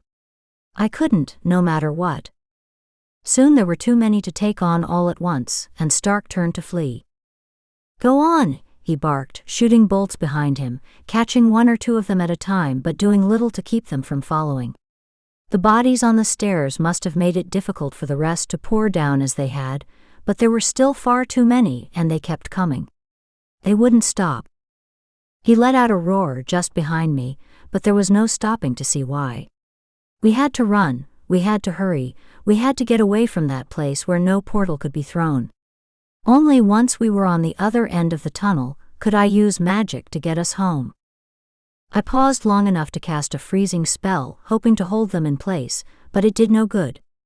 All the newcomers did was step over the bodies of their fallen kin and continue to come after us. A wall. We need another wall. I'm trying. Stark shouted, running in short bursts between bolts over his shoulder. They don't give me enough time. I'll hold them as long as I can. When I count to 3, we both turn, and I'll hold them while you build the wall. We were nearing the end of the passage. I could see the stairs in front of me, coming into better focus with each step. Ready? 1, 2, 3. We stopped, turning together, and I held my hands palms out.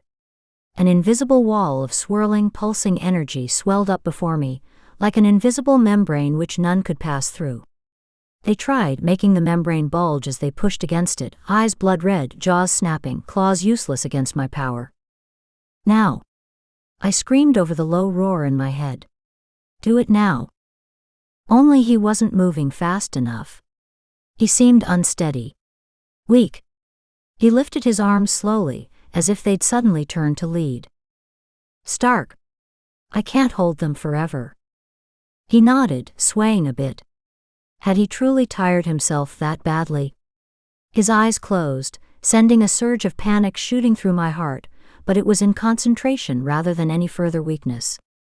Ice shot from his hands, as I'd known it could, forming a solid wall between us and the vampire horde who cursed us from behind it.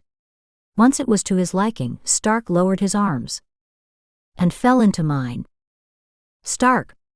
I dropped to my knees under his weight, and only then found the cause of his weakness. The blood which soaked into his clothing and dripped to the floor.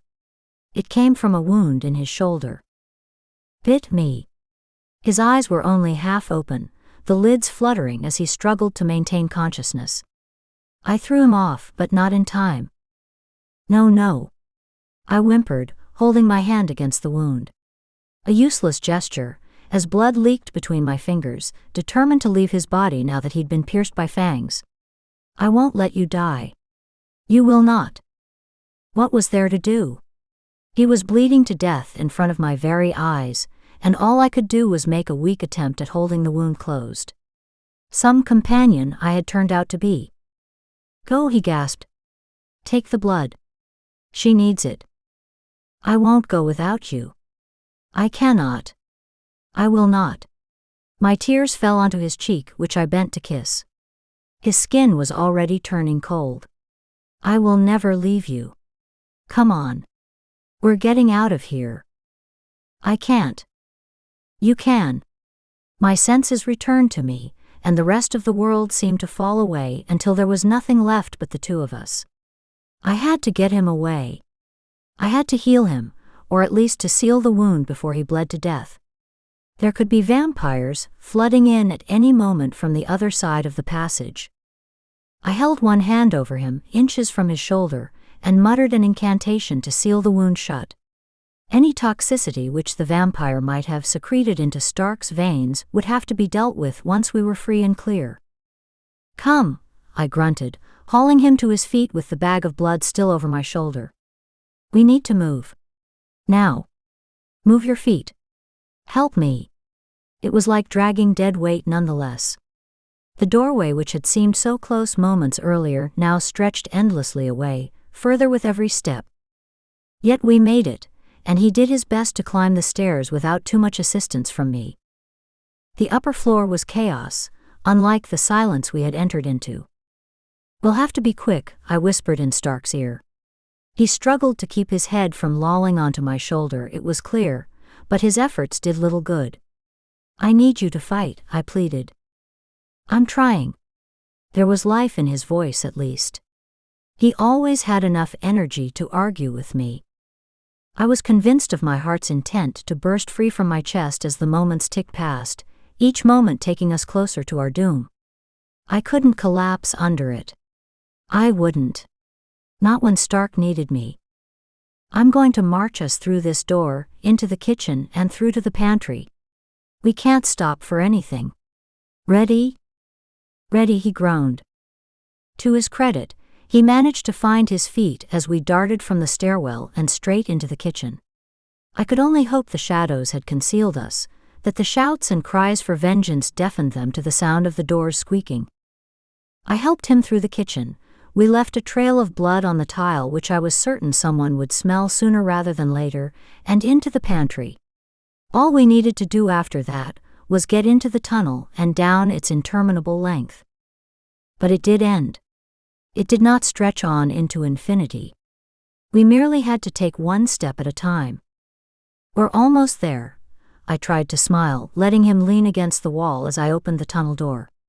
To my surprise, there was a light switch just inside. It only existed at the house, not at the other end, hence our making the walk through pitch darkness earlier. The presence of overhead lights made the return trip easier, even if everything about it was 100 times more difficult.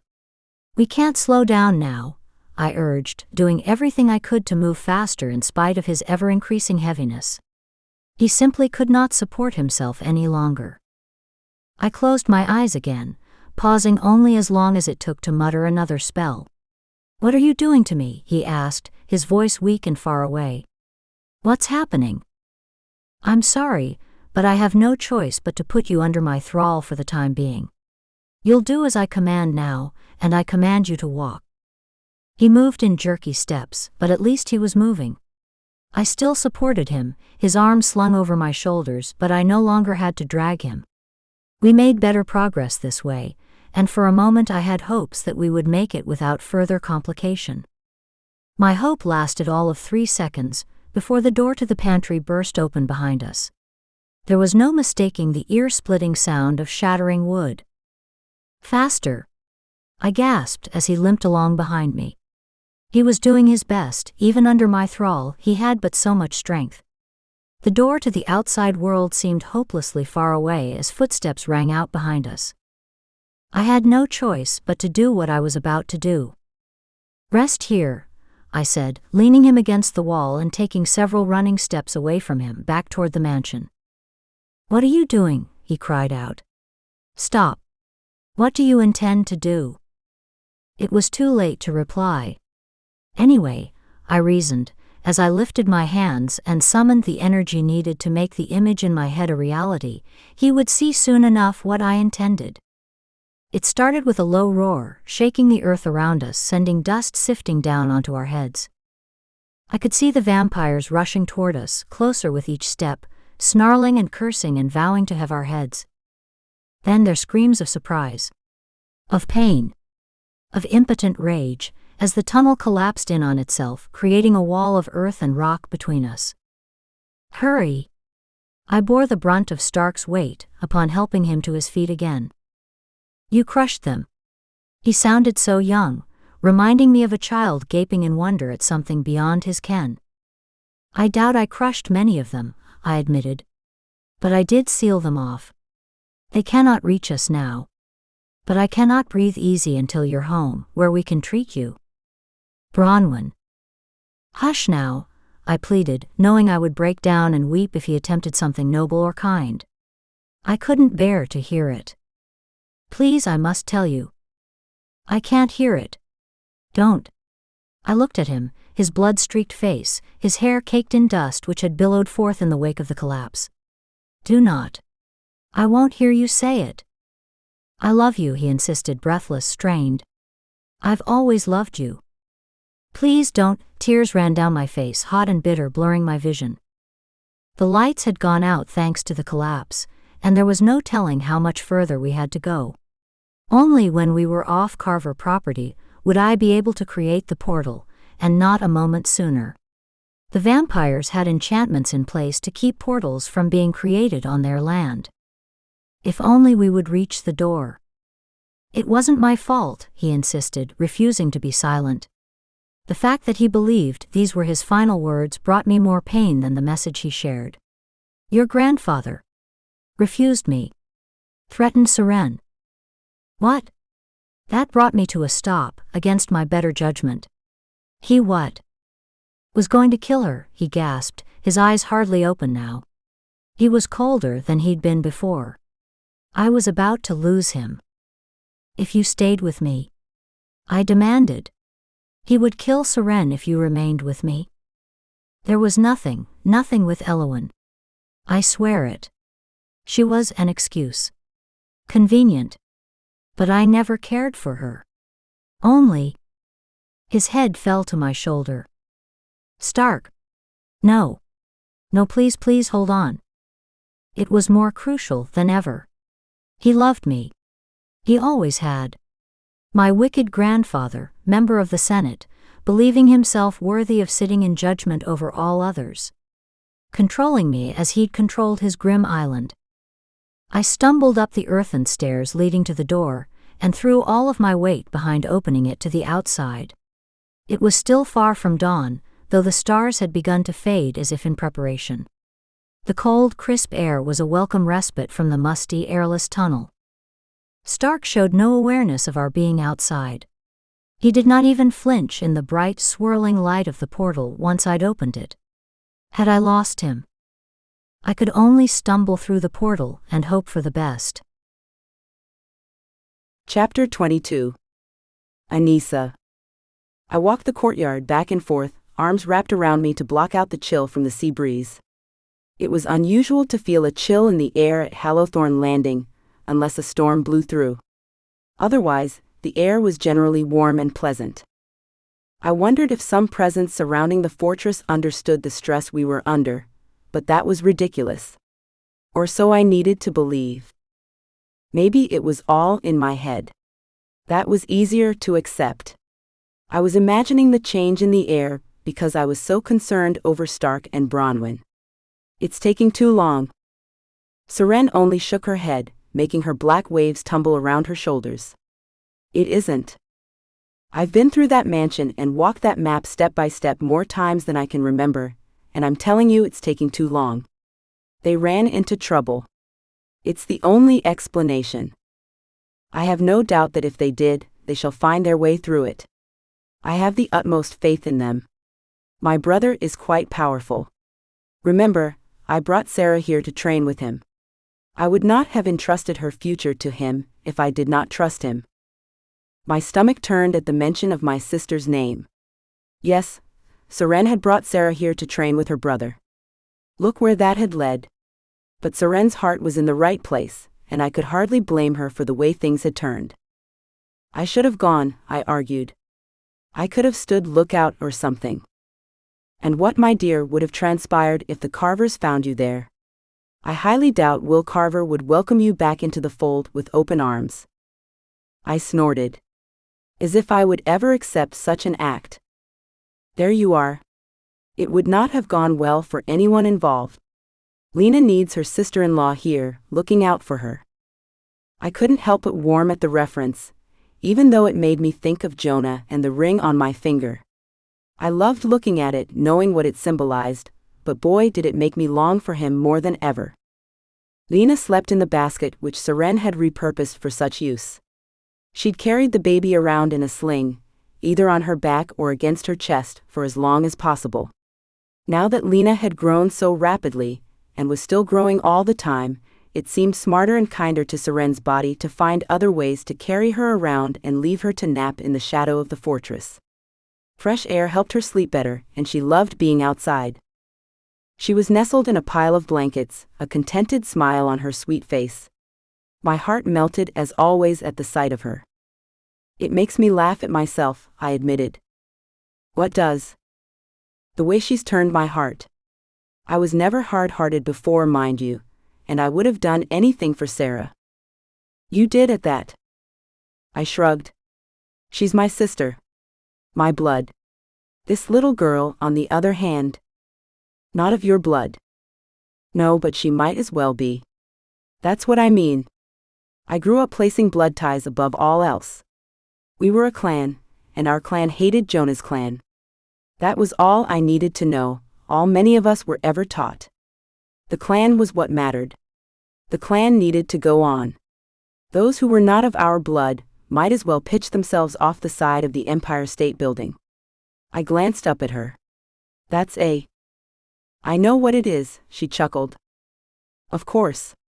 Anyway, now? I would move heaven and earth for this little one. It amazes me when I imagine what I would do to protect her. How easy it's been for her to step straight into my affection. I stroked the back of one chubby hand.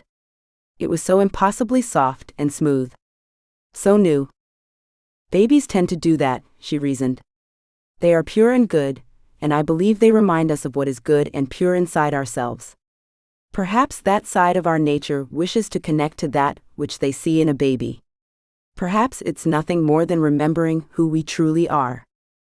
I had the strangest feeling about her when she was born, I admitted. That she was much wiser than she should be. Like she held all the wisdom of the universe in her tiny head. I believe she does. I believe we forget over time how wise we are. She chuckled again, this time wryly.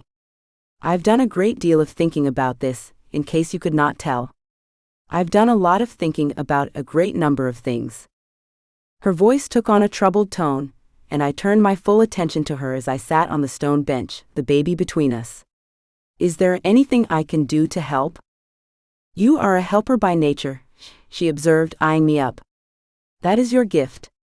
Rather than turning your back, telling yourself the troubles of another are no troubles of yours, you jump in headfirst and demand there be a way to make things better. I admire that. I truly do. I couldn't help but warm a little at her compliments, to the point where a blush touched my cheeks. Thank you. That means a lot, especially coming from you. From me? I blushed harder than ever. Maybe I shouldn't have said it. You know, I respect you as a person. You've already risked so much. To save Fane when he was on the verge of dying, to carry and bear Elena though you knew what it could mean to you. We would all be in terrible shape if it weren't for you. And Fane? She whispered, stroking Lena's hand like I just had. He brought me into his world, and I shall never regret following him into it. I told myself when he first asked for my assistance with his children's troubles that I would not grow attached. They would certainly never welcome me. And they did not at first. Some of them still haven't, I'm afraid. Give it time, I urged. If Jonah can come around, they all can. I'm sure of it. I hope so, she admitted, and for the first time she showed a hint of vulnerability. Outside of her delivery, of course, but that hardly counted. Nobody would have expected her to pull herself together while she suffered the way she had. Is that what you've been thinking about? I asked. Scott and Philippa and Gage? Oh, much more than that. She rose with an unhappy sigh and started to pace the way I had just finished doing. What if he doesn't return? He warned me that his business was dangerous, that he would be away for a good deal of time. What if he can't return? What if Lena grows up never knowing her father? Her words were like a pin in a balloon, and I was the balloon. She deflated me. I see, I whispered, slouching forward until my elbows rested on my knees. I see. I want her to know him, not merely to hear of his goodness and bravery, but to know him. To be with him, to learn from him the way her brothers and sister did. She wrung her hands as she walked, frowning more deeply than ever. I realize that sounds selfish. It doesn't.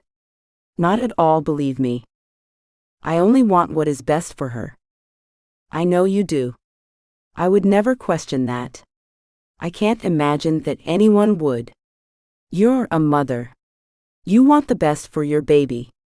There's nothing to apologize for or to second guess. I would feel exactly the same if I were you. Especially since I know what it means to grow up without a father. Oh, Anissa. I was thoughtless. Seren stopped dead in her tracks, her face falling. I shouldn't. No, believe me. I waved my hands. It doesn't upset me or anything like that. Not even a little bit. I can relate is all. I wish I had been able to spend more time with Gregor. I wish I had even known he existed, let's start there. I didn't know I was different from the rest of the clan, until it was too late to do anything about it. And now, she asked, frowning again. Now? I wish I knew him better. I love him and he loves me. I know that. He officiated my wedding ceremony. I smiled, looking down at the ring, turning it around my finger and remembering the pride on Gregor's face that day. But I can't help but think about all the time we missed. Time we could have spent together. It makes me sad, honestly. I try not to be. It can't be helped, she murmured. No. It can't. I don't mean Lena will feel the same way, she's her own person. I couldn't help but laugh a little, looking down at her. She'll go her own way.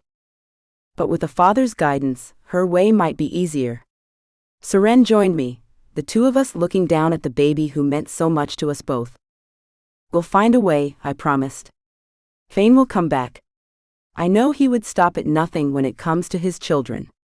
He even pretended to be dead for decades, all to protect them from Lucian. And it worked. Even though it caused him pain, even though he must have known how they would come to hate him for it, not understanding why he did it, he stayed away. He would do no less for Lena should the need arise. I don't want him to stay away, Saren whispered. I want him here. With us. While she's still a child, while there is still time. She's growing so rapidly. He's already missed so much, and that weighs on my heart as well. I know it does. I took a chance, reaching out to put an arm around her shoulders. She had always struck me as sort of untouchable. Again, aside from the complete madness that was her labor and delivery of Elena. Outside of that, she seemed to be above needing comfort and support. I knew then that I had been wrong about her. She was just as fragile as anyone when it came to the people she loved. It didn't matter how old she happened to be. I had no idea and couldn't imagine she would appreciate my asking, or how powerful a witch she was. He'll come back. Nothing could keep him away from you and Lena. I hugged her and hoped that I was telling the truth. Wanting to be there for his family, and actually being able to make good on his promises were two different things. The opening of a portal startled us both, though that was exactly what we'd been waiting for all along. They're coming through. Saren beamed, and I couldn't help but sag a little against her as relief washed over me. Finally. They were coming back. I hadn't expected to see Branwen practically carrying Stark through the portal, however, and neither had Saren. What happened? She gasped when Stark collapsed onto the cobblestones. Branwen was blood-soaked just like he was, her face white as a sheet. We were attacked. One of them bit him, but he doesn't seem to be showing signs of illness. She slid the canvas bag from her shoulder and held it out to me. It bulged with bag after bag. Blood. As promised. Then she collapsed next to him. Chapter 23. Felicity. Avelaine. My home. My former home, I corrected myself as I looked around the place I'd always called home. At least until I became Alanic's wife. Shade's Realm was a lovely place. Truly. I ventured into the forest whenever I had the chance, admiring the natural splendor surrounding me while I gathered berries, barks, and plants. I'd known nothing but Avelaine my entire life, naturally, and nothing could change the fact that I felt more at peace while in nature than anywhere else. Yet for all its loveliness, it hardly held a candle to the wonder that was my home for so many years. The only home I'd ever imagined calling my own, before meeting Alonic. Avelaine was just as fresh and pure as I remembered. Even the air felt different. Cleaner, sweeter, with a lushness underneath which spoke of the flowering vines hanging from the trees. Their color was something that could never have been replicated elsewhere, I was certain. As I looked around in wonder, feasting on the sights and sounds and scents, Alonic hardly seemed as enraptured. I do not understand why we ride as we do, he grumbled. I found it a bit ridiculous, truth be told, but I understood the importance of keeping up appearances. They wish to be of service, I reminded him in a whisper, hoping my words would not reach the ears of the guards pulling our wheeled cart. There were no horses in Shade's Realm, and certainly no vehicles as there were in the human world. My feet work perfectly well. As do mine, along with my legs, I added, struggling to contain a grin but failing horribly. I'm glad you find so much amusement in this. I don't find any of it amusing. Just like that, the urge to smile dissolved. I find it quite serious, which is why I agreed to go along with it. Once again, we must keep up appearances. You are a ruler now. You must behave as one does, which means swallowing your infernal pride now and again. He rewarded me with a scowl, but clearly thought better of offering further argument. I was right for one, and we were in public for another, which was hardly the appropriate place for us to hold this tired conversation yet again. I told myself to be patient. It would take time for him to cease thinking as he once had, back when his family shunned and criticized him. He possessed a sharp intellect, an innate sense of fairness, a tremendous deal of nobility. Yet he still had so much to learn. We approached the city of trees in our cart, pulled by a pair of the strongest guardsmen. Behind us were a series of other carts, these pulled by shades who wished to personally offer apologies to the King of the Fae for the grief caused by Garen. It would never be enough to replace who we'd lost. No, I corrected myself. Who they lost? I was no longer one of the Fae. I was a queen. Queen of the Shades. To my surprise and delight, Gregor greeted me as one. He emerged from the tightly clustered trees, followed by a group of faces familiar to me as my own. My heart swelled, and I did everything in my power to remain still and sedate when I wanted nothing more than to run to them. I hadn't truly understood my loneliness until that moment. I needed more than silent, secluded days spent in our chambers or on my own in the woods. In Avalain, I'd not only been Gregor's closest advisor, but also a healer. I'd been in constant contact with my friends, and all had been friends of mine without exception. I had no friends in Shade's realm. No one but Alonic. Would time help me adjust to this, as it would help him adjust to rulership? I slipped my hand into his, feeling greater sympathy than ever. There is the happy couple. Gregor rejoiced. It brought me immeasurable relief to see color in his cheeks, a sparkle in his eyes. I hoped it wasn't only for our sake. I climbed down from the cart with his help and accepted a warm hug. Queen Felicity, he beamed. It has a nice ring to it, if I might be so bold. You might, I laughed. It still sounds foreign. I only recently stopped looking over my shoulder, looking for this queen everyone keeps referring to. He laughed loud and rich, sounding just as I remembered. It was enough to give me hope. King Alonic, he smiled, taking my husband's hand. It brought to mind the day he'd united us in marriage. I'm pleased to welcome you to Avalain, and honored that you would take the time to favor me with this visit. It was the way I'd heard him speak to countless rulers and diplomats before, yet it inspired a flash of pride. He was speaking to my husband, and I knew Alonic respected him a great deal, which made it even more meaningful. King Gregor, Alonic announced, we bring these gifts to you today in the hope that you might grant forgiveness for what has transpired. I want for nothing more than our two realms to exist in peace and harmony. I'm certain there is much I might learn from you. This had been rehearsed, naturally, and recited more for the sake of the shades who'd accompanied us, and the Fae who'd followed Gregor from his chambers when he received word of our approach. Thank you. Gregor clasped his hand again. I accept this on behalf of my people, in the hope that we might create a brighter future together. My heart swelled again. This was the first step towards something better, I was certain. A deeper unity where what had existed in the past was little more than a fragile truce. Come, Gregor beckoned. I would like to see you both in my chambers. Your escorts are welcome to take refreshment while we have a few minutes together. He directed his guard to prepare refreshment, and I advised our escorts to follow. They'd never been to Avalain, it was clear, and the look of wonder on their faces gave me a sense of satisfaction. They needed to know the Fae were nothing to be trifled with. Only once we were alone in the familiar set of rooms Gregor called his own, could the three of us relax. He favored me with another hug.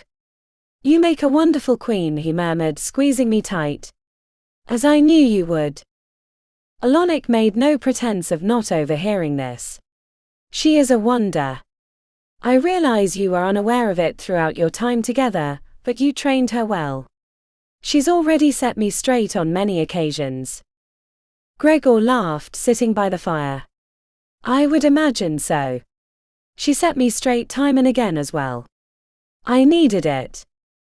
How are you? I sat across from him beside my husband, and accepted a cup of wine from what I knew was Gregor's personal supply. He saved this for only his most esteemed guests. The thought of partaking in it felt rather unreal. I'm doing well, truly, he insisted upon recognizing my skepticism.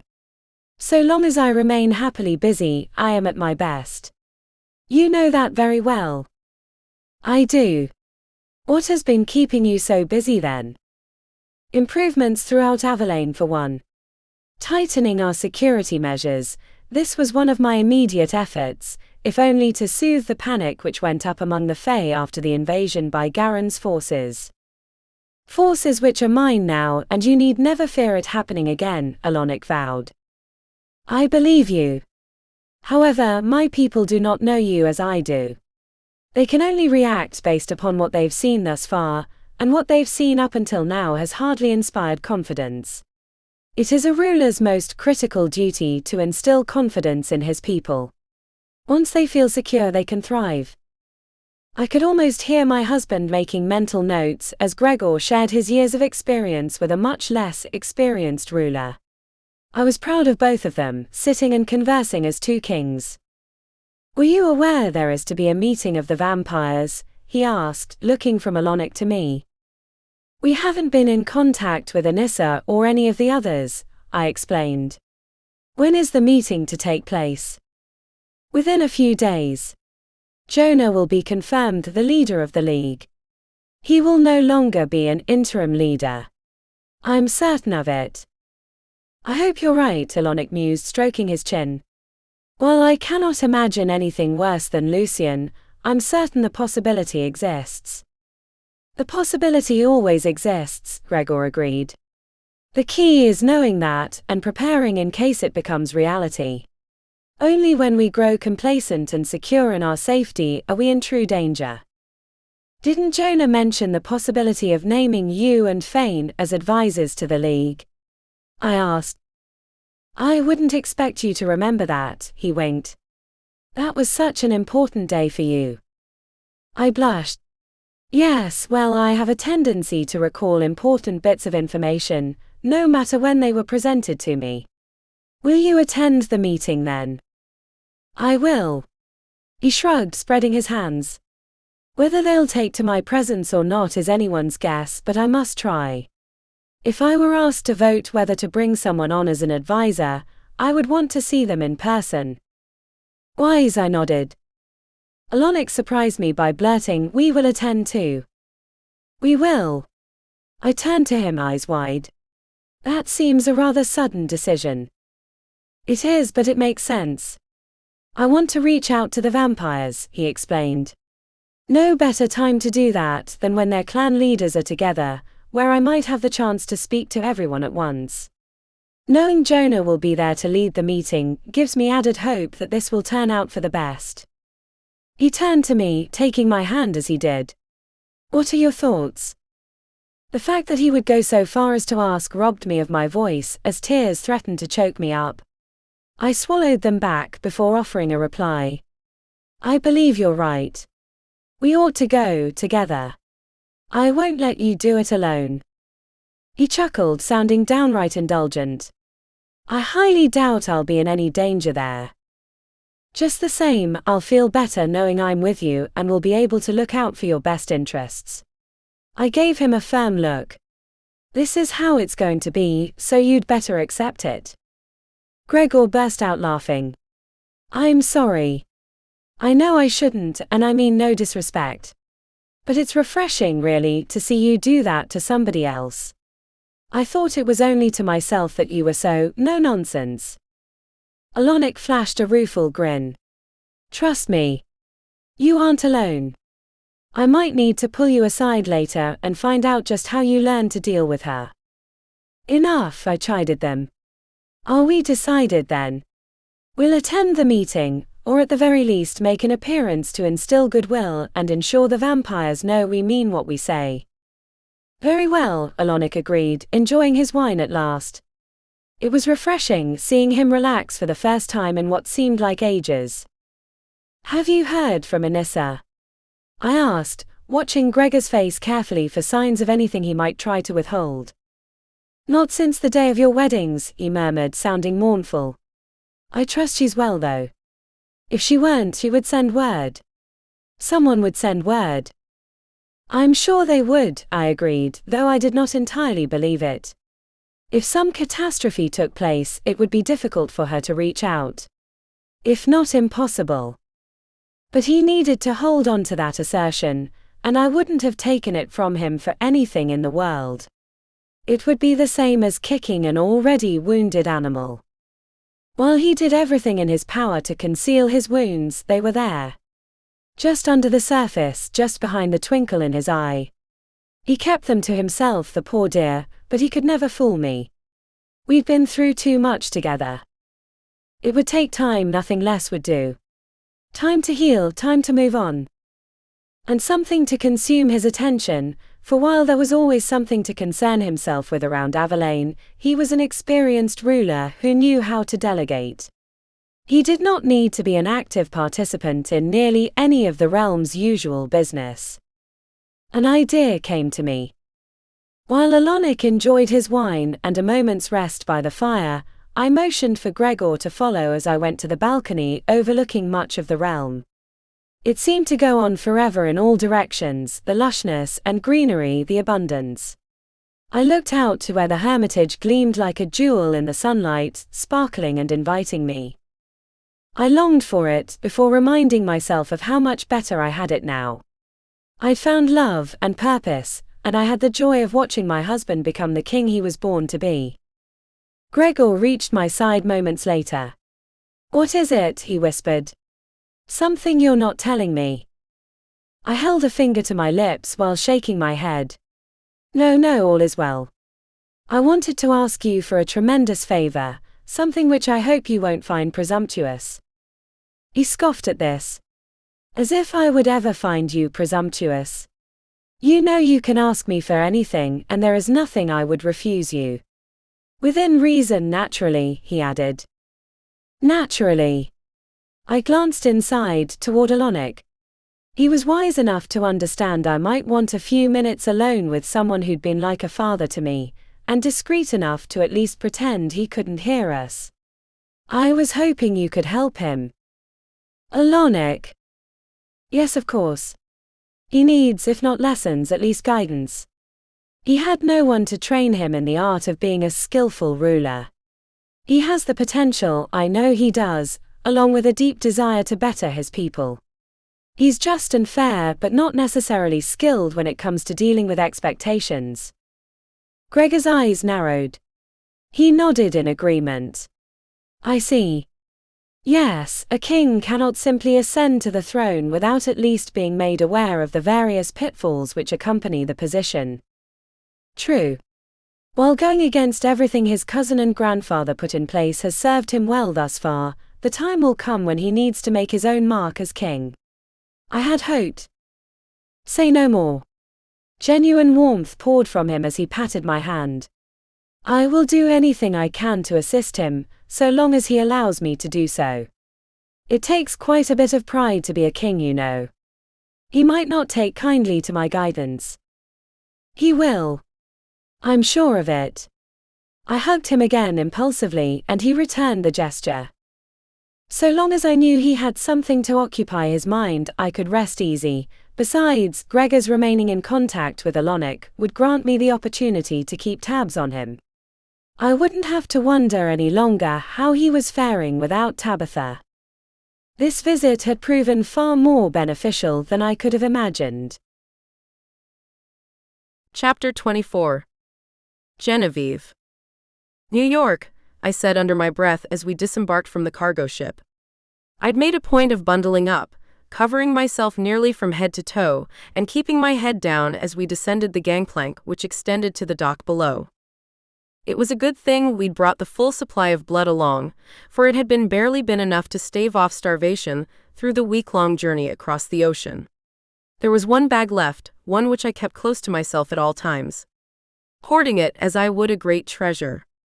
It was nothing less than a treasure, one which kept me from descending into insanity as hunger overtook good sense. I'd seen it happen before, so many times.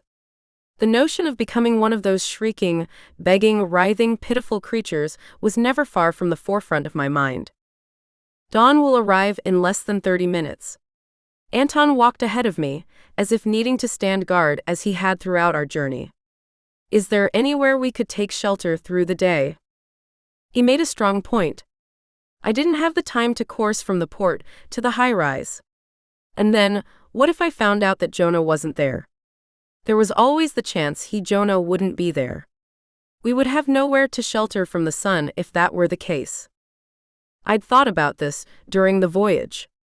There is an apartment near Central Park which I've had for decades, I informed him as we hurried from the ship and past the warehouses along the dock. An apartment I'd kept for when we came into town for League meetings. One I never used and never told anyone about. It was a secret safe house.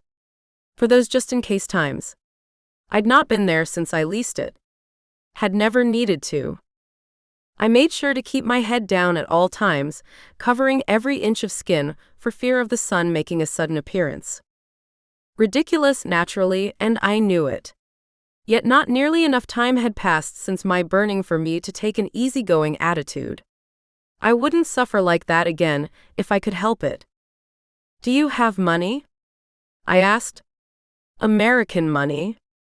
I always carry some American currency in my wallet, he confided. Granted, it's not much. It was just in case you ever needed me while here for a meeting of the League. Back then, I was able to rely on private jets which could get me over here in next to no time. I wouldn't have needed to take a cargo ship. I could have wept at how simple and sweet that gesture was. He'd carried American money in case I needed him while traveling in the States. Thank you, I whispered as I had so many times during our journey. He flagged a cab, and I gave the driver the address upon climbing into the car. It had been so long since I'd taken a cab or seen the city. Not since the massacre in my hotel room while in town to meet with Marcus. That seemed like another life. Like another me. I could hardly remember why I'd gone as far as I had. Power. Most likely. I'd always longed for power. I'd always sought to hold myself above all others, but it wasn't enough just to know I was better. They had to know it too. What are you thinking about? He asked, as I nestled beside him with my head on his shoulder. Nothing in particular, I lied.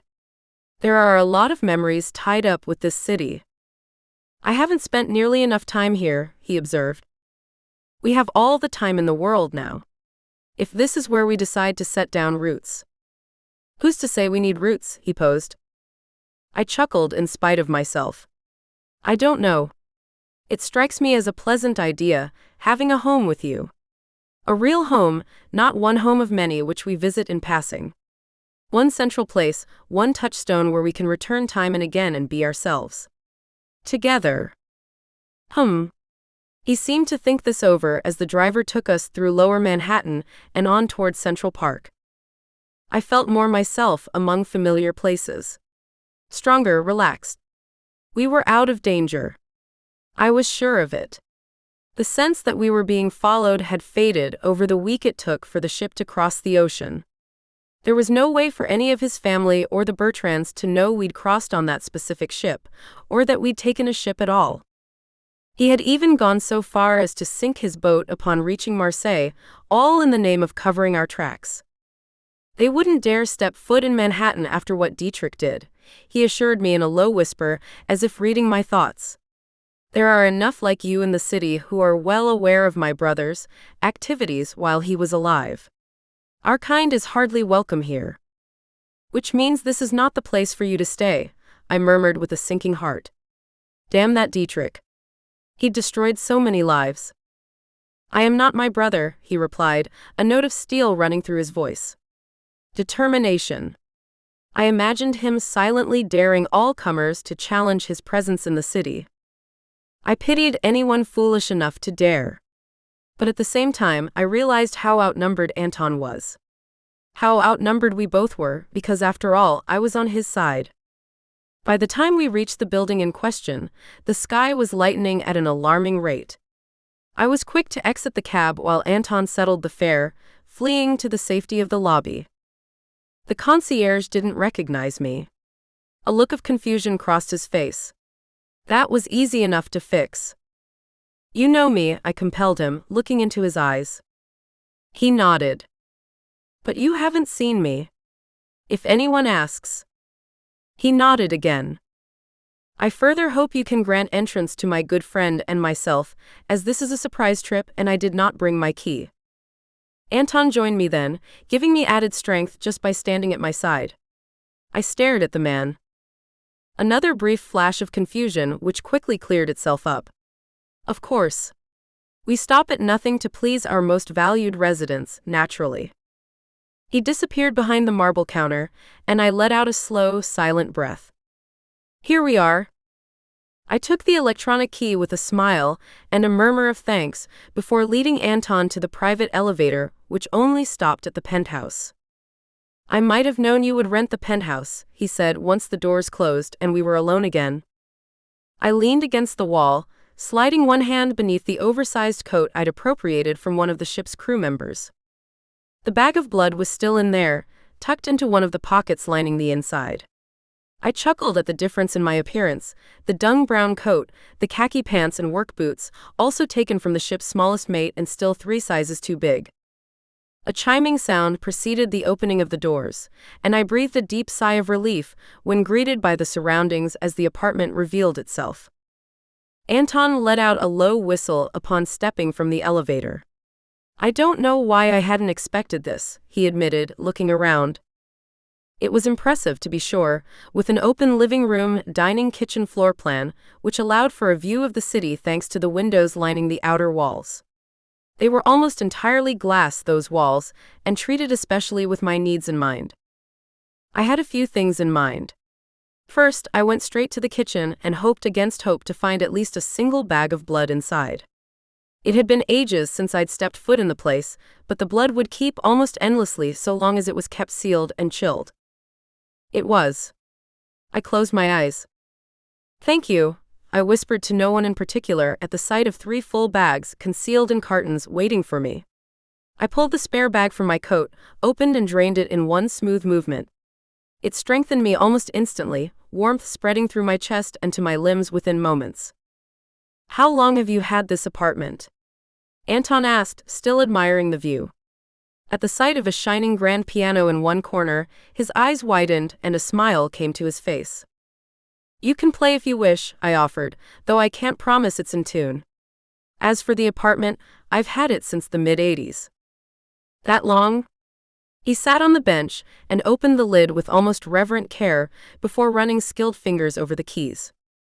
It sounded fine to me, and he smiled in obvious pleasure before launching into a lovely, soothing melody which served to further relax me. It was good to be home, even if this had never truly served as a proper home. Nothing ever had, really. Even my beloved Paris had been little more than a stopping point between trips elsewhere. Yet I felt more myself than I had in weeks, easily. I went to him, standing behind him with my hands on his shoulders, and taking pleasure in the ease with which he played. His fingers flew over the keys with such grace, such confidence. Yes, coming here was the right decision. Someone comes in once a month to dust, I explained, allowing the music to carry me away from the stress of our escape. We were safe, truly and for good. Finally. You don't worry about them finding out your identity, he asked. I've made arrangements. I sat on his lap, my arms winding around his neck. We have to be careful.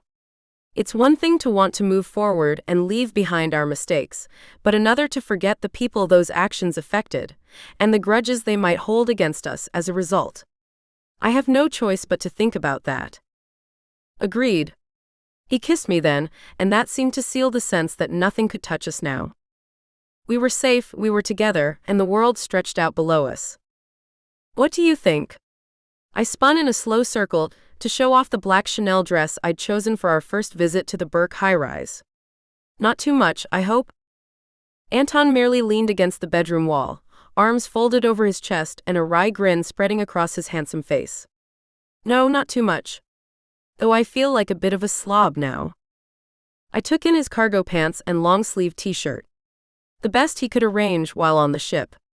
We can stop someplace for a new outfit, I suggested. And just what would we use to pay for it? He raised an eyebrow. Remember, we can't use any of my cards. Margot will be on the lookout for that. I can access my accounts now. My special accounts, I reminded him. Everything is locked in my study, my credit cards, bank cards, everything. They'll be looking for you too, he murmured. I cocked an eyebrow. They're looking for Genevieve. Not for Jemima Benedict. Who's Jemima Benedict? Me, of course. I spun again, laughing this time. You can't possibly imagine that I don't have more than one name under which I've traveled and done business all these years. Jemima Benedict owns this apartment. Jemima bought this dress, these shoes, everything. I don't understand. But he was smiling, if tentatively. Anton. I went to him, taking his beloved face in my hands. You know me. You know what I've done, what I'm capable of. Do you believe it behooved me to live under my true name? When I was in Paris, or with my clan certainly. I even visited the city under my real name more than once, most recently while staying at the St. Regis. Otherwise? You're looking at Jemima. And Jemima has an abundance of money, he asked, still skeptical. Jemima has several very clever investment brokers working on her behalf, I assured him.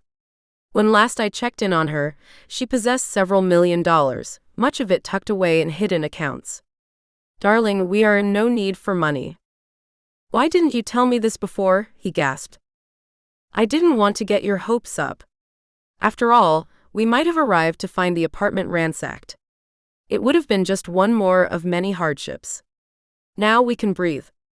I still want Jonah's assistance. We'll need protection from the Borks if we're to move with any degree of freedom, but aside from that, we're self-sufficient. I don't much like the thought of living off you, he grumbled. What does that make me? Nothing better than a gigolo. We both know that isn't true. Besides, if you wished to turn your hand to some occupation, I have no doubt you could make a success of it. You can do anything you want. I know that for certain. It was so much easier to be confident while wearing a Chanel dress and pumps. There was something to be said for the trappings of wealth, trappings to which I had become accustomed. Come, I bade, holding my hands out to him. We'll go shopping now that the sun has set. After we outfit you, we'll go straight to the Burke place. Unless you would rather go as you are. I leave it up to you. He wanted to argue. I could tell. But vanity was not so easily overcome, and he possessed a great deal of it. I would never hold that against him, as I possessed more than my fair share as well. All right, he agreed with a sigh. If only to get out of these old rags. But nothing too expensive. He smiled. We can't go on bended knee while looking like we just stepped off the runway. Chapter 25. Jonah. The meeting of the League loomed over me, like an axe held up by nothing more than the thinnest thread. A thread which had begun to fray. Why did it plague me so? Perhaps because the meeting had already been put off more than once, first by Landon, Lucian's son, who was currently looking for his brother. I knew where Vance was, though I would never give him or Philippa away. Not for anything. Let them decide when they wished to show their faces again, if ever. They were entitled to this, after all they'd been through. Then, once Landon had all but given up hope of tracking his brother's movements, a great amount of fuss and drama had erupted at the Carver mansion. It seemed 2 thieves had ransacked Marcus Carver's hidden supply of blood. So well hidden, I'd heard, that not even Will had thought to search for the hidden room his father had installed decades ago. In their escape, the thieves had not only sealed more than one vampire in ice, but had then brought down the tunnel which Anissa had once used to come and go while avoiding detection. I could only guess she had something to do with that. Who else would have known where Marcus kept his secrets but the assassin he'd taken pains to train? How little he'd known, the fool. She had proven to be part of his demise, starting from the night she'd refused to murder me. Little had he known that when sending her out to hunt me, he would bring us together. Will had settled things to his satisfaction, though I could hardly imagine him being truly satisfied at the loss of so many clan members. He would be a force to reckon with when we got together, as would Landon. As would they all. I ran my hands over my hair, then over the black button-down shirt I'd chosen for the occasion. I was a leader. I was their leader. They would make it official once a vote was cast. Strange how the thought inspired little confidence, but I knew all too well why my heart wasn't part of anything I put my hand to. My heart was in Hallowthorn Landing. Knowing Anissa must have had a hand in planning the invasion of the Carver mansion told me she could not have been in bad shape, but that did little to ease my mind. I wished she would settle down and cease stirring up trouble, especially when we were in completely different realms, and I had no way of reaching her. Was it too much to ask that she keep her safety in mind when she jumped headfirst into foolhardy plans? I longed for her. It was like a physical pain in my chest, the need for her presence. She kept me centered, reminded me of the bigger picture whenever I lost my way and became too involved in myself. She reminded me of something so much more important than petty politics. Family was all that mattered, which meant building a better world for anyone who came after me. Including children, should we be blessed with them. You have to get her back with you before you can think of that, I muttered to my reflection in the bathroom mirror. Then you can start thinking along those lines. She would have laughed if she'd heard me talking to myself. Nothing was the same without her. I checked the time. Only a few hours until the meeting, which meant I could no longer use thoughts of Anissa as a distraction from what awaited me. There was no putting off what had to be done. I could wish for her all I wanted, but it would get me nowhere. The buzzing of the intercom filled the air, making me flinch. I'd grown accustomed to the silence, being the only one left in the penthouse. Gage was somewhere in hiding, as was Philippa. And Scott. I hadn't the first idea. Wherever he was, I hoped he was happy, or at least would soon be. My footsteps echoed around the living room as I crossed to the panel near the door. Yes. Mr. Burke. The voice was familiar, one of our longtime guards. I have a couple down here who wish to see you. A couple. The only two couples I knew who might visit involved my siblings, and they wouldn't need a guard to grant access. Who is it? She says her name is Genevieve, and you would know her. You last saw her at headquarters. She's here with, his voice dropped to a whisper. A wolf. One of the shifters she'd promised. Her timing couldn't possibly have been worse. Still, send them up right away. What made her choose that very minute to arrive? To make my life more difficult, naturally. To add just one more element to an already tense situation. I hadn't the time, nor at the moment the patience, for any promises I'd forced her into making. When one of them knocked, I called out from in front of the balcony doors. It's open. In she walked, and behind her was a creature who was most definitely not entirely human. He was massive for one, all but filling the doorway with his broad shoulders. He moved like an animal. Smooth, graceful, somehow compensating for his size rather than plodding through the space like a beast. Yet it was Genevieve who drew my eye, as ever, though not for the usual reason. She normally wore something dramatic, slinky, perhaps something which exposed a bit of cleavage or was cut low to reveal her entire back. Her long hair was normally over one shoulder, so she could toss it dramatically when she felt the moment called for drama. To see her in a little black dress and modest heels was almost too much to fathom. Her hair was pulled into a sleek bun. She might have been on her way to an event.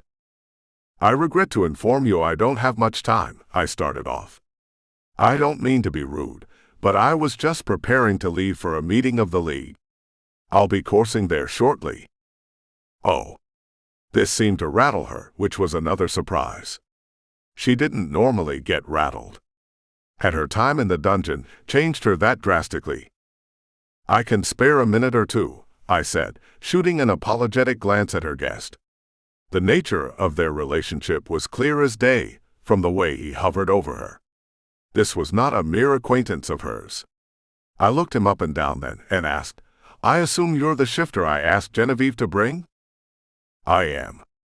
My name is Anton de Klerk. My eyes narrowed at the familiar name. A very powerful family. They are. They're also no longer any concern of mine. He clasped his hands behind his back, his chin high and his chest thrust out. I've disassociated myself from them, and I'm sure they've publicly disowned me by now. We need your help, Genevieve added. I couldn't have been more surprised. You need me. What could you possibly need me for? We need an ally here in the States, she explained. I don't dare go to the League for help, nor to my clan. Anton's family will be searching for him. I have a place here in the city, but we already received strange lingering looks from some on our way over this evening. I'm more than likely paranoid, but no, it's always better to be on the safe side, I allowed.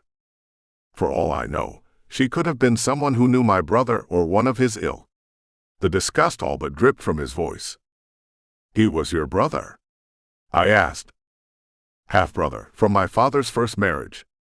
He was the heir to the family name and fortune, but I cannot say I regret his passing, though I regret very much the crimp it put in my plans. I see. No, you don't, with all due respect. Genevieve looked up at the shifter with obvious adoration. He sacrificed everything for me, and now I regret having burned so many bridges in the past. We need someone to offer protection, and you're the only person I could imagine coming to. How very fortunate for me. They couldn't have cornered me better if they tried. All right, I announced. I have to leave now, but you're more than welcome to stay here for the time being. Every bedroom, but the one at the end of the hall to the left is currently unused. The one on the left is mine, and I'll know if you go through anything. She scowled imperiously, and once again looked like the Genevieve I'd come to know. Now, why would you imagine me going through your things? Don't get me started, I warned. Otherwise, the refrigerator is stocked with blood. Anton, if you're in need of food, you can order from any place around here, and the guards on duty have a standing order to stop all deliveries at the front desk. They'll bring it up to you after that. Jonah. She stopped me on my way out the door, clasping my arm as I walked past. Thank you. Truly. You don't know what this means to me. I wouldn't ask unless it was absolutely necessary, I finished for her. I understand. Now, if you'll excuse me. Please make yourselves at home, by the way. At least the penthouse wouldn't be empty any longer. I could only hope none of my siblings decided to make a surprise return while it was only Genevieve and a wolf shifter in residence. Chapter 26. Stark. When I opened my eyes, I was certain I was on the other side of the veil. That I had died, and gone on to whatever happened to be waiting elsewhere. For a moment, I was even glad. It had been a long life, and I'd seen more than my share of pain and horror. Perhaps it was more than enough. Perhaps it was well past my time to move on, and allow life to move on without me. There was no longer any pain, which was the first clue. My shoulder had burned unfathomably after the bite, like the entire arm was on fire. More than once had I expected to find it sizzling and blistering. That was nothing more than a bad memory now. I felt no burning. In fact, I felt nothing. Yet another clue, pointing me toward the probability of being dead. Yet as the ceiling above my head came into clearer focus, I knew I recognized it. I was in my bedchamber, back in Hallowthorne Landing. I had no memory of arriving, and none of anything that had transpired after the fact. I'd simply opened my eyes to find myself in my bed. He's awake. Seren's face hovered over mine. Can you hear me? I opened my mouth, but it seemed someone had stuffed it with cotton while I was sleeping. I couldn't make a sound come from my throat no matter how I tried. You're thirsty, she realized. Let me help you. The hand she slid behind my neck was cool, unflinching, and she lifted my head with it while guiding a cup of water to my lips. No, not only water. It had a strange, almost floral taste. She'd put something in it to dull my senses. So my lack of pain was not a natural occurrence. Knowing this did not stop me from drinking gladly, welcoming the cool liquid as it slid down my throat and brought me back to life. Thank you, I whispered once she'd allowed me back onto the pillow. How long have I been unconscious? 2 days. My eyes bulged. Not truly. Part of that was my doing, she admitted with a slight grimace as she perched on the edge of the bed. The treatment I put you through, you were better off unaware of what was happening. Trust me. I trust you. I felt terrible enough before the treatment. But why? What did I need? She blinked, looking rather incredulous. You were bitten by a vampire. He actually injected a toxic into your bloodstream. They don't always do that. I had to flush the poison from your system.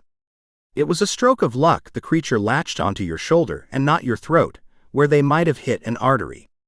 Even so, by the time Branwen dragged you through the portal, you were in very poor shape indeed. Branwen. Where is she? Resting. As you need to be, she added, pressing me back onto the bed when I tried to rise.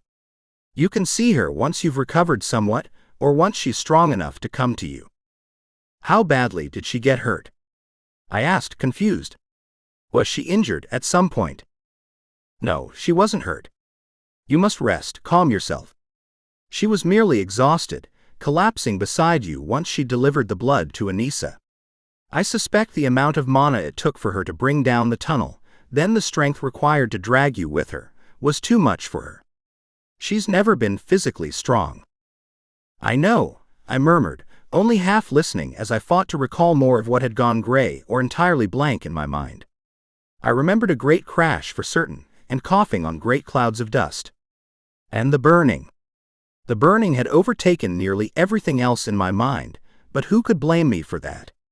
Lesser men would have crumbled into nothing if they'd endured even half of what I had. And I'd still managed to create an entire wall of ice while in mind-numbing pain. I couldn't free myself of the feeling that something else had happened. Something important. My subconscious seemed determined to pummel me with shadows of memories. I was desperate in the tunnel, thinking I was about to die. I knew I was dying, I whispered. I felt myself leaving my body. Please don't speak of it, Saren urged. No good will come from you remembering that terrible place. But I have to. I feel like I have to, even if I don't quite know why. I said something to Branwen. I can't. I don't. Saren's face fell. She looked as distraught as I had ever seen her. You told her the reason why you ended things between you. Oh Stark, why did you never tell me? It all came back in a rush, slamming into me like a wave and threatening to pull me under. Yes. I told her everything, because I'd felt it was either tell her then, or never get another chance. I didn't want to die without her knowing the truth. I deserve to know the truth as well, she insisted. If Draken threatened my life, I deserved to know it. I could have protected myself, Stark. Not if he was determined to end your life, I snarled, sounding much more vicious than I'd intended. I won't apologize for the choices I made. You can rest assured that I did not make them lightly. I wouldn't imagine you did. I sacrificed. I knew what it meant to do so, and I was willing to do it for you. That was my decision. Only I could have made it. You never thought to ask if I wanted you to make it. I had no way of knowing what Draken would do to you if you learned of his threat. You know there was never any predicting what went on in his mind. None whatsoever. He might have tracked me somehow, spied on me. I didn't know. She remained silent, her expression somber. I found her hand resting near me and closed mine over hers. Don't you know I couldn't lose you? I've already lost a sister and have no intention of doing so again. Not ever.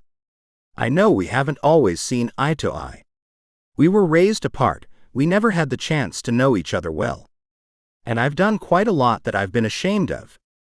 I was a large part of the reason why there could be little closeness, and I take responsibility for that. Still, she was quiet, but tears welled in her eyes.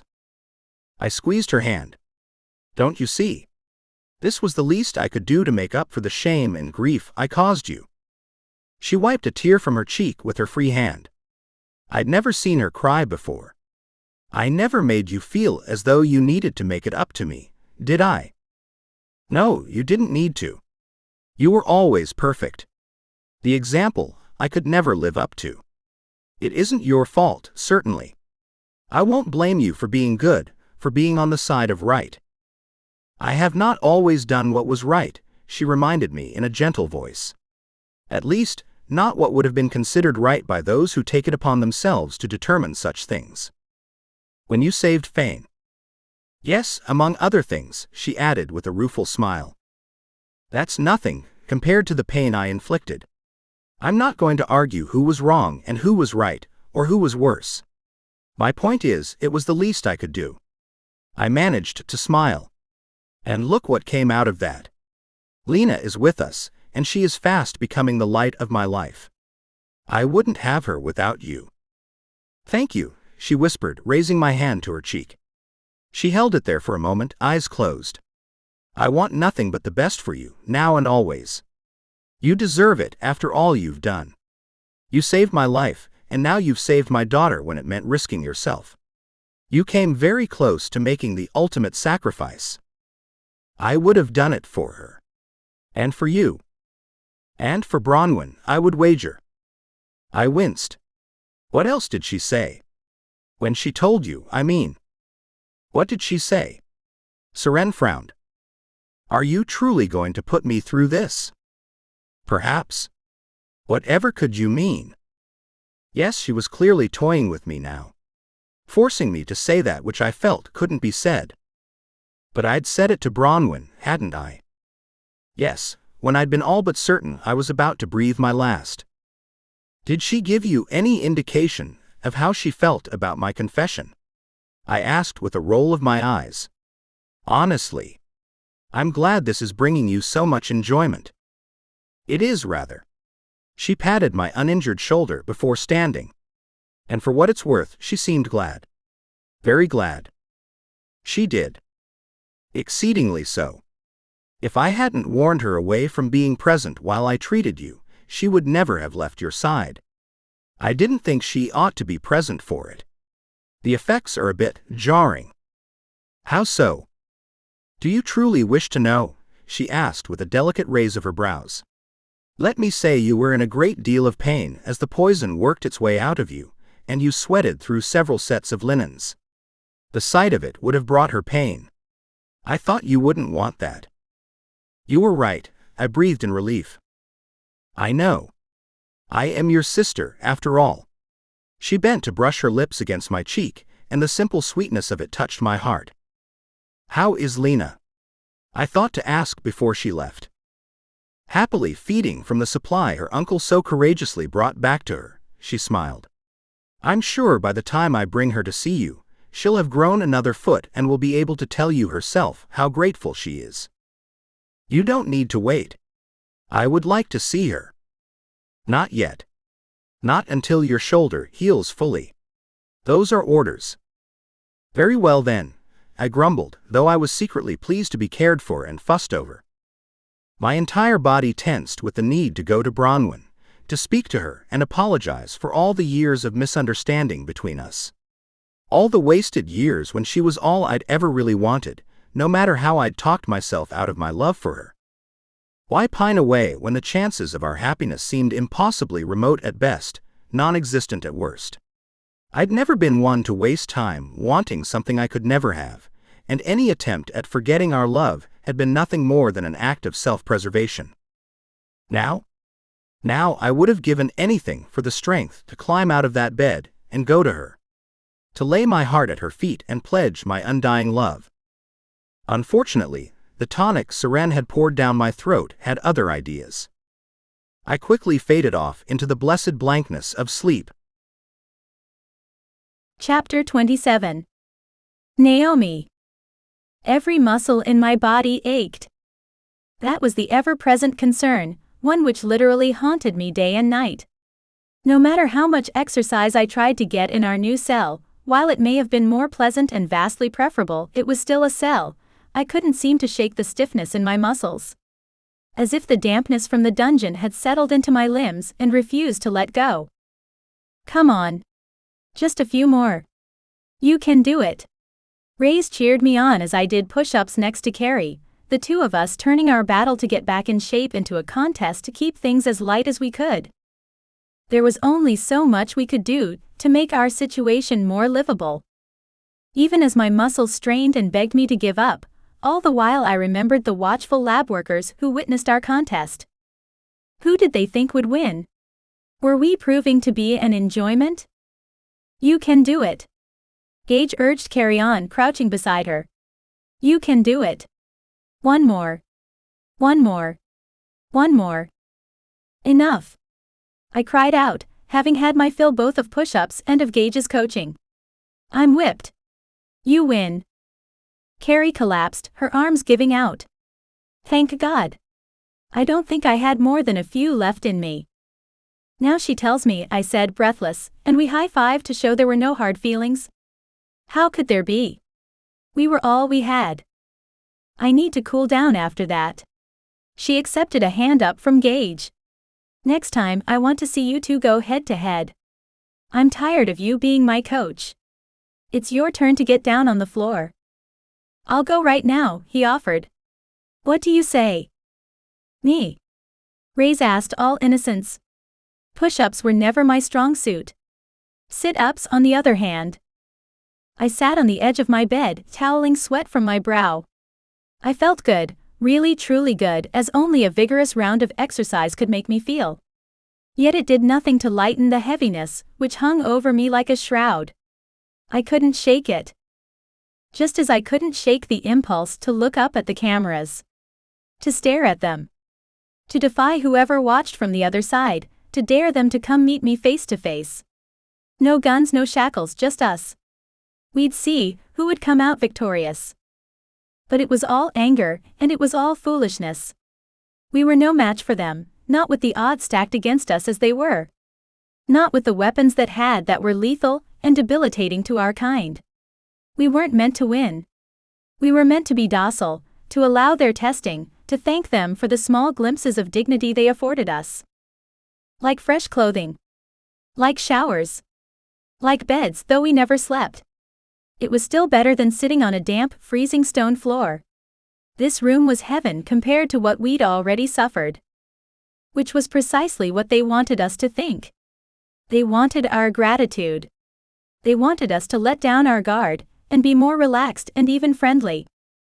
Carrie pretended at least to keep her father and his lab staff happy. I couldn't pretend. I'd done enough pretending to last 3 or 4 lifetimes, all of it thanks to Micah and my years spent in the catacombs. Raze sat beside me, always at a respectful distance. I wondered how long it would take for him to stop being so respectful. I appreciated it naturally, but there was a time to leave a careful distance, and there was a time to hold me and tell me all would be well. This moment fell into the latter of the 2 categories. In fact, every moment we'd spent together after being moved to this cell fell into the latter. I needed him to hold me, to comfort me. To at least let me feel the simple pleasure of being touched. It had been so long, and I'd never needed it more. I won't bite you, I murmured, looking down at the towel in my lap. What's that? He asked, sounding vague. As if his thoughts had been elsewhere. I said I won't bite you, I repeated as gently as possible before leaning closer. You were thinking of her again, weren't you? Who? He had the good grace to look genuinely surprised. Anissa. Who else? You talk about her all the time. Anissa did this, Anissa said that. He scoffed. Because she's my tie to Gage. The one thing we have in common outside of being vampires, in case you hadn't noticed. I wasn't so easily convinced, and the look on my face must have told him so because he went on. Listen. Remember how I told you our clans didn't get along? At all. Ever. But most especially after the Great Fire. We were at each other's throats, literally. Anissa was sent by her clan leader to murder Gage's brother, the leader of their clan. It was that intense. I remember you speaking of it, yes. He glanced across the room, where Gage and Carrie were whispering and smiling and generally behaving like lovesick puppies. The fact is, any kinship between us now is tentative at best. Any time I can remind him of our common ties, I do what I can. My oldest and closest friend is his twin brother's woman. We're practically related, strange as it seems. I can't tell you how many times I wished someone would knock them down a peg or two. He ran a hand through his spiky hair, chuckling to himself. Look who fell down a peg or two right beside him. We'll get out of this. I'm sure of it. We won't suffer here forever. Oh, I know we won't. He said this with such light-hearted certainty, as if he were reporting on the weather outside. You do. He turned away from them, looking straight at me with enough sadness to almost break my heart. Certainly. They'll take us out of here once they're finished with their tests, and they'll kill us. It's the only way out now. You can't believe that. I do, he murmured, nodding slowly. His lips barely moved when he spoke, and I understood why. He didn't want our observers to read them. Don't get me wrong, please. I don't normally possess a defeatist attitude. It simply seems to me that we're doomed. We were never supposed to leave this place alive. He was right. I knew he was right, knew it in my soul. Knew it the way I knew the color of my eyes, the 2 freckles on the back of my left hand. That's what you were thinking of? About our dying? No. It wasn't that either. Then for the love of all that's right and good, what was it? What were you thinking of, when I was trying in my own awkward way to get you to move closer to me? He paused as if this surprised him. Why not? It surprised me too. I hadn't expected to say it. Then he slid over closer to me until our arms and thighs touched. Why didn't you say so? I wondered if I was glowing. I felt as if I was. I didn't want to presume. And it isn't the same as being in private, is it? What difference does it make now? Who are we trying to hide from? I only wondered if you felt it was, proper. He offered a smile, as his hand crept over to touch mine. You should have said something then, because I would have set you straight from the get-go. You would have, huh? I would have, because I can't stand being in the same room with you every minute of the day, without reaching out and brushing your hair out of your eyes. It's too long now. He chuckled. I doubt anyone upstairs cares much about the length of my hair. But is that all you wanted to do? Brush the hair away from my eyes. I wrapped my fingers around his before leaning against him, finally resting my head on his shoulder. What do you think? He rested his head on top of mine. I don't want to waste any more time, he whispered. Neither do I. And for the record, the only place Anissa occupies in my heart is the corner reserved for old friends. Nothing more than that. She went on with her life, and I wish her well. I spent more than enough time pining for her, yes, I can admit it. I wouldn't face the fact that she would never think of me as anything other than a good friend, no matter how I tried to convince her otherwise. I'm certainly not going to spend my remaining days yearning for something I never had, when I have you here beside me, with your hand in mine. It feels nice, I whispered. Very, he agreed. I do care very much for you, I admitted. It's crazy, feeling this way when everything might be over. I finally have a chance at something I've missed for so long, and now. Don't think about it, he murmured, and I thought I felt the pressure of his lips against the top of my head. I shouldn't have spoken as I did. I only brought you down. Please don't blame yourself. You're not the one to blame in all of this. I couldn't help but look up at the camera, at its unblinking, unflinching eye. You didn't do any of it. They did. This is their choice. Minutes later, the lock on the door clicked. That was our signal. We were to line up in front of the furthest bed from the door, hands where they could be seen, while our hosts entered the room. I stood next to Raze, the backs of our hands brushing as we waited. The door swung open, and into the room strode none other than Gil himself. How the sight of him turned my stomach. How I wished for nothing more than the satisfaction of draining him, no, better yet, to tear his beating heart from his chest and hold it up before his eyes that he might see it for himself before death took him. It would be too quick a death for the likes of him, but I'd always possessed a flair for the dramatic. Congratulations on winning your push-up match, he smiled at Carrie. It was a close call.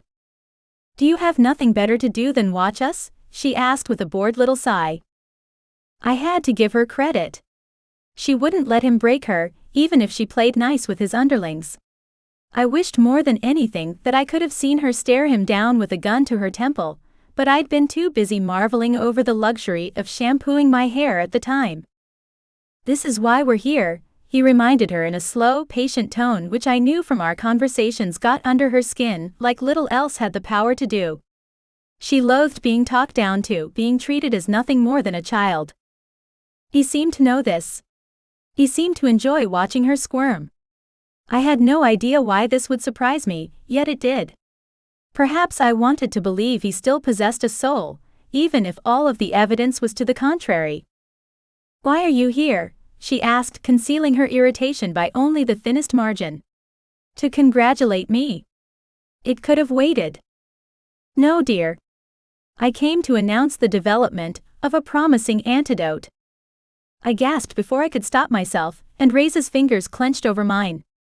An antidote? To vampirism? Yes, I knew that was the cover story for why we were there, that Gil wished to cure Carrie, but none of us had seen it as anything more than a ruse. A joke. An antidote? Gage asked, staring at Gil with his mouth hanging open. "What makes you think you found one?" "That's none of your concern," he spat, not bothering to favor Gage by even looking at him. He remained focused on Carrie. Gage might as well have been a noisy ghost. "I want to know too," Carrie muttered, grinding her teeth together. I could hear them from where I stood. She tended to do it when she really wanted nothing more than to commit murder. "Leave that to me," Gil grinned. A grin utterly devoid of real feeling, one which might as well have been made of plastic or paper. It never reached his eyes, which remained empty. "Our next phase is testing, which is where 3 of you come in." I knew what that meant, and the certainty of it left me feeling sicker than ever. Testing. Testing which we might not survive. Chapter 28. Carrie. I felt like he had just punched me in the stomach. There was a tight knot there, like my muscles were clenching up to protect me. Testing. "You won't test on them," I hissed. "Not on your life." My father tilted his head to the side, making his hair glisten as the overhead light caught each strand. "You seem to forget, daughter, that you have no control over what goes on here. You think you do. I'm willing to grant you leeway on the important issues even. I think that says a lot about me, and about how seriously I take this research." "It says a ton about you," Raze muttered. Naomi snorted. "I don't believe I was speaking to either of you." The coldness in his voice was almost enough to make me shiver. He hated them, really and truly hated them.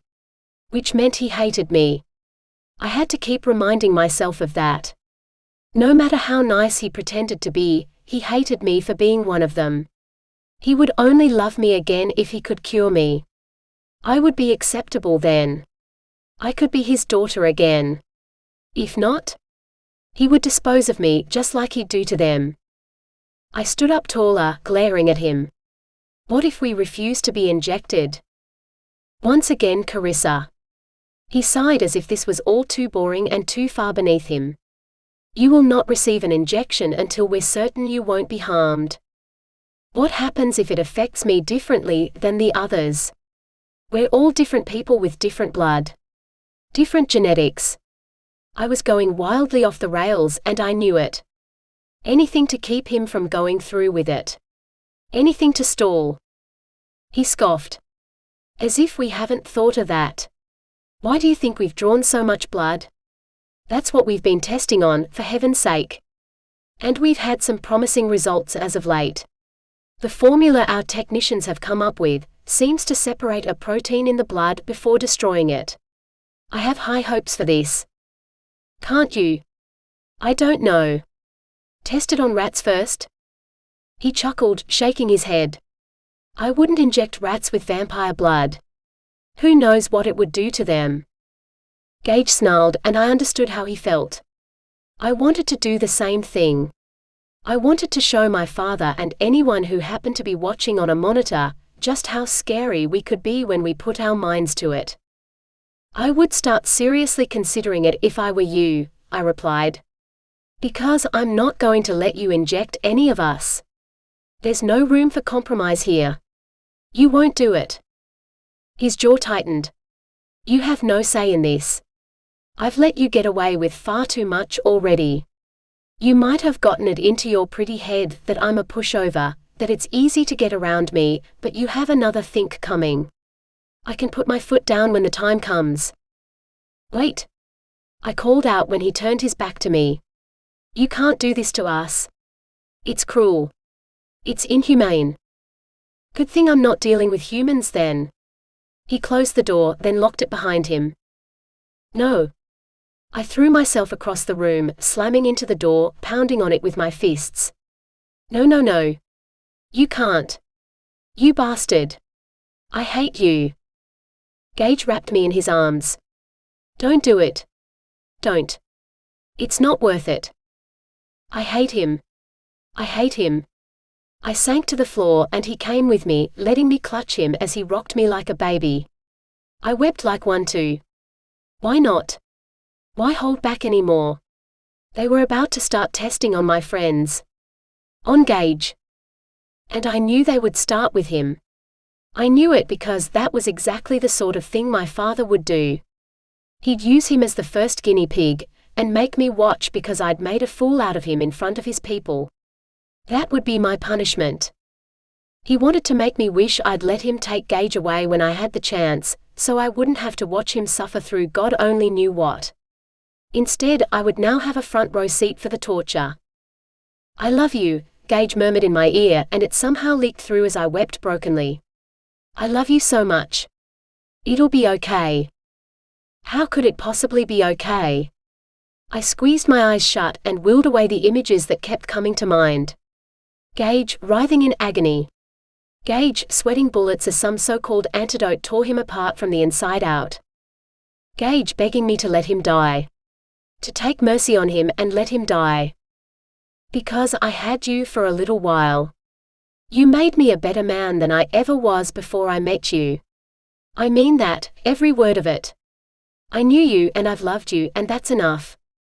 It isn't enough for me, I sobbed. It's not enough.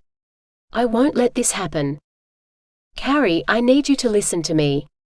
He pulled away from me, his hands on my shoulders. I mean this, so listen well. I don't want you to do anything that might put you in danger.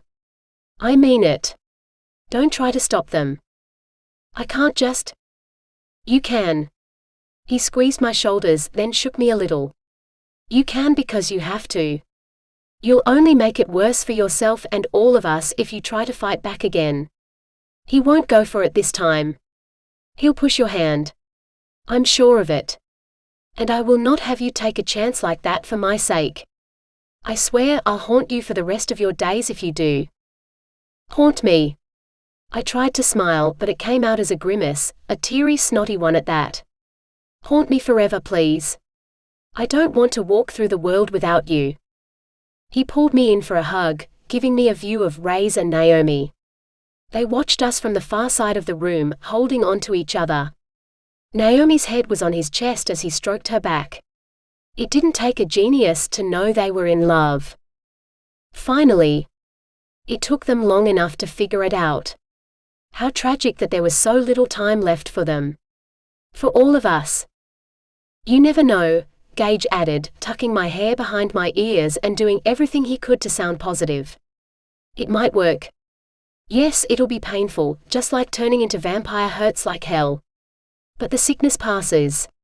The same might be true here, only in reverse. I don't think we have to give up hope just yet. You're not a very good liar. Have I ever told you that? I'm not lying, he insisted. I'm turning over a new leaf. Positive thinking. I've heard it's a pretty good idea. The lock clicked. I scrambled to my feet with Gage just behind me in time to avoid getting hit by the door. They didn't even wait for us to line up before opening it all the way. They were that confident. You're going to be restrained for the time being. An efficient older woman with grey, frizzy curls and thick glasses marched in and let the door swing shut behind her. Go to your respective beds. How about you go to hell? I asked. Carrie, Gage hissed, but I hardly cared. Not when my entire world was about to come crashing down. The woman didn't seem to care either way. We can force you into place, she said, looking up at me from her clipboard. It doesn't give me pleasure to force you, but I'll have the men do it if you prefer it that way. Just go along, Gage implored. Remember what I said. I don't care what you said, I whispered, feeling the tears starting to well up again. They were going to do this to him. They were going to kill him in front of me, and my father would watch the main event from the comfort of his office or wherever the video feed went. Carrie. Naomi shot me a mournful look. It's going to be all right. Easy for you to say. I dragged my feet on the way to my bed and leaned against it, baring my wrist for the handcuff that would soon close over it. She would want to cuff me first, since I was still the wild card. No good leaving me unsecured. That's better, the woman said, reaching down for the cuff attached to the bed on a chain of steel links. Suddenly, a scream came from the hall, splitting the air with its intensity. We all froze. Including the woman, who clutched her clipboard a little tighter. What was that? She gasped. I realized she sounded even more afraid than I felt. How would I know? I went to the door and she didn't try to stop me, pressing my ear to it. As it turned out, I didn't need to do any such thing. An ear-splitting thud, loud and hard enough to shake the door, and I scurried away. What the hell? I whispered, fleeing to the safety of Gage's arms. He looked at the woman, who seemed to be about 5 seconds away from wetting herself, if she hadn't already started to. What else do you work on in this place? Nothing. You're the only ones. You don't have any other pet projects lying around that might have escaped? No. I swear. I have no idea who that might be. She crept along until she stood behind the bed, beside the open bathroom door. I wondered if she would try to hide in there, then wondered if I could somehow lock her in. Another thud came against the door, this one enough to rattle the hinges, and I suddenly stopped caring about her. I only cared about what was trying to break its way into the room. The next thud brought with it the sound of splintering wood. Naomi gasped and clung to Raze, her eyes shut tight. We were 4 vampires, stronger than any human in the place, and we were all equally afraid of what might be in the hallway. Whatever it was breaking down the door. One more gigantic thud and the door fell off the hinges and crashed to the floor. We jumped back, all of us, then looked out into the hall. Into the room stepped a tall, red-haired man wearing a long coat and military-style clothing. His face bore scars but was handsome just the same. In fact, he looked a lot like... Gage made a strangled sound, like he didn't know whether to laugh or cry. Dad? The man nodded, sweeping his gaze over the room. If we're going to get out of here, we'd better get moving. Chapter 29. Jonah. By the time I arrived at headquarters, the building was full of light which spilled out of the stained glass windows and created colorful, almost whimsical patterns on the ground surrounding it. They wanted to make sure I knew they were waiting. As if I was holding them up, keeping them from something. I took a deep breath, then another, hoping to steady myself. My head was in a whirl, thanks in no small part to the presence of strangers in my apartment. One of whom had, until recently, been an enemy I'd locked in the dungeon and left to rot. What if she did something while I was gone? I could only hope she wouldn't. She'd seemed chastised, humbled. Perhaps she really was. If so, wonders would really never cease. Opening the heavy door, I took a look inside before crossing the threshold. The main room, once the nave when the building was used as a cathedral, was abuzz with voices. I recognized Landon's over all others, rising to drown out those raised in argument. Who was he fighting with? His father's son, for certain. I only want what's best for the League, he insisted, to the obvious chagrin of those who didn't believe him. I strode inside, head high, waiting for those in attendance to take notice of my entrance. When only a few of them did, the others still locked in a heated argument, I raised my voice above theirs. "Good evening," I announced. They went silent all at once. It was eerie. "Thank you for taking the time to be here," I said, looking at each of them in turn. Landon's face was red, either from embarrassment at being caught trying to haggle votes against me. I didn't need to be there to know that was exactly his purpose, or from sheer exertion at straining to be heard against his dissenters. He ran a hand over his hair, smoothing it into place, before nodding in greeting.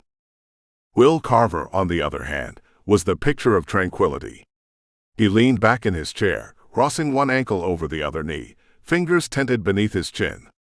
He'd inherited his father's icy looks, the thin patrician features.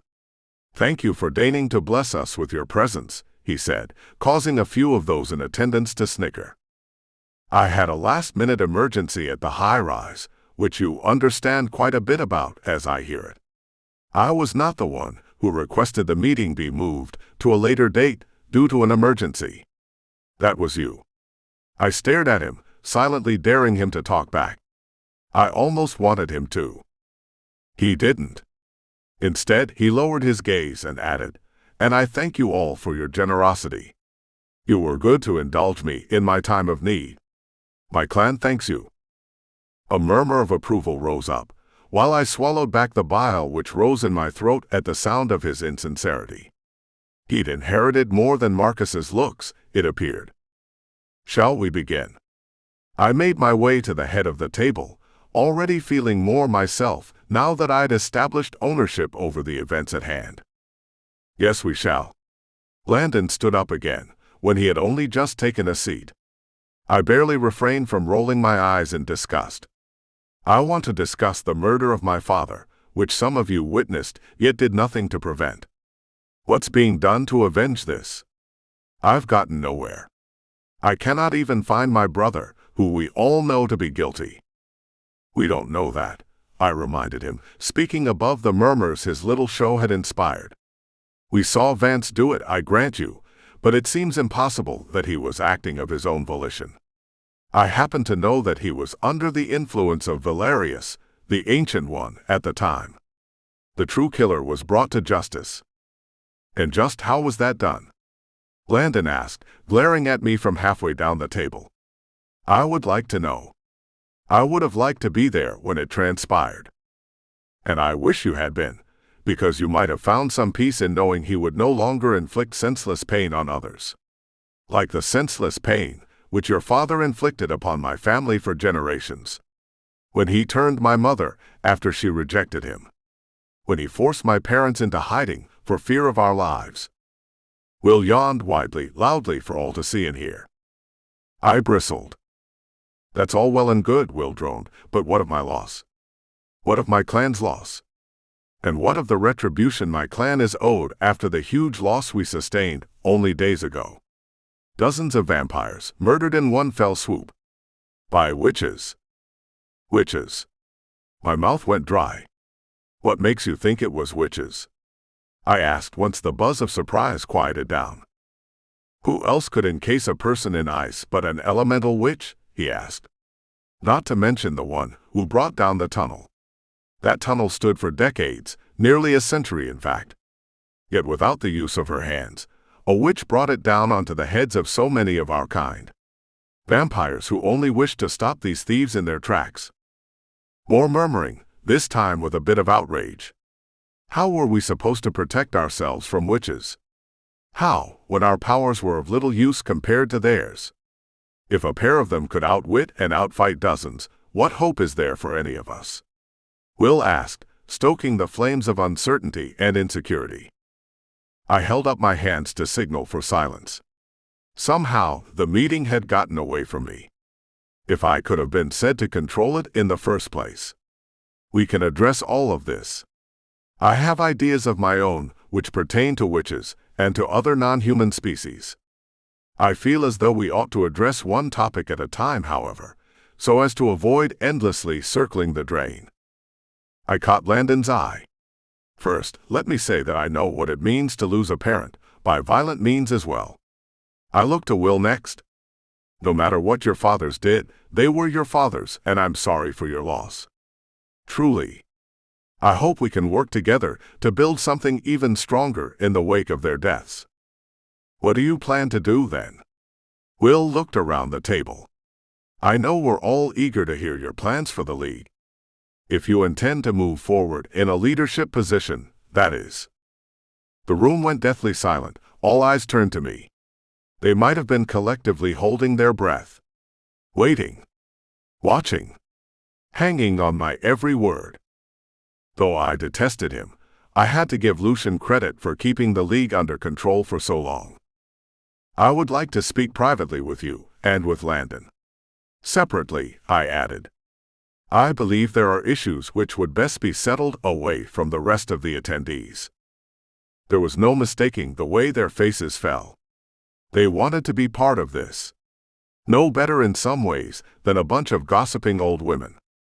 Are you sure this isn't a stalling tactic? A voice asked from further down the table. One of the Carver clan, of course. Always contrary. Now what reason would I have to stall? I asked, leaning over the table. I wish to settle matters privately, as men, rather than airing dirty laundry for all to see and hear.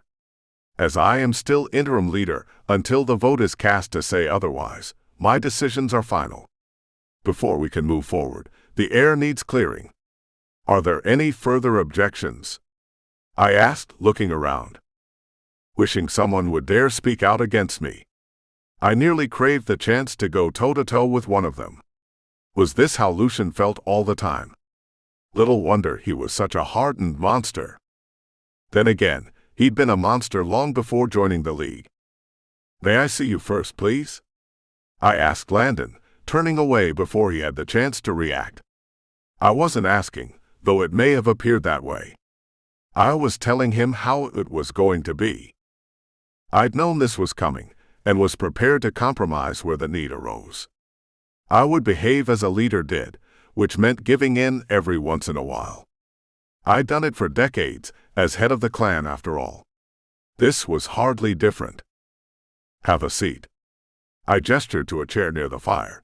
Its flames added much-needed warmth to the cold room. It seemed there wasn't a corner of the immense structure that wasn't touched by chill. I sat across from him, on the other side of the hearth. He surprised me by speaking first. What is it you've brought me in here to discuss? He asked, sounding almost bored. Straight to the point, I observed wryly. Fair enough. I need your backing out there. I want to know there is no bad blood between us, and that our clans can now work together to create a stronger future. He blinked rapidly, taking this in. And just why would I want to align myself with you? For one, we both know I'll be voted in out there unless either you or Will does something to upset the process. However, I have grave doubts as to whether either of you could manage the votes needed to take my place. I spread my hands in a gesture of helplessness. Straight to the point, right? He snickered. You're bluffing. How do you know I wouldn't get the necessary votes? For one thing, your father had a great many enemies in the League. We both know this. He was who he was, and you're not like him, but who is aware of that outside your clan? No one. You'll be seen as nothing more than a copy of your father if you try to undercut me out there. He studied me, his pale eyes looking me up and down. You're a bit smarter than I gave you credit for. And you're quite astute, I granted him. You have a great deal of responsibility on your shoulders, and I don't envy you. When my parents died, I choked out, knowing it was a lie. I had no choice but to take my father's place in the clan. It was overwhelming, to say the least. Sudden. Very sudden, Landon mused, lost in his own concerns. Until you prove yourself a strong leader among your kin, you will never be taken seriously as a contender in the League. Forgive me, but that's as kindly as I can phrase it. I've been leading the Borks for decades. The League knows my name, my face. They know what to expect from me. I leaned forward, elbows on my knees. Now, if there was a way for you to improve your standing, to prove yourself worthy of the position, and one day take it for yourself, that would be another thing altogether. Wouldn't it? His eyes narrowed. What did you have in mind? He was interested. More than interested. He wanted power just as much as his father ever had, But he was cleverer and more willing to bide his time if need be. But he was also wise enough to conceal how deeply this intrigued him. I could see straight through his guise, yet I still respected him for trying as a smile played over my lips. I thought you'd never ask. Chapter 30. Gage. I could hardly believe my eyes. It was my father standing there, my father who had broken the door down, which meant he'd also dispatched the guards outside. "What are you doing here? How did you know where to find us?" "There's no time for that now," he snarled. "I disconnected the video feed, so there's no way for them to see us, but once they realize what I did, they'll be down here to check on you. We have to run." Carrie held up her arm, which was attached to the bed by what amounted to a handcuff. "I'm attached." "Wait."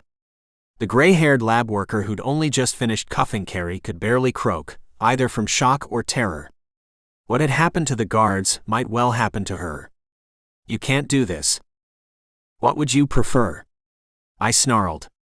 "That he do to you what he did to the others. Give me the keys to the restraints. Now."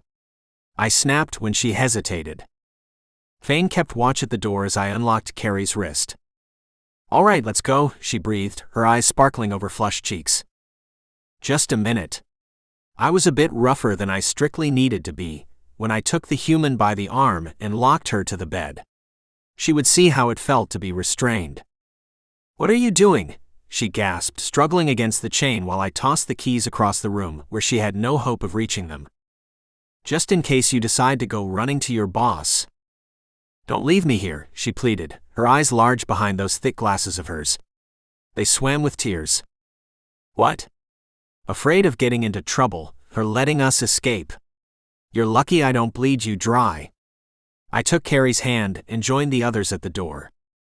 The woman wept pitifully behind us, but she mattered roughly as much as the two dead guards on the floor in the hall. "We owe you everything," Raze said, holding Naomi's hand and guiding her past the guards' dead bodies. Once we were at the end of the hall, there was a choice of either going right or left down identical corridors with doors up and down their length. "Follow me.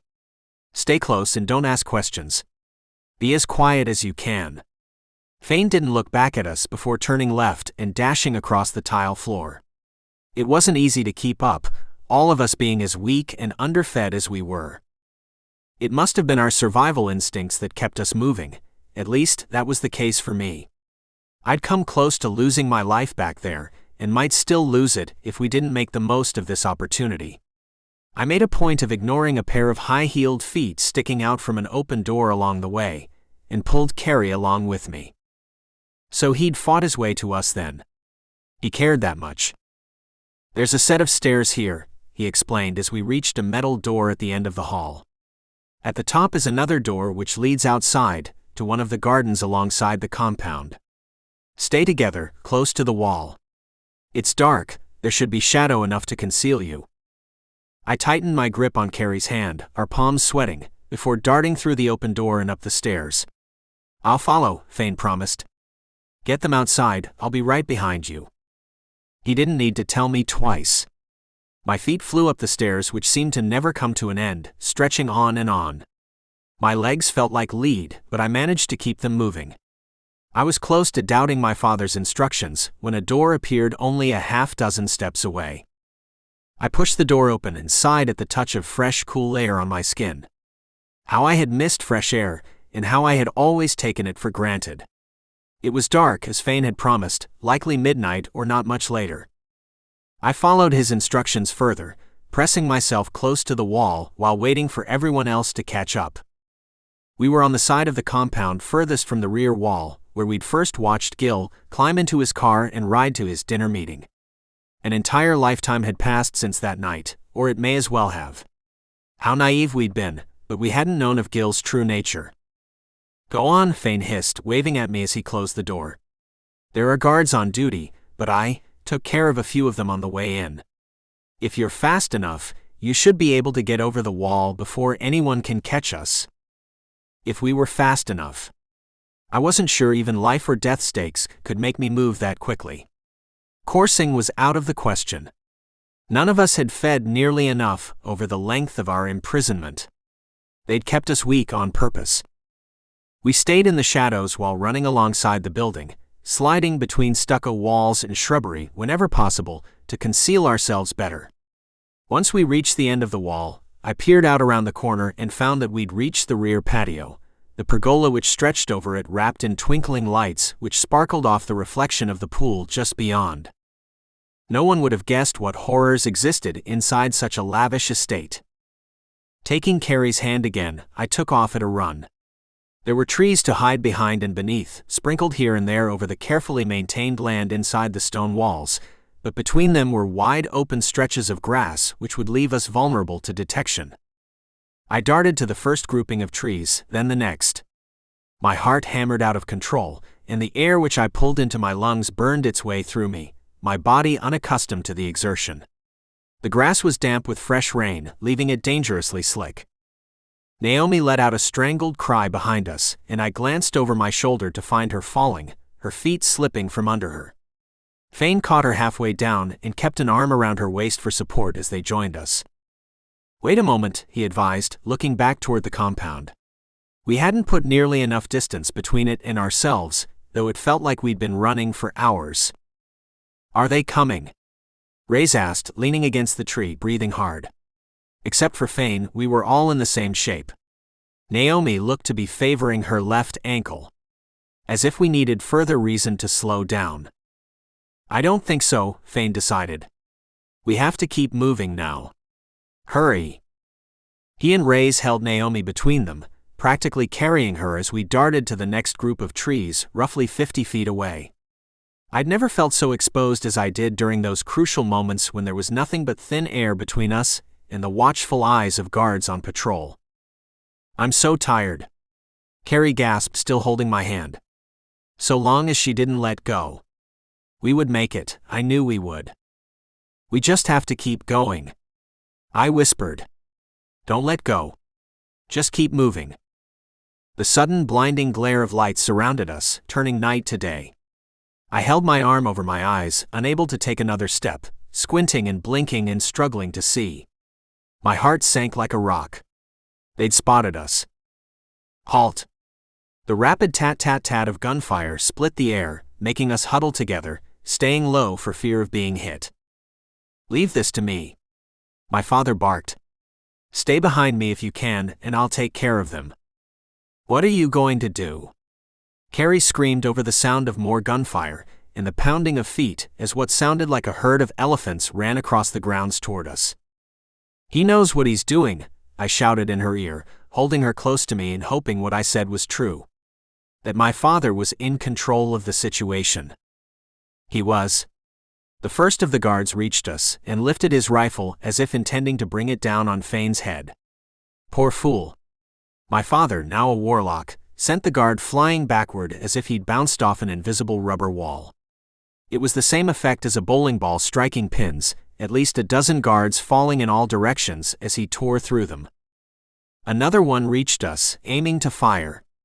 Raze threw himself over Naomi, and I did the same with Carrie, watching as Fane grasped the rifle and used it to pull the man closer. In an instant, the man's head turned backward, and he collapsed like a ton of bricks. "Carissa." Here came Gil, marching toward us, paying no mind to the bodies all around him. Fane let out a dark, murderous chuckle. "Gil Rivera," he spat, raising his hands as he prepared to truly do damage. I didn't know she would do it, though really, I should have guessed, and I should have held on to her with all my might. Instead, she freed herself from my relaxed grip and threw herself in front of her father, whose men stood behind him. "No. You can't," she pleaded, eyes wide with terror. "You can't kill my father." Chapter 31. Carrie. I didn't plan to do it. I wouldn't have guessed I'd do it. At the moment, it was all I could imagine. I just had to.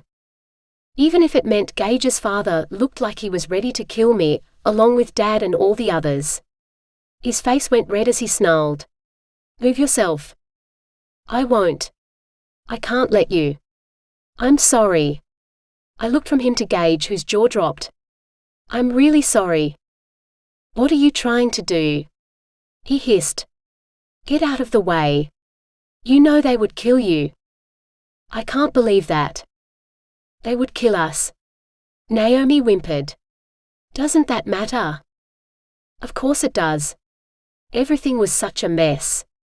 How did we end up here? No matter how much I hated my father and the people working with him, he was still my father. You can't ask me to watch you kill him. Then don't watch. Fane looked over his shoulder. Move her or I will. Please, please, you can't. I looked at my father, who was behind me. Dad, this has to stop. He'll kill you. Should we fire? One of his men shouted. No, hold your fire.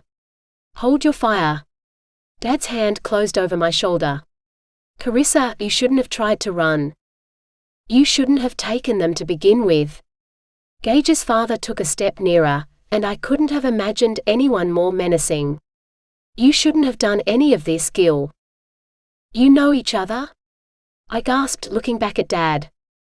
I don't believe I've ever had the honor of making your acquaintance, Dad muttered, looking him up and down.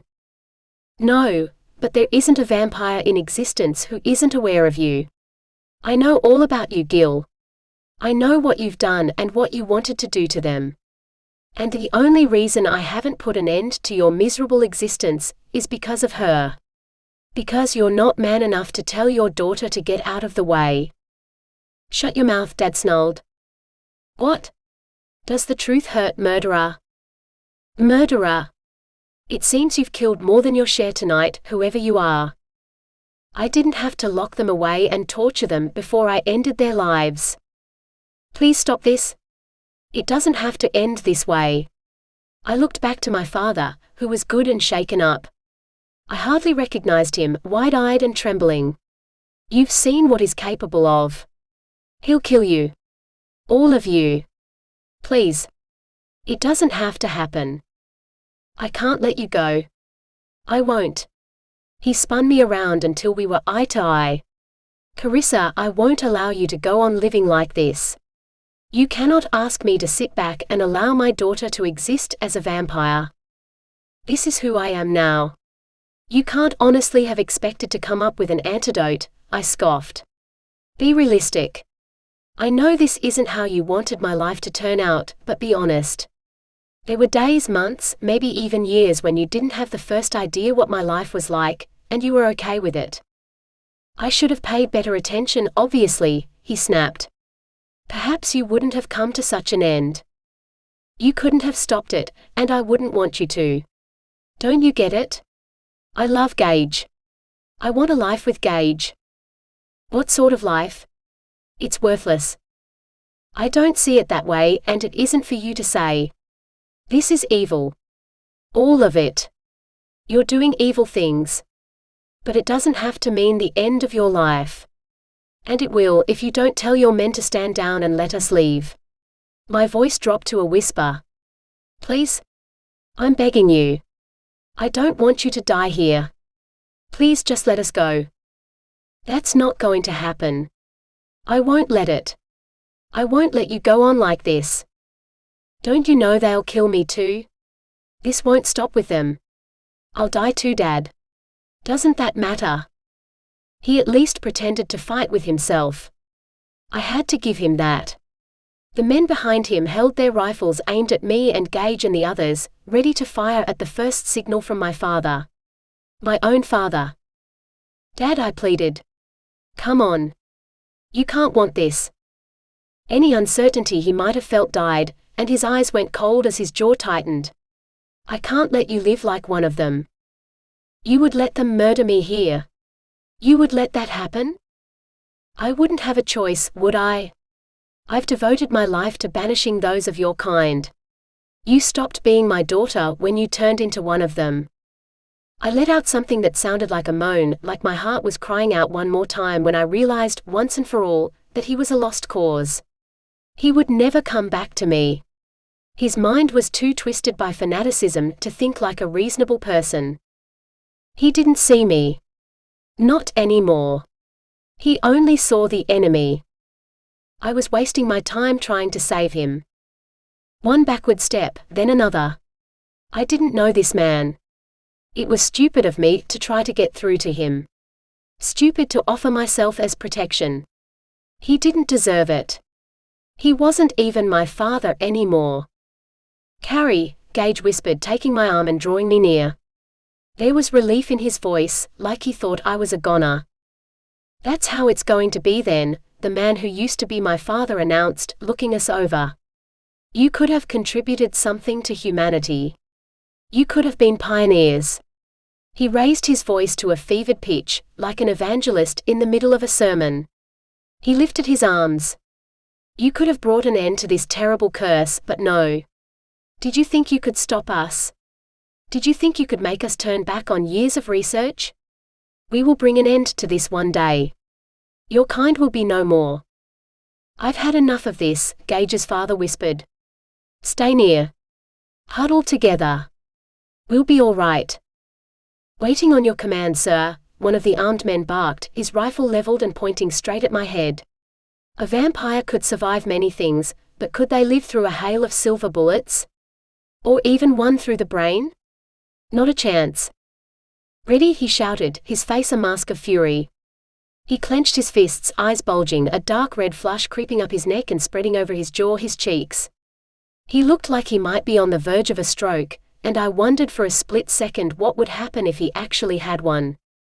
I never had the chance to see whether he would. Because that was when the ground started to shake. We looked down. All of us, our side and theirs, shocked that it felt like the earth under our feet would crack apart at any second. Earthquake! Naomi cried out, and Raze wrapped his arms around her. I don't think so. Gage was staring out over the estate, past the armed men. I think it's her. Her. It only took a second for me to spot who he was talking about. It would have been tough to miss her. A girl with silver hair, a white gown billowing around her as she strode across the grounds. How could she be causing this? Oh no. His father backed away from her, closer to us, spreading his arm protectively. You want to back away. Now. Thunder cracked overhead, loud enough to make me throw my hands over my ears, and a bolt of lightning almost blinded me. Sara, Gage groaned. This isn't going to end well. Chapter 32. Gage. Sara? Who's Sara? Carrie tugged at my arm, then covered one ear as another round of thunder split the air. The ground still shook, though not as strongly as before. It was still enough to be unsettling, as evidenced by the way the armed men, so brave just moments earlier, looked at each other in obvious panic. She seemed to float over the ground, calling the elements into play around her. The once still pool turned choppy, waves crashing up and over the edge, water spreading across the cement patio. Lightning lipped from cloud to cloud overhead, as if the bolts were playing a game of tag. The thunder never stopped, rolling on and on. She was doing this. How was she doing this? Her? Gil screamed, pointing. Take her out. Now. At least 10 men fired on her at one time, bullets screaming through the air, only to land at her feet without striking. What's wrong with you? He shouted, looking wildly around himself. I said kill her. They can't, Raze whispered. That's Sara. It can't be though. It can't. Who is Sara? Carrie demanded, as all of us backed away one careful step at a time. Anissa's sister, I explained, unable to take my eyes from her. But it's not. It is, but it's not. She's a witch, Fane confirmed. An elemental witch. The most powerful I've ever seen. And she had business to attend to, that much was clear. She stared at Gil as she approached, her eyes never leaving him, even as she called a storm to life around her. I wondered if she even realized what she was doing, or if the storm was simply the result of her fury. You, she called out, raising an arm pointing to Gil. You evil, wretched man. I think we need to go, Raze said, his voice shaking. This isn't going to end well. He was right, but we might as well have all been glued to the spot. I couldn't take my eyes off her. Part of me, a deep dark part, the part that wanted nothing more than the satisfaction of vengeance, wanted to watch her tear them to pieces. It's her. "She's doing this," one of the guards screamed, and it was as if he'd issued a command. Just like that, they broke rank and scattered, some of them running for the house while others spread out over the grounds. "Where are you doing?" Gil screamed. "Get back here. All of you. I command it." "Your commands mean nothing," Sara called out with a vicious smile. As if to prove her point, she glanced toward the pool, where a handful of men were running through the water, which had lapped up onto the patio. She raised an arm pointing to the pool. A bolt of lightning zigzagged down from the sky and touched the surface, leaving me momentarily blinded. When the glow faded, and I was able to see, I almost wished I hadn't regained the ability. Carrie screamed, clutching me, as the men caught on the soaked patio jumped and danced while current raced through them, turning their skin black as coal, sending smoke into the air along with the stench of charred flesh. "My God," she screamed, while Naomi retched and Raze stared in horror. Only Fane managed to keep it together, though even he appeared shaken. Sara turned away from the pool with a sick look of pleasure on her face. She wasn't the Sara I remembered, nowhere close to the vampire my brother had fallen in love with. This was an entirely different creature, one with streaks of silver and white hair that had once been dark, one who sent sparks from her fingertips. One who took immense satisfaction in killing a half-dozen men at once. And she didn't stop there. She shot lightning from her hands, striking this one and that one as they attempted to flee. The thunder wasn't enough to drown out their screams as they burned, twisting and flailing, dropping to the ground in heaps which still twitched as they eked out their last living moments in wrenching agony. Gil stood firm, the way only the truly insane would ever dare do in the face of such devastation. He stared at her, almost welcoming her, daring her to strike him down as she had the others. He didn't realize she would, and that she would make his suffering the worst of all. "We should go," I shouted. I'd seen enough. She had this under control, and I wasn't sure Carrie needed to see what would come next. Finally, for the first time since she'd arrived, Sara looked at us. Our eyes locked. She raised her arms overhead, stirring up a swirling green-black mass of clouds centered directly over the compound. Energy built in the air, until the pressure was enough to make my ears pop. "Go." "Now," she roared, and I wasn't about to make her say it twice. "Let's go," I cried, tugging my father's arm before taking Carrie's hand and dragging her away. Raze held Naomi by the waist as they ran ahead of us, and Fane followed close behind. Lightning struck one tree, then another, splitting them in half, sending them crashing to the ground and lighting them ablaze. I covered Carrie's head with one arm, flinching as a nearby tree exploded into flame. She was losing control. In fact, it seemed like she was getting stronger with every passing second. Like she was trying her strength on for size and wanted more. She wouldn't stop until the entire estate was destroyed, and every soul on it. We had to move faster. "Go, go." I screamed over the deafening roar. "She's losing control." "Wait. Please." Carrie begged, still caring for the insane man who had only just been about to murder her. "What's she going to do to him?" "You don't want to know," I shouted, pulling her along in spite of her protests. I would have thrown her over my shoulder and in fact was about to do just that when the strongest, loudest crack of thunder knocked me off my feet, sending me sprawling. It sent us all sprawling, and as I saw when I rolled onto my back and looked up, it wasn't thunder that had done it. It was the explosion of the compound. She had blown it sky high. Debris rained down all around, burning wood, bricks, tiles from the roof, even furniture. I covered Carrie, and Fane covered both of us, as we waited for the worst of it to land so we could move again. "Dad? Dad?" Carrie tried to crawl out from under me, but I held her fast. "He's gone," I shouted, taking her face in my hands. "He's gone, and we have to get out of here before we join him." Sure enough, when I looked back to where Gil had just stood, I saw nothing but a charred patch of grass. I couldn't begin to imagine what she'd done, but I was glad Carrie hadn't witnessed it. Sara, meanwhile, was like a maestro conducting a symphony. She pulled down one lightning bolt after another, striking the blazing ruins and the land surrounding them. She seemed to be enjoying herself. This was the thrill of her life. We need to get out of here before this gets any worse, Fane shouted, pulling Carrie to her feet. Come quickly. All of you. He took my idea too, throwing Carrie over his shoulder before she could react, and taking off at a flat-out run. I had never seen fear in my father's eyes until then, and that was when I knew we were in serious danger. He would never have fled like that, to say nothing of the way he handled Carrie, if he didn't firmly believe we were about to meet our end. He used his powers to open the gate to the street beyond, and didn't stop running through the darkness until we were blocks away from the ruins. I only looked over my shoulder once. Just once. What I saw was an inferno, with bolts of lightning still touching down here and there. And a single silver figure in the middle of it all, conducting the chaos swirling around her. Chapter 33. Branwen.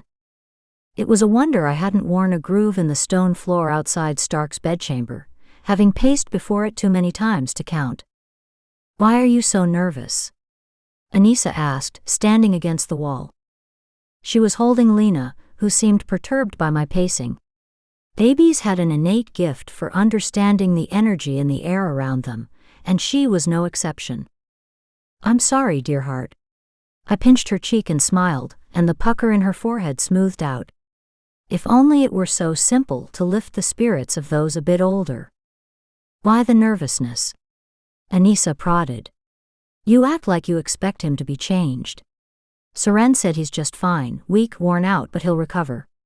We need to give him time. I shook my head. She didn't understand, though I didn't hold it against her. She had no way of knowing, and I would rather have kept it to myself. Then again, I longed to unburden myself, and she had always been a good listener. I trusted her the way people do when they share something they love. I knew she loved Lena, and any respect she'd felt for me had grown in the days since the mission to retrieve the blood. He said something to me just before we returned, I confessed in a whisper, huddled close to her. It was nearly comical, the way Lena appeared to listen just as Anissa did. What did he say? She whispered, eyes wide. I never told you this, but we were together. A long time ago. I always thought he left me in favor of Elowen. Ah. She wrinkled her nose. As if anyone would ever turn away from you and toward that thing. She doesn't impress you. I couldn't help snickering. Not one bit. Granted, I owe her my freedom. She made it possible for us to escape Shadowsbane Island, where I might currently be serving a life sentence, but she did it for her own selfish reasons. She doesn't care about anyone but herself. See? I've always known that too. Which was why I never did understand why he would choose her over me. It may sound silly, but... No, not at all. She looked to the closed door, behind which Saren examined him. What did he say to make you think otherwise? I wrung my hands, feeling every inch the naive young witch I'd been when he left me. That my grandfather, Draken, orchestrated the entire thing. He hated Stark and refused to allow us to continue. He threatened to kill Saren if Stark did not give me up. Her gasp echoed off the floor, the walls. He didn't. Good riddance to him. There's no love lost, in case I'm being unclear. Not at all. It's just something he would do too. So cruel. I do have to wonder how he found out, but that doesn't matter now. What matters is that Stark told me he's always loved me, that he never wanted to leave but did it for Saren. Oh my goodness. She smoothed the baby's hair. What about you? How do you feel? I thought I hated him for so long. It's almost difficult to separate what I believed from the truth.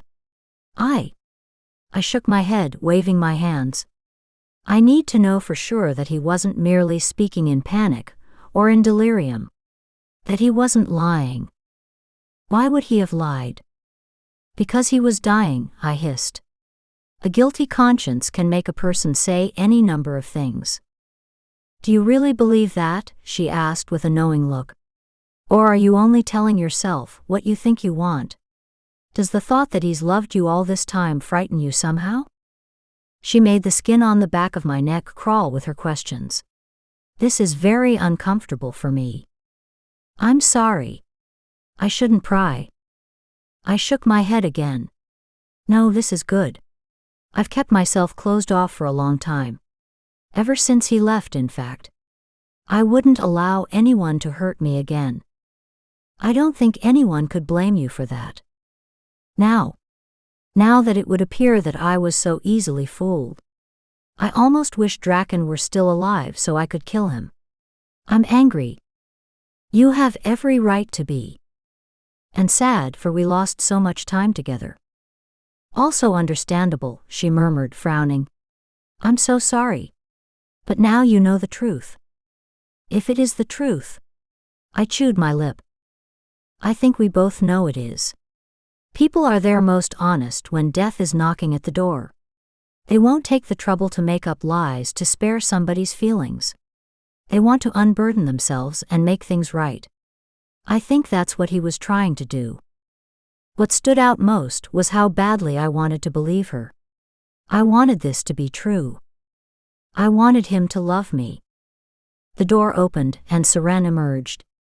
The expression on my face made her laugh, even if she tried to hide it. You can go in now. He's in rare spirits. What does that mean? Anissa asked. It means he's going mad, lying in bed with nothing to do. He threatened to encase me in ice.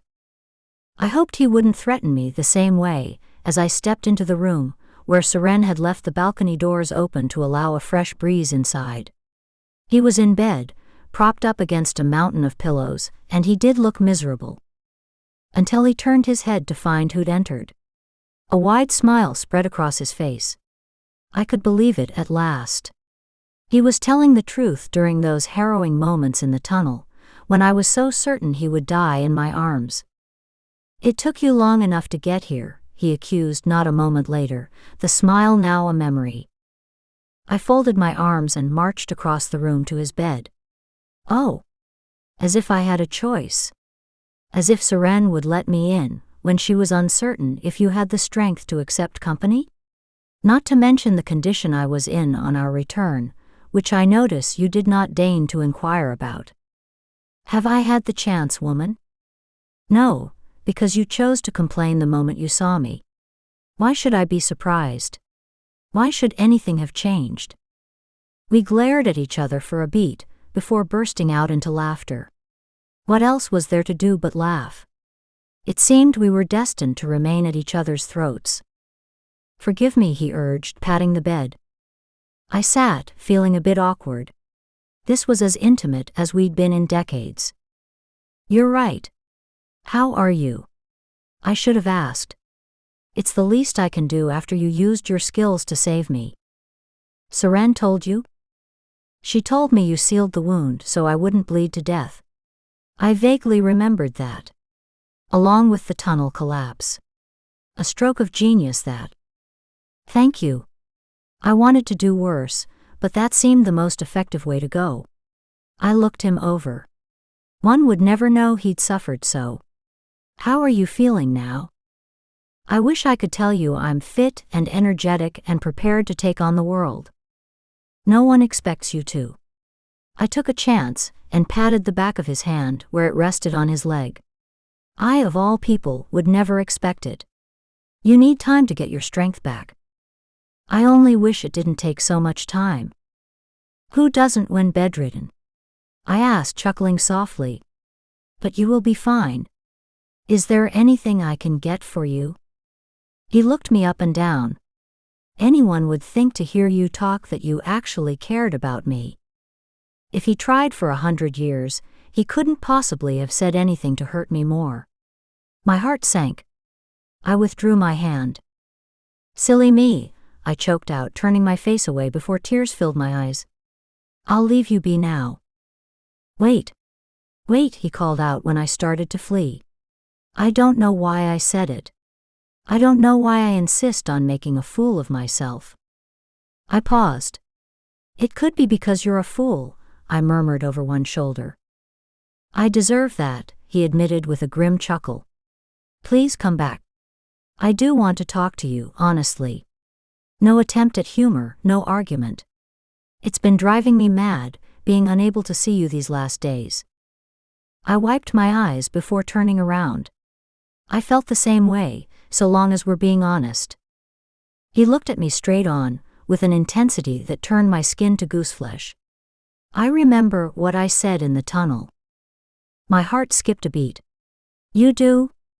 I had wondered if you would. You don't have to. Stop. Please. I stopped.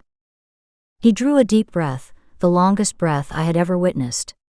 Couldn't he get on with it? Didn't he know he held my life in his hands? I don't need you to give me a way out of it, he began. I'm not looking for that. I stand by every word of it. What I said was true. Draken threatened Seren's life, and she was extremely angry with me for not having told her so. When I found my voice, I said, "Ah?" I had wondered if she would speak of it. Oh, she did. And how? His handsome features twisted in a grimace. I deserved it. While my intention was always to protect her and you when I could, I should have told her of his threats. At least after he was killed, when there was no longer any danger. Why didn't you? I crept one step closer, then another. I was ashamed. He grimaced again. This isn't easy. You know you happen to be one of two people I would admit this to. I suppose that's an honor, I muttered. His laughter warmed me and seemed to brighten the room. In a strange way, I suppose it is. I understand if you don't see it that way.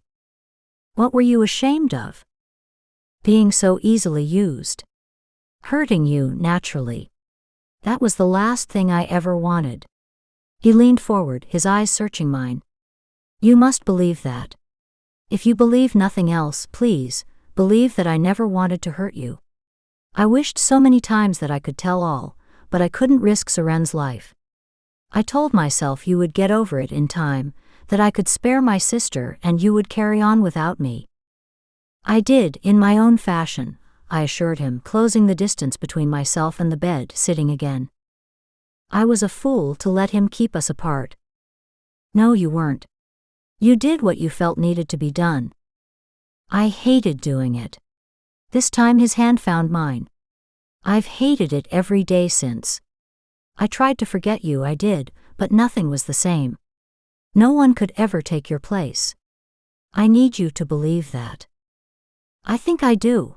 I managed to breathe over the pounding of my heart. I had dreamed of this moment for so long, dreamed of the day he would come back to me and tell me it was all a mistake. That he still loved me. Now that the moment was upon me, I hardly knew what to think. Or how to breathe. I still love you, he whispered, clutching my hand. I've always loved you. Only you. Anyone else would pale before you. And I'm sorry for the pain you suffered. I would do anything to take it back. He blurred before me as tears filled my eyes. There is one thing you can do, I suggested.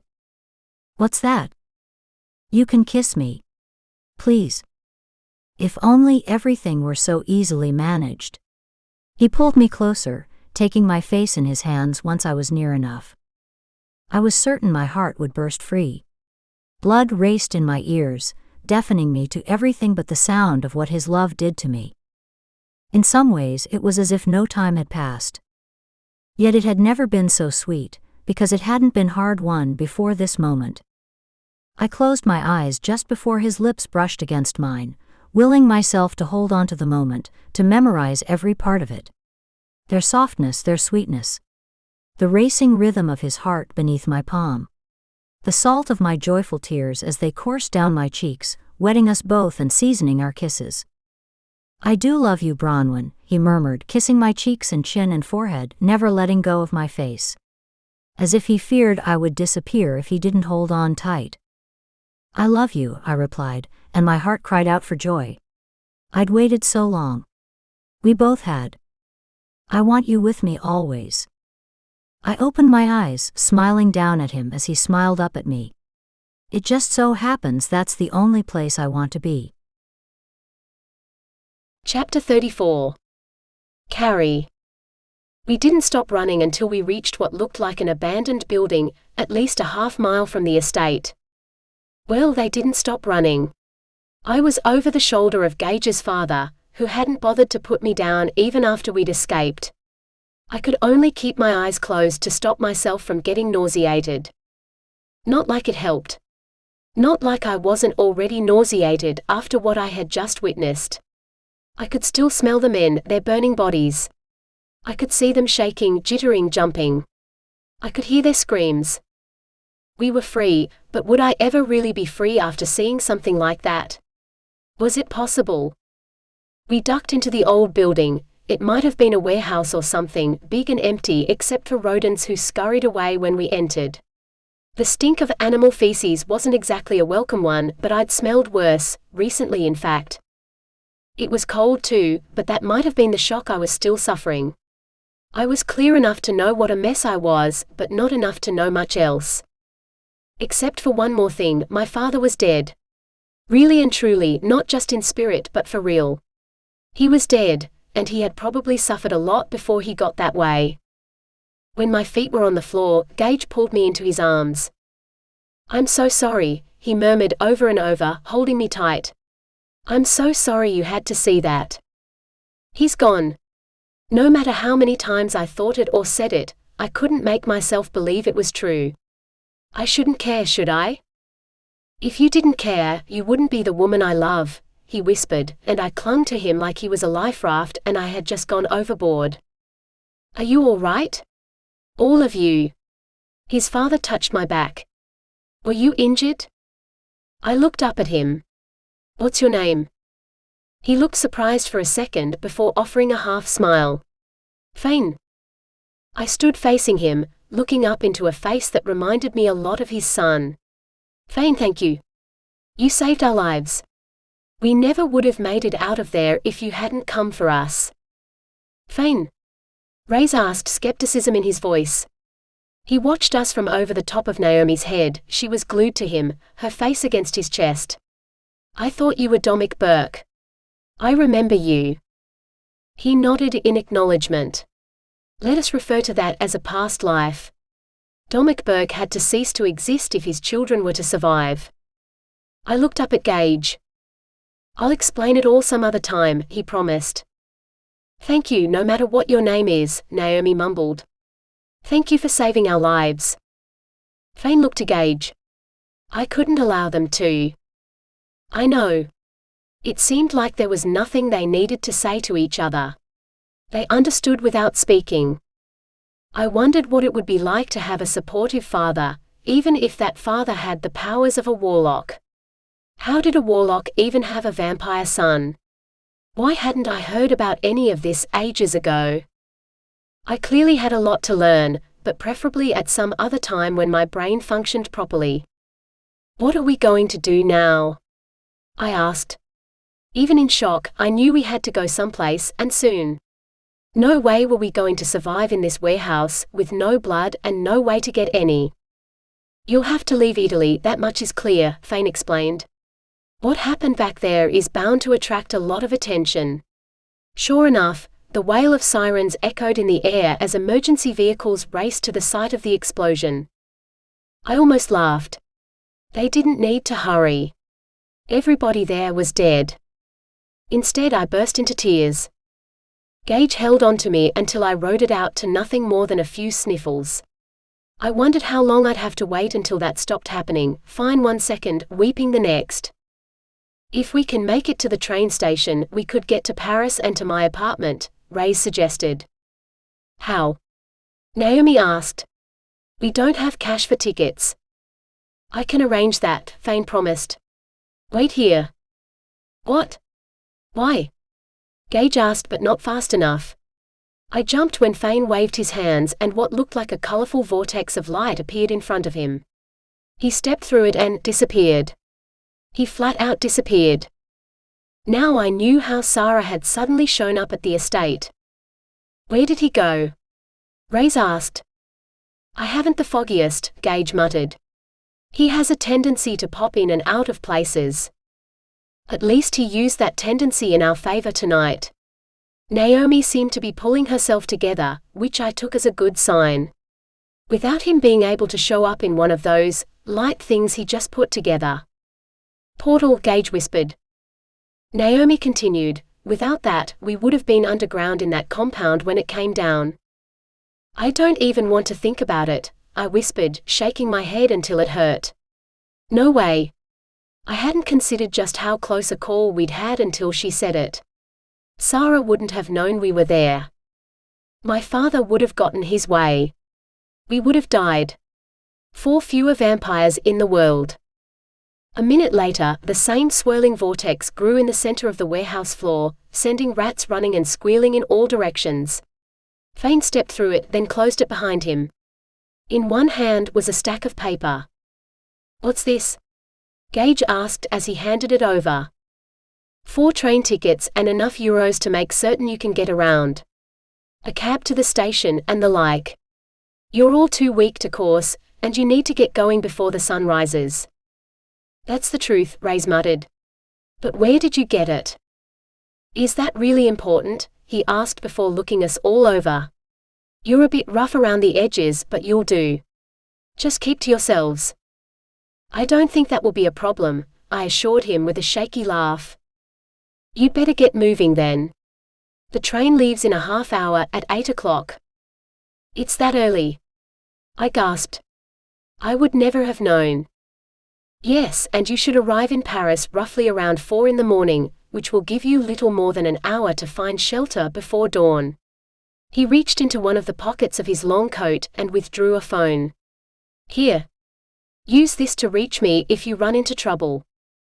Gage took it with a suspicious smile. Where did you get this? I have my ways. Fane pulled his son in for a brief tight hug. Take care. I'll reach out to you on the phone if anything changes and you're able to come home. I've given up hope on that, Gage said, sounding downcast. I wouldn't give up all hope. If you could escape that nightmare of a compound, anything is possible. Fane led us out into the street and hailed a taxi from further down the block. This is where I have to leave you. Thank you so much. I gave him an awkward hug. We owe you everything. Just be good to each other, he replied, sounding sort of gruff. We piled into the car and waved one more time to Fane before riding off to the train station. Gage was next to me, and it was heaven to rest my head on his shoulder. We were close to being safe again. It was something like a miracle, no less so than the miracle of stepping onto a train and handing a ticket to a conductor, before settling back into a padded seat, where I could finally draw a deep breath and slowly release it. My tension melted away. Until I remembered those twitching, burning men and my father. I squeezed my eyes shut, like it would do anything to help. Gage's hand closed over mine. We're safe now. Nobody can hurt us. That's not true, I whispered, turning my head so I could look at him. You know it isn't. I mean, I couldn't even trust my own father. That was another story. You didn't know he was more than just your father. It's enough to make me wonder if I really know anybody. If he's capable of that, what are the rest of the people around me capable of? He frowned. I hope I'm not included in that assessment, because I would never. No, I don't mean you. You're the only thing I'm truly sure of, and I couldn't live without you now. I hope you know you're stuck with me. He grinned. Just the way I want it to be. But doubt brushed over his face like a cloud over the sun. What is it? I only thought for a second. I wondered if your commitment to me was, a product of what we've been through. Things haven't exactly been easy for us. No, they haven't. It's enough to make me wonder whether you clung to me because you wanted to, or because you needed someone to cling to. He shook his head. It sounds ridiculous. No, it doesn't. I understand. But you're wrong if you think I don't love you. I do, more than anything. You never have to wonder about that. I really would have gone through with it back there when I threatened to, I made a finger gun and pressed it to my head. You wouldn't have. I would. I most definitely would. There's no living without you. I mean it when I say you're stuck with me. Forever. He chuckled, stroking my cheek with gentle fingers. Careful now. That word carries a lot of weight with our kind. In spite of everything we'd been through, in spite of the shock I was still trying to work through, I smiled. It seemed like a strong first step. I know it, and I used it anyway.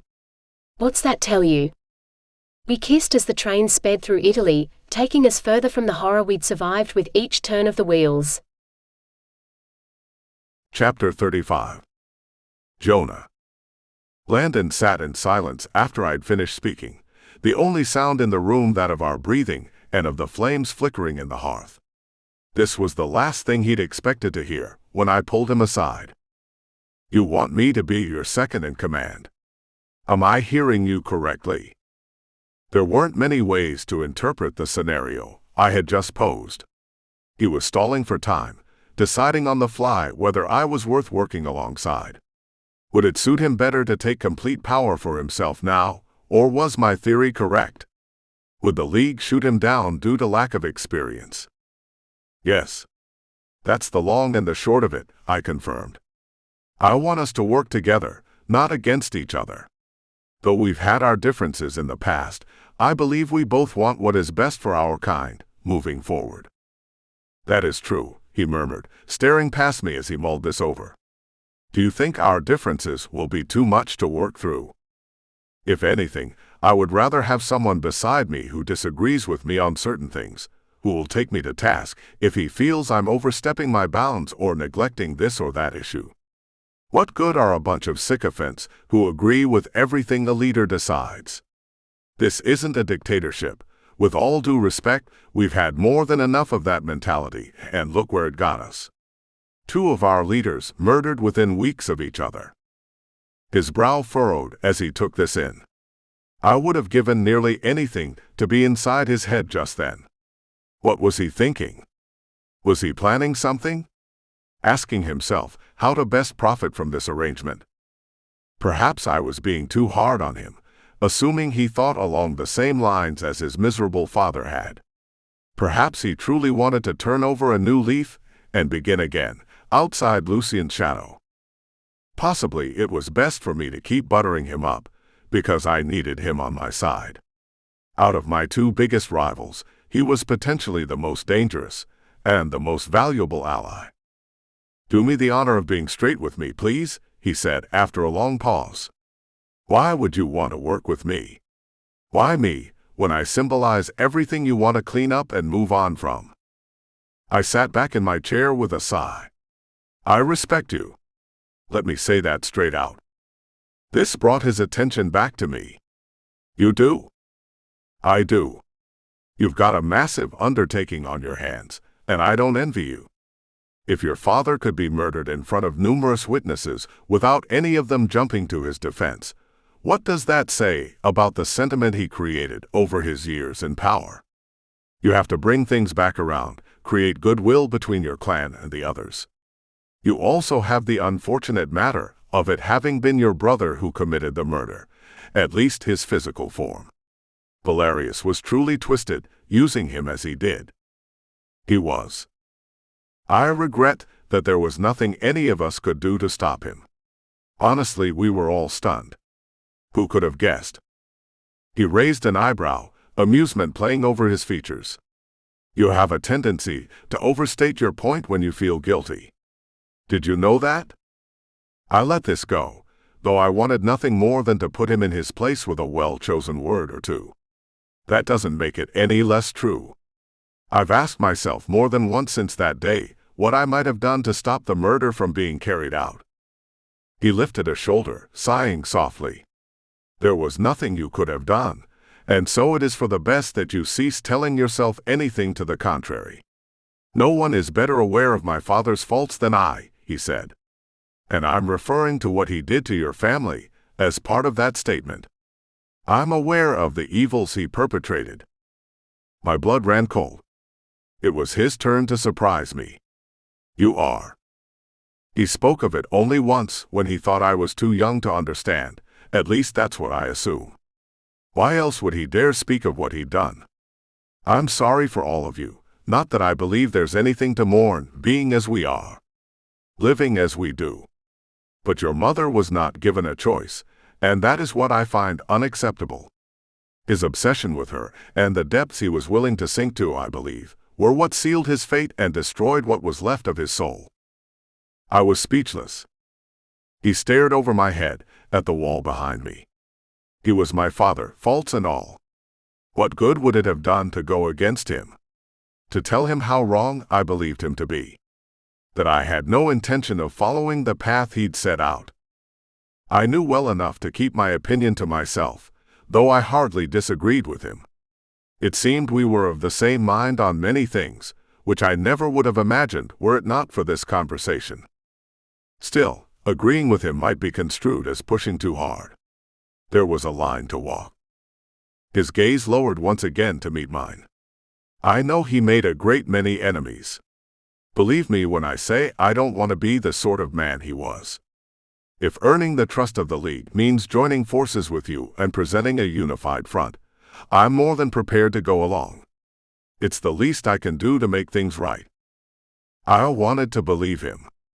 Was it too good to be true? You'll back me up then? Entirely. And I will be your second in command. You will. I extended a hand, which he shook with a firm, decisive grip. Why did I feel as though I was making a deal with the devil? As if reading my thoughts, he flashed a knowing smile. You wonder whether you can trust me. Can you blame me? I shrugged. While I believe your intentions are good, that doesn't make me eager to place my head on the chopping block. And make no mistake, that's exactly where I'll be should you choose to act in your own interests, as Lucian would have. Instinct told me it was best to remind him of where he'd come from and the reputation he was striving to live down. Fair enough. How do I know I can trust you then? How do I know you won't look for the first opportunity, double-cross me? He tilted his head to the side, shrugging, and at that moment he looked exactly like his father. Yes. I would make it a habit of keeping an eye on him until I was certain his word was true. I suppose you'll have to trust me, won't you? Yes. I suppose I will. I'll spread the good word out there, he promised as he walked to the door. They won't take it as a rather abrupt change of opinion? I asked. He chuckled. What does it matter what they think? They'll go along if we're convincing enough. I wasn't sure whether I admired his confidence or feared it. No matter what, one thing was clear. I'd made the right choice, getting him on my side. On the other hand, Will Carver just happened to be passing the room when Landon opened the door. What a coincidence. Landon obviously agreed with me, as he was barely able to suppress a chuckle as they crossed paths. Please, Will, join me. I settled in and waited for him to do the same. He wouldn't roll over as quickly as Landon would, because he didn't have Landon's good sense. He only pretended to, just as he'd pretended to be cool and calm while I spoke in front of the assembly. What's this all about? He asked, setting the tone straight away. I hope you didn't believe it would be a simple matter of pulling me aside and telling me to play nice. No, I would never think that, I assured him with what I hoped was a pleasant smile, even as I gritted my teeth. Just as insufferable as Marcus, and just as unskilled at masking his true feelings. I only wish to have a talk with you about your clan, to ask how you're progressing after the robbery. Don't think for a moment that I don't intend to bring the responsible parties to justice. To what end? I asked, eyeing him. Bluster. That was all he had to offer. Bluster and a thirst for vengeance. Will it bring back those you lost? You can't honestly think me willing to overlook the wrongs done to my clan, he whispered. If this is the attitude you intend to take once you're voted as our permanent leader. Yes. I prompted when he went silent. Finish your thought. His face went an interesting shade of burgundy. I won't be able to support you if that's the case. If you're more concerned with protecting witches. Wait. I made sure to convey my irritation through my tone of voice and its volume. I won't let you continue with that, because it's clear you only intend to stir up trouble. I can't be so easily threatened. Never once did I say I intended to protect witches, if that's indeed who perpetrated the attack. You have absolutely no proof. I have dozens of dead vampires, none of whom can explain what happened that night. Yes, the evidence is clear, I'll grant you that. But to what end would you start a war with the witches? Who will benefit from it? How many more would you lose? I leaned in, elbows on my knees. Wouldn't you be better off protecting those still living? Rebuilding, stronger than ever. A war would only serve to weaken you further, and you know the witches would want nothing less if you went after them. Perhaps it's time to be the bigger person and agree to leave things where they are. You can't be serious. You're right. I'm not serious. I fixed him with a cold stare. I fully support your insatiable desire for vengeance, which makes you a cookie-cutter reproduction of your father. How dare you? He hissed, his face darker than ever. It made a disturbing effect against his light hair. How dare you? I fired back. You realize that were a war to begin, we would all be part of it. Not just your clan.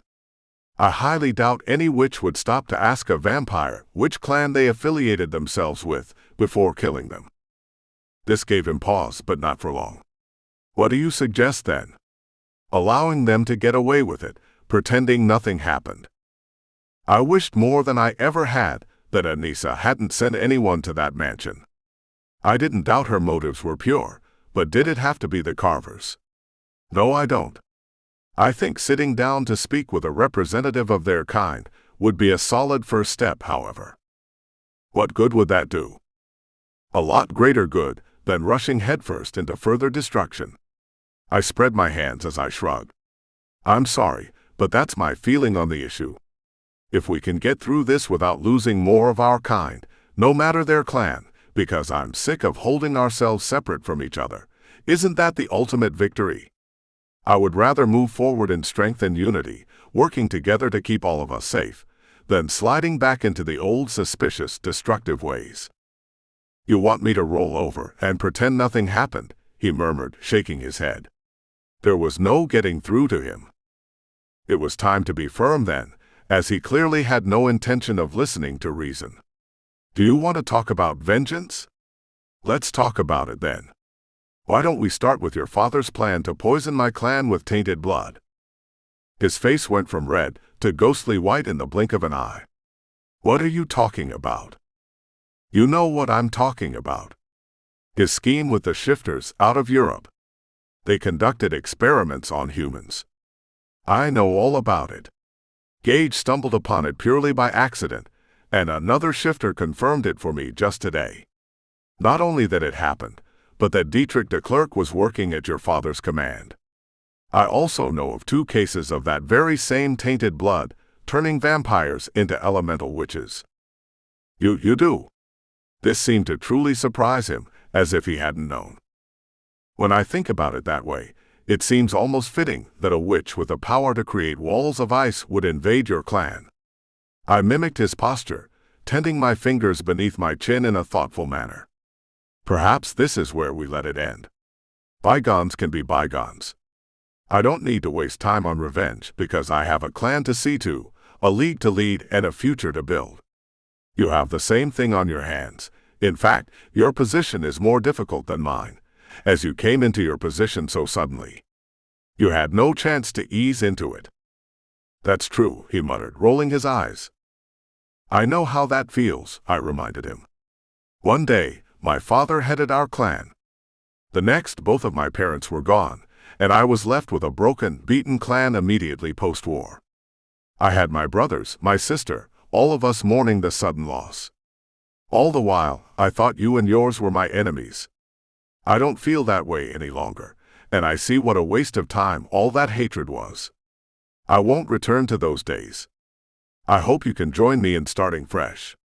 That means allowing the past to remain where it is. He appeared to size me up, one brow lifting in a skeptical manner. You truly won't make an issue of the blood tainting? I truly won't. As long as I have your word that you won't pursue vengeance against the witches who invaded your home. It's over now. We'll work with them, make sure it never happens again. I promise you that. It wouldn't be difficult.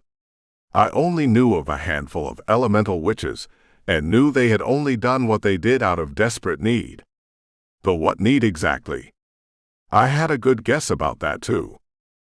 He pressed his lips together in a thin line. It killed him to accept the damage done, but there was no denying the wrong his father had accomplished. My example was only one of many. Something we were both aware of. He stood, huffing as he did. Fine. I'll allow bygones to be bygones, as you request. When I stood, I held out a hand. Let's shake on it then, and move forward together. I bear you no ill will. I'm happy to let go of the past, now that your father is gone. You aren't him. I don't hold you responsible for the squabbles I had with him, including his attempt at having me assassinated, but instinct told me to stay quiet about that. He only hesitated for the briefest of moments before shaking my hand. Fair enough. I appreciate this. As do I. It was over. I didn't know whether I wanted to heave a sigh of relief or collapse from sheer exhaustion. Was this what life would be going forward? Negotiating a chess game with dozens of different players. It was still preferable to the alternative of Lucien's leadership, which had never been leadership at all. I was willing to sacrifice if it meant a brighter future for those I love. I'll be out shortly, I promised. I need a minute to get my thoughts together. He accepted this without further explanation, perhaps because he knew he got off easy, and I was soon alone. It couldn't have happened at a better time. A portal opened in front of my very eyes, expanding until it nearly touched the ceiling. Out of it stepped my father. And he looked grim. We need to talk, he announced. Chapter 36. Jonah. What happened? I whispered, looking to the door which had just recently closed. I went to it and locked it. And how did you manage to portal into this building? I thought it wasn't allowed. Not inside the walls. There are ways around everything, he explained, shrinking the portal until it was nothing more than a tiny pinpoint of light which quickly disappeared. I knew this was the most likely place I'd be able to meet privately with you. You just missed Will Carver, I informed him. That would have made for an interesting conversation. The slight bit of humor I saw in this was not shared, I noticed, as he hardly flinched. There's a great deal you need to be aware of before you go in for the vote, unless it's already been held. It hasn't. Though you couldn't have waited much longer, and still made it here in time. What happened? Here. Have a seat. I drew one of the chairs nearer the fire, as he seemed cold and rumpled and heartsick. The worst suddenly occurred to me. The baby. Anissa. Philippa. Gage. He held his hands palm out as he sat. No need to worry. I haven't come with bad news, but news that will nonetheless come as a shock to those outside this room. I believe it will please all those who hear it once the surprise wears off. I was fit to burst. What is it?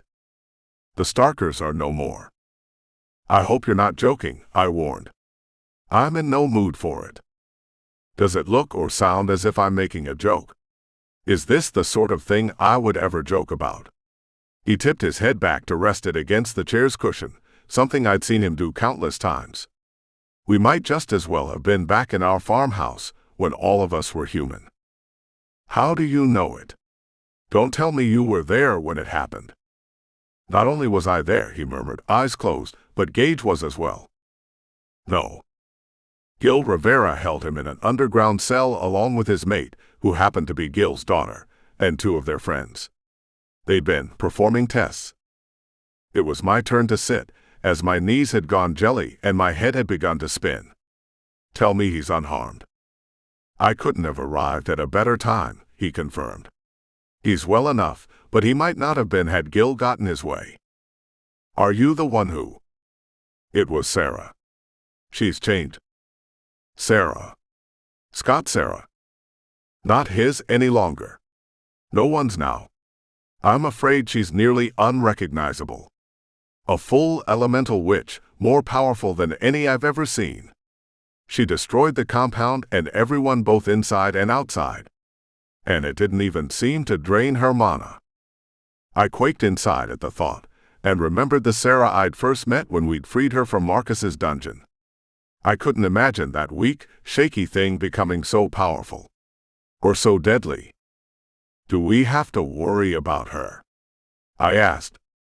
I don't believe so. She seemed focused on the Starkers. It makes sense in a way. They killed vampires, and she used to be one. Still, I held my head in my hands, feeling like it might crack open at any moment. I wonder if Anissa knows about this. It will be difficult for her to hear. I'm sure it will. Then again, it wasn't as if the Starkers were anything but a blight on, maybe not exactly humanity, but definitely a threat to vampires the world over. Some would say she did us all a favor. While I don't doubt it, it sounds as though she's lost. I believe she is, he sighed. Very sad, truly. Thanks to Marcus. He looked surprised, his eyes opening wide. Yes, I got confirmation on that. He contaminated the blood supply, which Sara drank from. And Elena. Good riddance to him then, he snarled. Gage is safe though. My chest tightened when I considered how close he might have come to unthinkable disaster. I believe so. They were on their way to Paris when I left them. I gave him a phone and told him to keep it close. Good. I hope to rectify that situation soon. Meaning that once I've been voted in as permanent head of the League, I intend to overrule the old laws. There isn't a need for murder as punishment for turning a human. It's ridiculous. It's barbaric. That isn't the League I wish to oversee. You've given this quite a lot of thought, he observed, his face devoid of indication of his feelings on this. Shouldn't I have? If I'm serious about bringing Gage home someday, not to mention moving the League forward into a new age. That's what you wish to do, then? He sounded tired, drained really, wrung clean out, but there was interest in his voice and understanding. I wouldn't allow myself to call it respect. I wanted it to be respect, of course, but that was childish. He wasn't even a vampire anymore. And he hadn't been involved in any of our lives for so many years. It had been decades since he'd held a position of authority. Odds were, he pitied me for caring so much about issues he'd long since shed as part of his old life. Incredible the way he turned me into a young man searching for his father's approval without doing much more than raising an eyebrow. Of course it is, I replied. Why wouldn't I? Lucian clung to the old ways, because he felt he could use old misinformation and outdated modes of thinking to maintain control. I'm not interested in that. I would rather be a true leader, rather than a dictator who uses fear to rule. I fully agree, he smiled. And it pleases me to no end to hear you speak this way. I have faith in you and hope for the future. It's a future which your sister will be part of. First things first, I reminded him. Getting my wife out of Hallowthorn Landing. I hope that once matters are settled here, and I'm installed, and we know for certain there won't be any backlash against you or Seren, or even baby Elena, we can bring them home. I second that, he said, standing. There was new energy to him now that he had a fresh purpose. What can I do? You can stand with me and agree to serve as an advisor to the League on behalf of the witches. He blanched. What? That is, they believe me dead. I've been dead to them for decades. Then this is just as good a time as any to explain why you disappeared, and why you were forced to remain in hiding all this time. Let them know it was Lucian who set the fire, knowing you would be blamed. Let them know you're now a warlock. That you are uniquely qualified, understanding both the vampire and the witch point of view. You know you have my support. I only wonder if you'll have theirs. He nodded toward the door. I've already secured Landon's backing, and promised him a position as my second in command. I felt that would lessen the chances of him staging a coup. I'm impressed. Not really. Yes, really. He placed his hands on my shoulders, and the resemblance between us was clearer than it had ever been. I might have been looking in a mirror, if the mirror was a bit smudged maybe, or covered in steam. You impress me with your innate understanding of how to manage challenges before they blow up into something worse. That is the mark of a truly gifted leader, and it pleases me to no end to see it in you. I've had more than enough practice, I pointed out. It was almost embarrassing, hearing him speak that way, even if I'd been waiting to hear it for years. How I'd longed for him to see how I'd grown, how the clan had thrived under my watchful eye. How I'd asked myself, time and again, whether he would appreciate the pains I'd taken to honor his legacy. That you have, and I believe you're the best chance the League has to move forward. I hope they agree with you. There's nothing left to do but get it over with. I straightened up, threw back my shoulders and marched out to the nave to greet the others. I might not have had Anissa behind me, but I had my father, and that was more than I could have hoped for. The room went silent when he entered, like a wave which rolled down the length of the center table as he came into view. By the time we stood side by side at the head, there was hardly a breath drawn by any of them. You recognize my father, I said as he sat. Or, as he is now called, Fane. Fane. Will gasped as this revelation sent shockwaves through those gathered. You mean, you have been posing as another person all these years? Not just another person, but as Fane. The legendary Fane. I haven't been posing. I've been living as another, he corrected, staring Will down. He'd always been able to get much more across in the pause between sentences than while speaking, never having to so much as raise his voice. If it hadn't been for Lucian, he might have been standing in my place, and he should have been. My father had no choice but to leave along with my mother, when it was clear there was a plot against them, I explained, holding up my hands to signal for quiet. It took a long time for the murmurs and exclamations of surprise to die down, but they eventually did. They were set up to take the fall for the Great Fire, and they knew it to be the case. Rather than stay and leave their children in danger of taking the blame along with them, they allowed all of us to believe them dead and gone.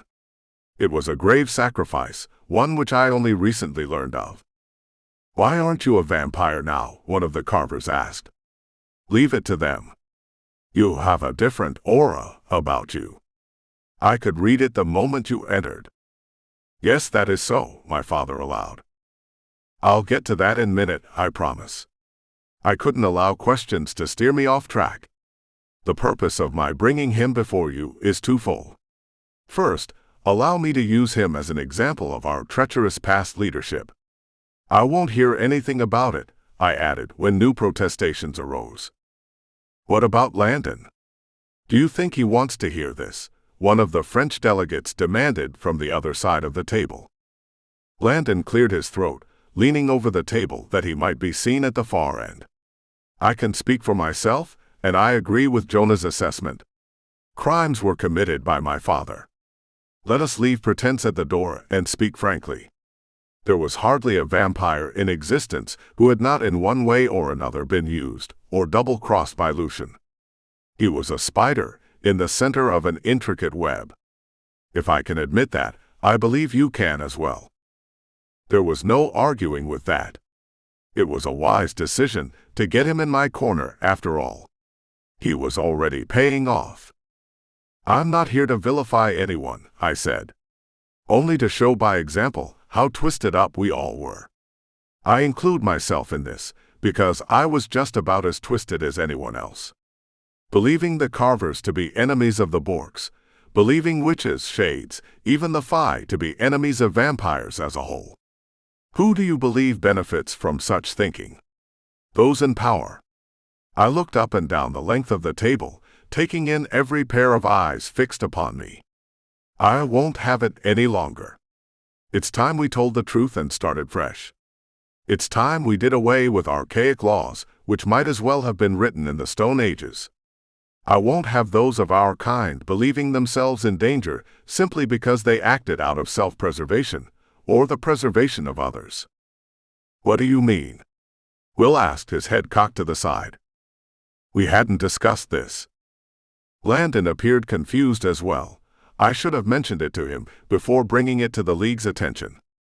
For instance, the practice of putting those of our kind to death after they've turned a human, I explained. That is just one of many shameful laws we've upheld. I would wager there isn't a single vampire at this gathering who hasn't lost someone they cared for, whether it was to death or due to their loved one running away, going into hiding rather than accept their fate. So many eyes now downcast. So many guilty faces. Yes, and if you knew of it, that makes you complicit in breaking the law, I reminded them. Why do we do this to each other? Why make each other into enemies when we ought to be working together, as our very existence is so tenuous? Why present greater challenges than the ones we already face? Why make enemies of those who might assist you? A new voice said. Into the hall strode 3 familiar figures, their presence making my heart swell until I thought it would burst. They might not have been Anissa, but they were close seconds. You all know me, Gregor announced, his voice strong and booming. It looked as though he'd recovered well after losing Tabitha, or that he was at least doing his best to make it look like he had. My name King Gregor of Avalain, ruler of the Fae. And I am Alanic. King of the Shades, Alanic announced. Even I reeled back at this. King. No one had told me. He took Felicity's hand. My queen consort Felicity. She bowed her silver head, blushing a bit. It looked as though I'd lost control of the meeting once again.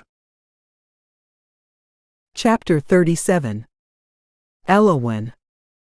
I felt her return before I ever set eyes on her. There was a shift in the air, in the energy surrounding the island. And I realized I dreaded seeing her again. If she was returning, she had accomplished her mission. There would be no stopping her now that she knew just how powerful she was. I wasn't entirely certain I felt comfortable with the notion of her sharing the castle with me. Or even the island as a whole. Why had I agreed to take her under my wing? It was difficult to remember caring enough about that dreadful Stark to use her as a way to bring him closer.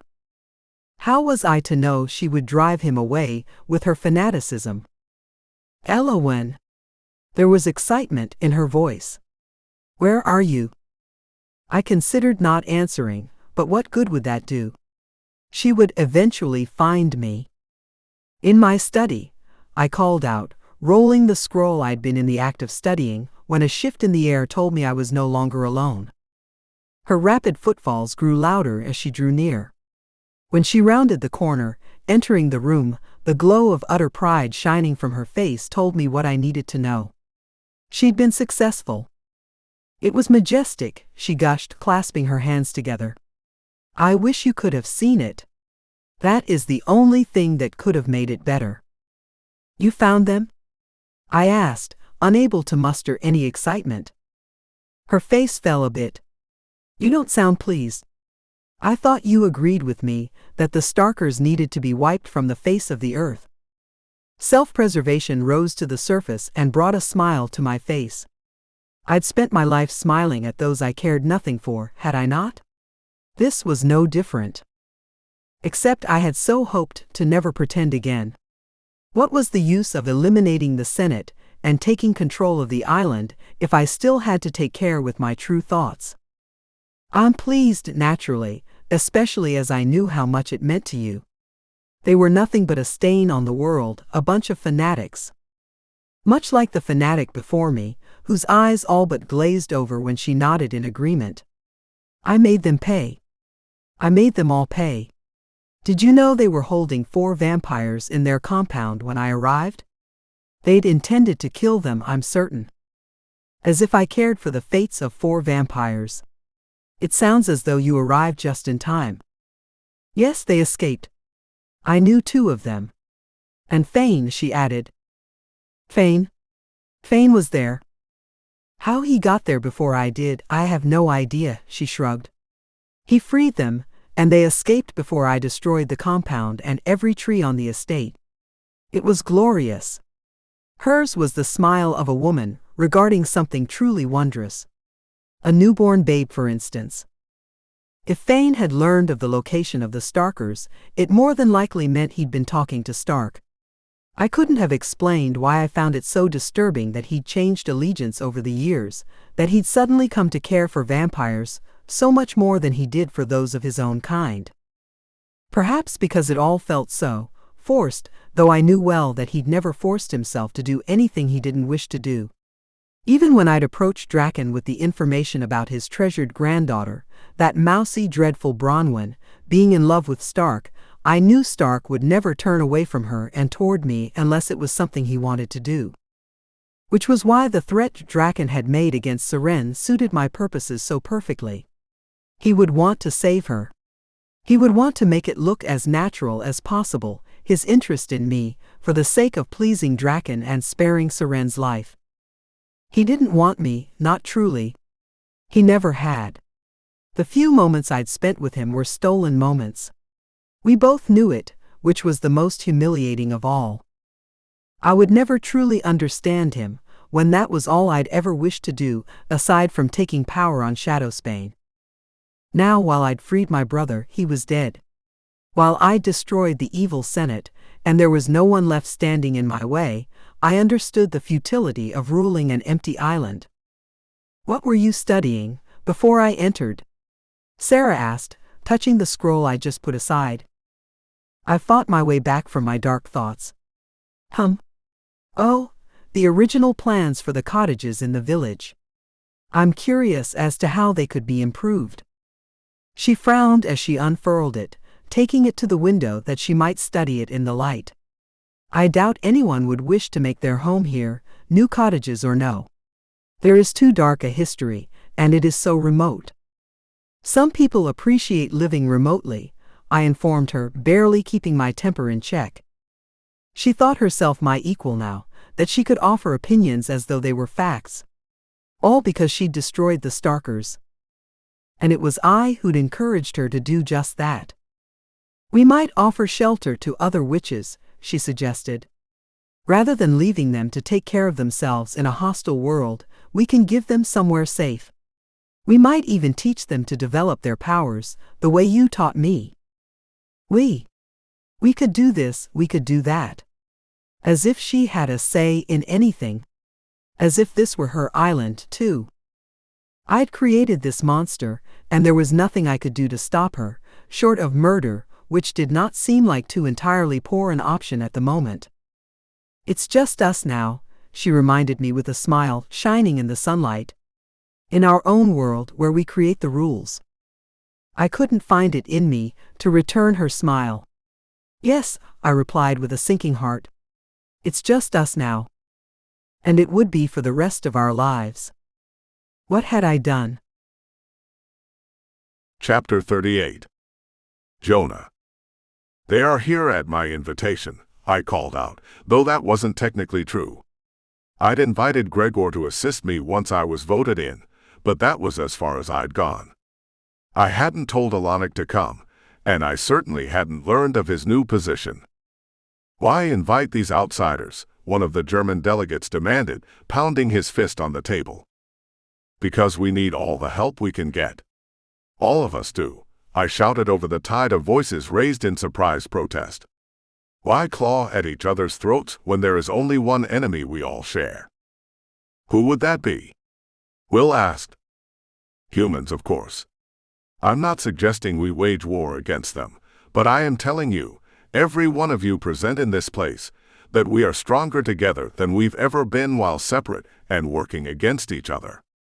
They are our only true threat, yet we even manage a truce with them. Why not create the same truce among ourselves? Why not join forces, learn from each other, help each other in times of crisis?"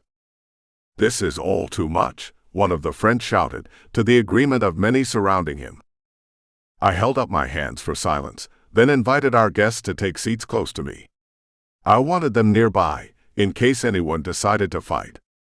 All I ask is that you hear me out. We are in the presence of two kings, whether they are our kings or not. And I would ask you to remember that King Alonic is half vampire. That King Gregor's daughter, my wife, is a vampire-Fae hybrid. Queen Felicity is a member of the Fae, while she lives among the Shades. Every single one of them has a reason to want peace among us. Only stubbornness and hypocrisy stand in the way of that. And just how does a vampire shade become king? Someone halfway down the table asked, snickering. This didn't appear to shake Alonic. He'd been jeered at his entire life, after all. My cousin challenged me to a duel. I won. It was a joy to hear it, as I knew he'd longed for nothing more. I managed to maintain my composure when what I really wanted was to clap him on the back and offer congratulations. If you vote me into permanent leadership, I announced, I would make my first order of business a truce with the Shades. Second, I would offer a truce to the Fae. And witches? Fane asked. And witches, I agreed. This was getting out of hand. With all supernaturals willing to work with us, rather than against us. Can you imagine how powerful an entity we could create? Leaders from all realms working together, living in peace. I can tell you from personal experience that I never believed such a thing was possible. And why didn't I? Because I'd never seen any evidence as to its possibility. Now, I have hope. Because I know how committed I am to forging strong relationships with other non-human species. I believe there is something much better for us, and I'm willing to put work into ensuring we all benefit from it. There was no arguing with that, which came as a relief, to say the least. Until someone asked, what about the Starkers? Rumor has it they've taken several of our kind hostage in their compound, wherever that happens to be. It is true, one of the Italian delegates confirmed, looking aghast. Our spies tell us their center of operations is stronger and better funded than ever. For so long, we believed they disappeared completely. Perhaps that's what we wanted to believe, I said, glancing at my father. They are no longer a threat, he announced, standing. I witnessed their destruction firsthand. You witnessed it, the Italian asked, echoed by several others. What does that mean? It means I happened to be present when their compound was struck repeatedly, until it exploded, then collapsed into nothing but rubble. This took place just before my arrival. It makes sense that you wouldn't have gotten word of it, being out of the country. I'm certain you'll hear of it when you return home. There was no missing such a catastrophe. How did it happen? That's not something I feel at liberty to share.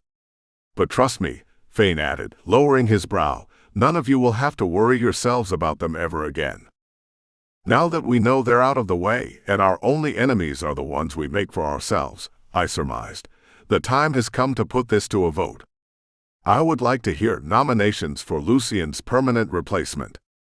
Landon stood. I nominate Jonah Burke. A round of applause went up, which I couldn't help but feel gratified by. At least they were willing to pretend to be enthusiastic. Thank you, I murmured, nodding his way. All in favor? Every hand rose. Even Will's, though he took his time about it. Wouldn't want to appear too eager.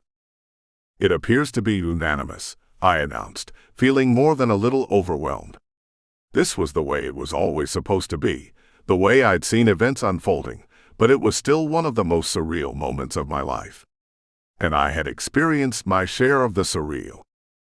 My father beamed. Felicity clapped, though discreetly. Alonic smiled, nodding. Gregor's chest puffed out in pride until it was nearly twice its natural size. And I would like to nominate Landon as my second in command, I announced, which was also passed by unanimous vote. You turned them around, Fane murmured, under voices overlapping in congratulation. He was right. They hadn't seemed quite convinced until my speech. They were just as ready for a new beginning as I was. I couldn't give myself all the credit when everyone in attendance only wanted a respite from Lucian's double dealings. No matter how good he'd been at hiding his treachery, They'd seen his true colors. Another motion then. This one would not be so easy, no matter how the mood had improved.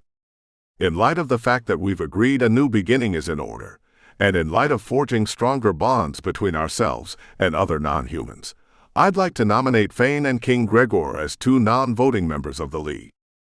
This went a long way toward silencing those who refused to stop talking among themselves. Most of those in attendance gaped at me. We must walk our talk, I reminded them with conviction. As I say, they won't be granted a vote, but they will serve as advisors. Both have a long history of leadership. Both are fair-minded. They can advise us as to how the decisions we make in these meetings will affect those of their kind. How did you become a warlock? One of the carvers asked. I was beginning to regret forging any sort of truce with them. We would all be better off wiping them out of existence, but that was the old way of thinking. I shot Will a look of warning, hoping there would be a way for him to get through to his clansmen about speaking out of turn at our meetings. As it was, just then, he merely lifted his shoulders. What do you expect me to do about it? Fane took the question in stride. I was not the one who decided to make the change. I'd been gravely wounded, and from what I heard after the fact, was hanging between life and death. A certain powerful warlock promised to keep me from alive, which my youngest son urged him to do. The warlock in question neglected to explain what he would have to do to keep me alive. When I awoke, and since that day, the bloodlust vanished. I no longer require blood to live, and I have no desire for it. It's unsettling, I allowed, but he is the man you remember. Fair, honest, wise, desiring the best for all of us. I trust him implicitly, whether he drinks blood or not. You would say that, Will challenged. He is your father.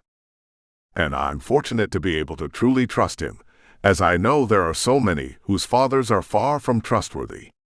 I watched with more than a small sense of satisfaction as he all but shrank in his chair. He would be a thorn in my side, no doubt about it, and I would need to stay a few steps ahead of him. Any other questions? Concerns? If they had them, they thought better of voicing them. I truly want to hear what you're thinking. This isn't a dictatorship, and you won't be punished for voicing your opinion. I would rather hear your concerns now than find out later you've been sharing them among yourselves. A few guilty faces, yet no one spoke up. So be it then, I announced. All in favor of allowing King Gregor and Fane to serve as non-voting advisors to the League, raise your hand. It wasn't unanimous. The Carver clan was notably against the idea, folding their arms and making sure I knew they didn't care to have a warlock in one of the 5 attending meetings, but the rest of the assembly agreed, which was more than enough to pass the vote. The motion passes, I announced. What of the law you mentioned? Landon prompted. I hadn't forgotten. The thought of my brother wandering Europe was always at the forefront of my mind. Thank you, Landon.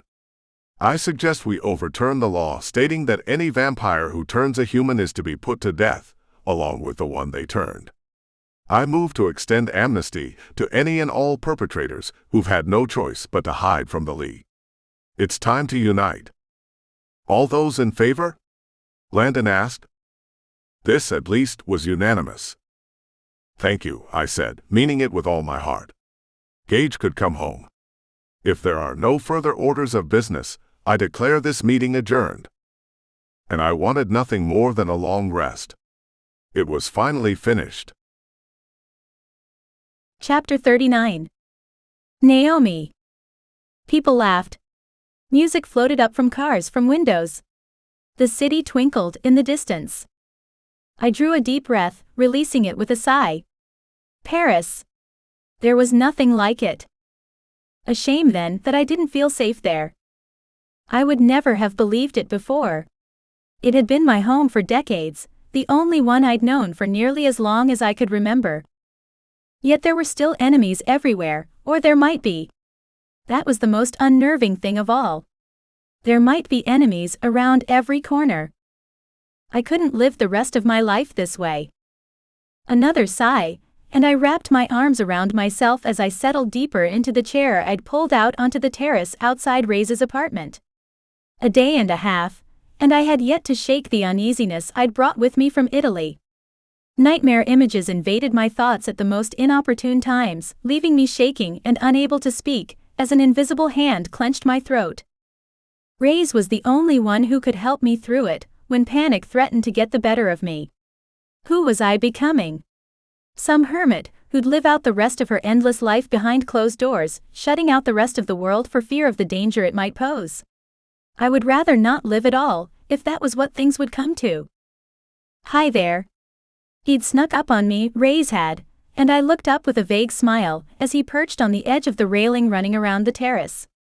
With his back to the city, framed in lights, he made a handsome picture. He made a handsome picture, no matter where he was.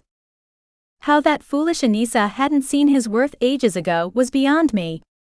"What are you thinking about?" he asked with a grin. "Nothing in particular." "Why do you ask?" "You had a certain look on your face. Grim but smirking. It's tough to explain." I wished it wasn't so easy for me to blush in his presence. I was thinking about the past. Mistakes. Wasted time. He made a noise of affirmation. Situations such as the one we just went through tend to inspire that sort of thinking. Were you thinking about it, too? I don't think I've stopped thinking along those lines since we got on the train, he confessed. We had an extremely close call. It's bound to affect us. When will it stop, do you think?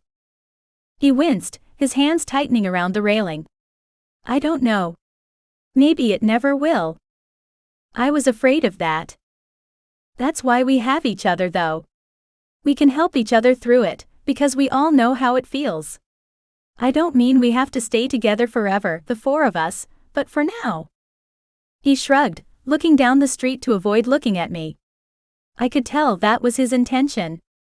How was it that I knew him so well already? Did you mean the things you said back there? At the compound, he looked at me from the corner of his eye. Yes.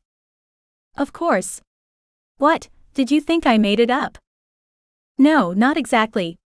I didn't know how to explain it. It wouldn't be the most unfathomable thing ever, would it? We were in grave danger. We had no idea what was going to happen next. People tend to form connections in that type of situation. Everything is more important. Elevated. There's no telling what tomorrow will bring, or even what will happen in 10 minutes. And now that we're here, and out of immediate danger, you wonder if I'm second-guessing what I told you back there. It wasn't easy to offer up my feelings that way. Micah had never been one for feelings, which was all right with me. I'd already lost my only love, and had no desire to form so strong an attachment, if that attachment would inevitably lead to pain. Now with Raze, everything was a mess in my head. And in my heart. Yes, I admitted, feeling more vulnerable than I had in a long time. I suppose I'm a bit worried that you want to take it back now. If that's the case, I wish you would tell me so. I wouldn't want to hold you to it if there's nothing there. He crouched in front of me, taking my chin in one hand. When they looked into my eyes, I would have sworn he could see straight through me. I felt an irresistible pull to you since the moment we met, and that's not just talk. That's the straight truth. I don't think I've ever experienced anything like it. I covered his hand with mine, grateful and relieved. Even so. Not ever. I couldn't help but ask. He rolled his eyes. Don't tell me you're thinking of her again. I almost wish I had never mentioned her name. You'll spend the rest of our lives questioning me about her, comparing yourself to her, when the two of you couldn't be more different. You exist on completely different planes. Anything I felt for Anissa was the result of, I don't know what to call it. Childish infatuation. I felt sorry for her too, losing her parents, having no one but her sister. His face darkened at the mention of Sara, and I couldn't hold off the chill that ran through me at the memory of her display. How powerful she was. How furious. He stood then, turning away to look out over the city. I watched him, noted the way his shoulders bunched up. He was having just as much difficulty handling what we'd witnessed as I was. I stood up and reached for him, resting my palm against his back. Then my cheek. "I'm here," I whispered, wrapping my arms around his waist. "I'm here." "Which is exactly where I want you to be, no, where I need you to be," he murmured. "I need you. Not just because we went through some wild, crazy experience together. Because you're you, the same Naomi I was already falling for when we left for Italy. What happened there only deepened what I was already starting to feel. If there's one thing I've learned, it's that you can't force feelings. You can't make a person feel what they're not able to feel. I wanted to force it for so long. I thought I could make someone care for me. I didn't realize then that when it's real, there's no need to reach and stretch and strive. It's just there."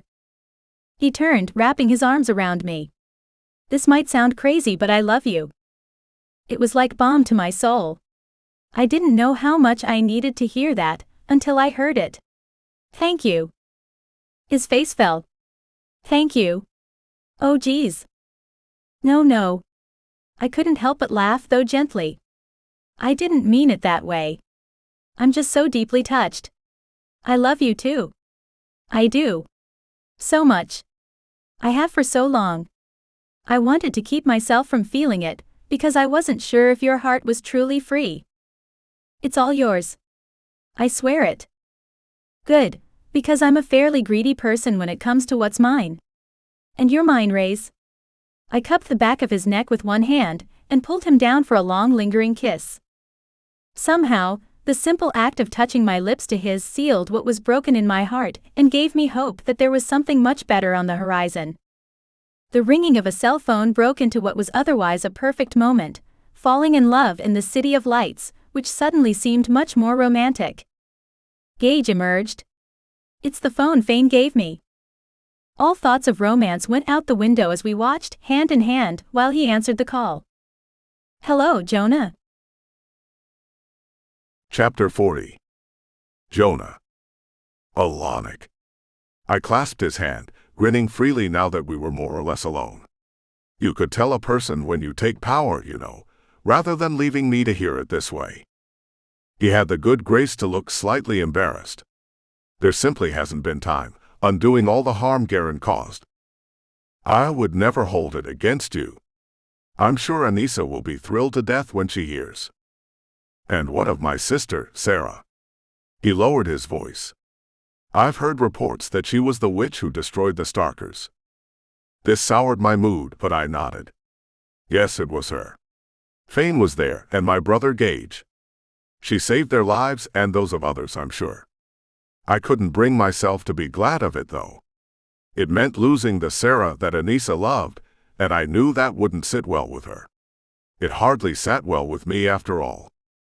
Felicity joined us, sliding her hand against his and clasping it tightly.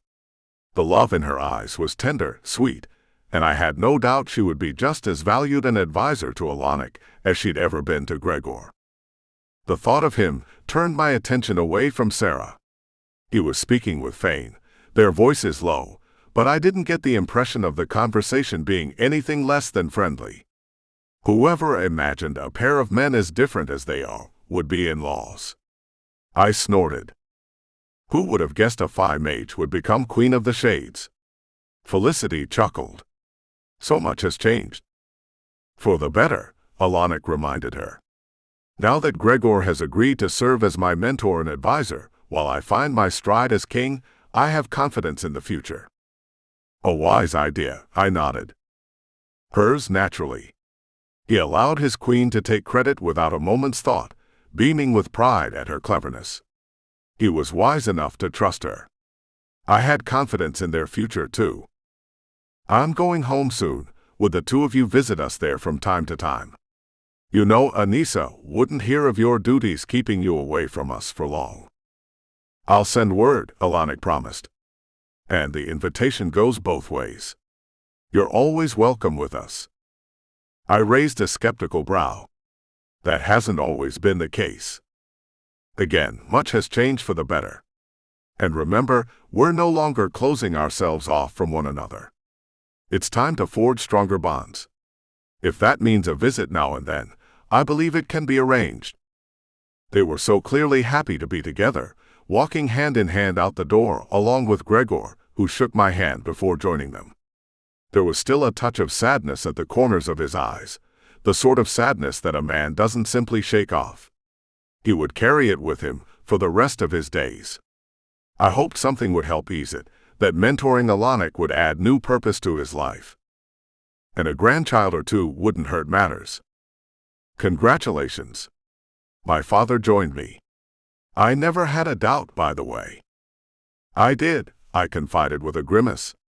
I had quite a few doubts. Most people will rise to the occasion when their better nature is called upon. Your brother can come home. So too can Philippa if she chooses. With a little finagling, and you and Vance's brother in the top positions, they'll be well protected. I can hardly believe it, I confessed as we walked slowly down the length of the nave, only the two of us left behind after the meeting. It's been so long since we were together. I wish I knew where to find Scott. He'll find his way home again, once he's found whatever he was looking for. I don't envy him. I don't envy anyone as conflicted as he is. He paused, bringing me to a halt. Keep in mind that it might not be possible for all of you to be together now or ever. You have your own lives. You'll be busy with the League, not to mention your wife and the family you may one day start. Gage has his mate now, Philippa has hers. Life has changed beyond our expectations. I've learned to let go of my expectations, I confessed with a chuckle. I know better now. Just maintain your expectations, he advised. In all areas. Taking Lucian's place won't be a picnic, no matter how well things went in there. I have no illusions, I assure you. I know there will still be those with an agenda of their own. I've already maneuvered my way to having my agenda realized, even when it meant pretending I hadn't intended to take Lucian's life myself. Pretending to care that he died. I lowered my gaze to the floor. I don't want to be like him. Scheming, only telling those around me what I believe they need to know. Being truthful when it suits me. Do you think this position has the power to change a person? Will I wake up one day, 50 years from now, to find myself just as bad as he ever was? No.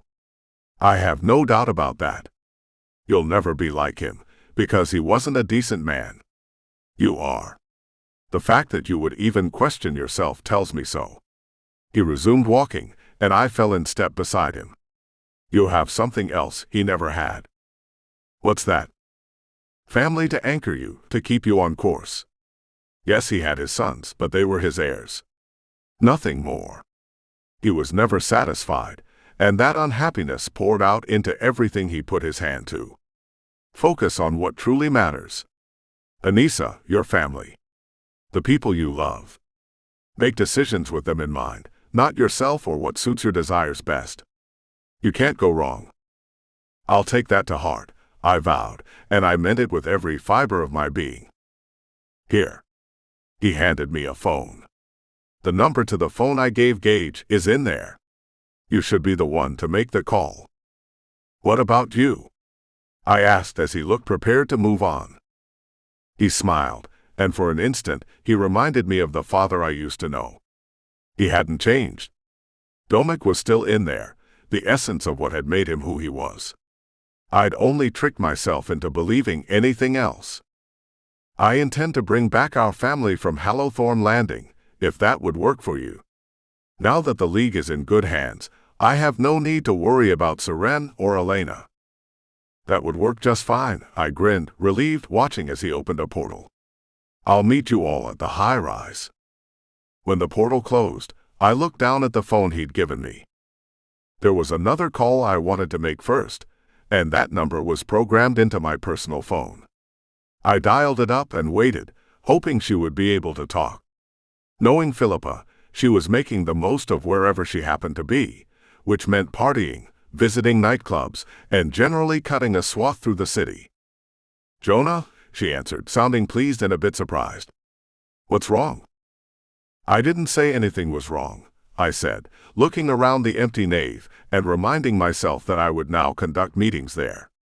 In fact, there's a lot that happens to be going well. For starters, I was just elected as Lucien's replacement. Oh, I'm so glad. Landon is my second in command.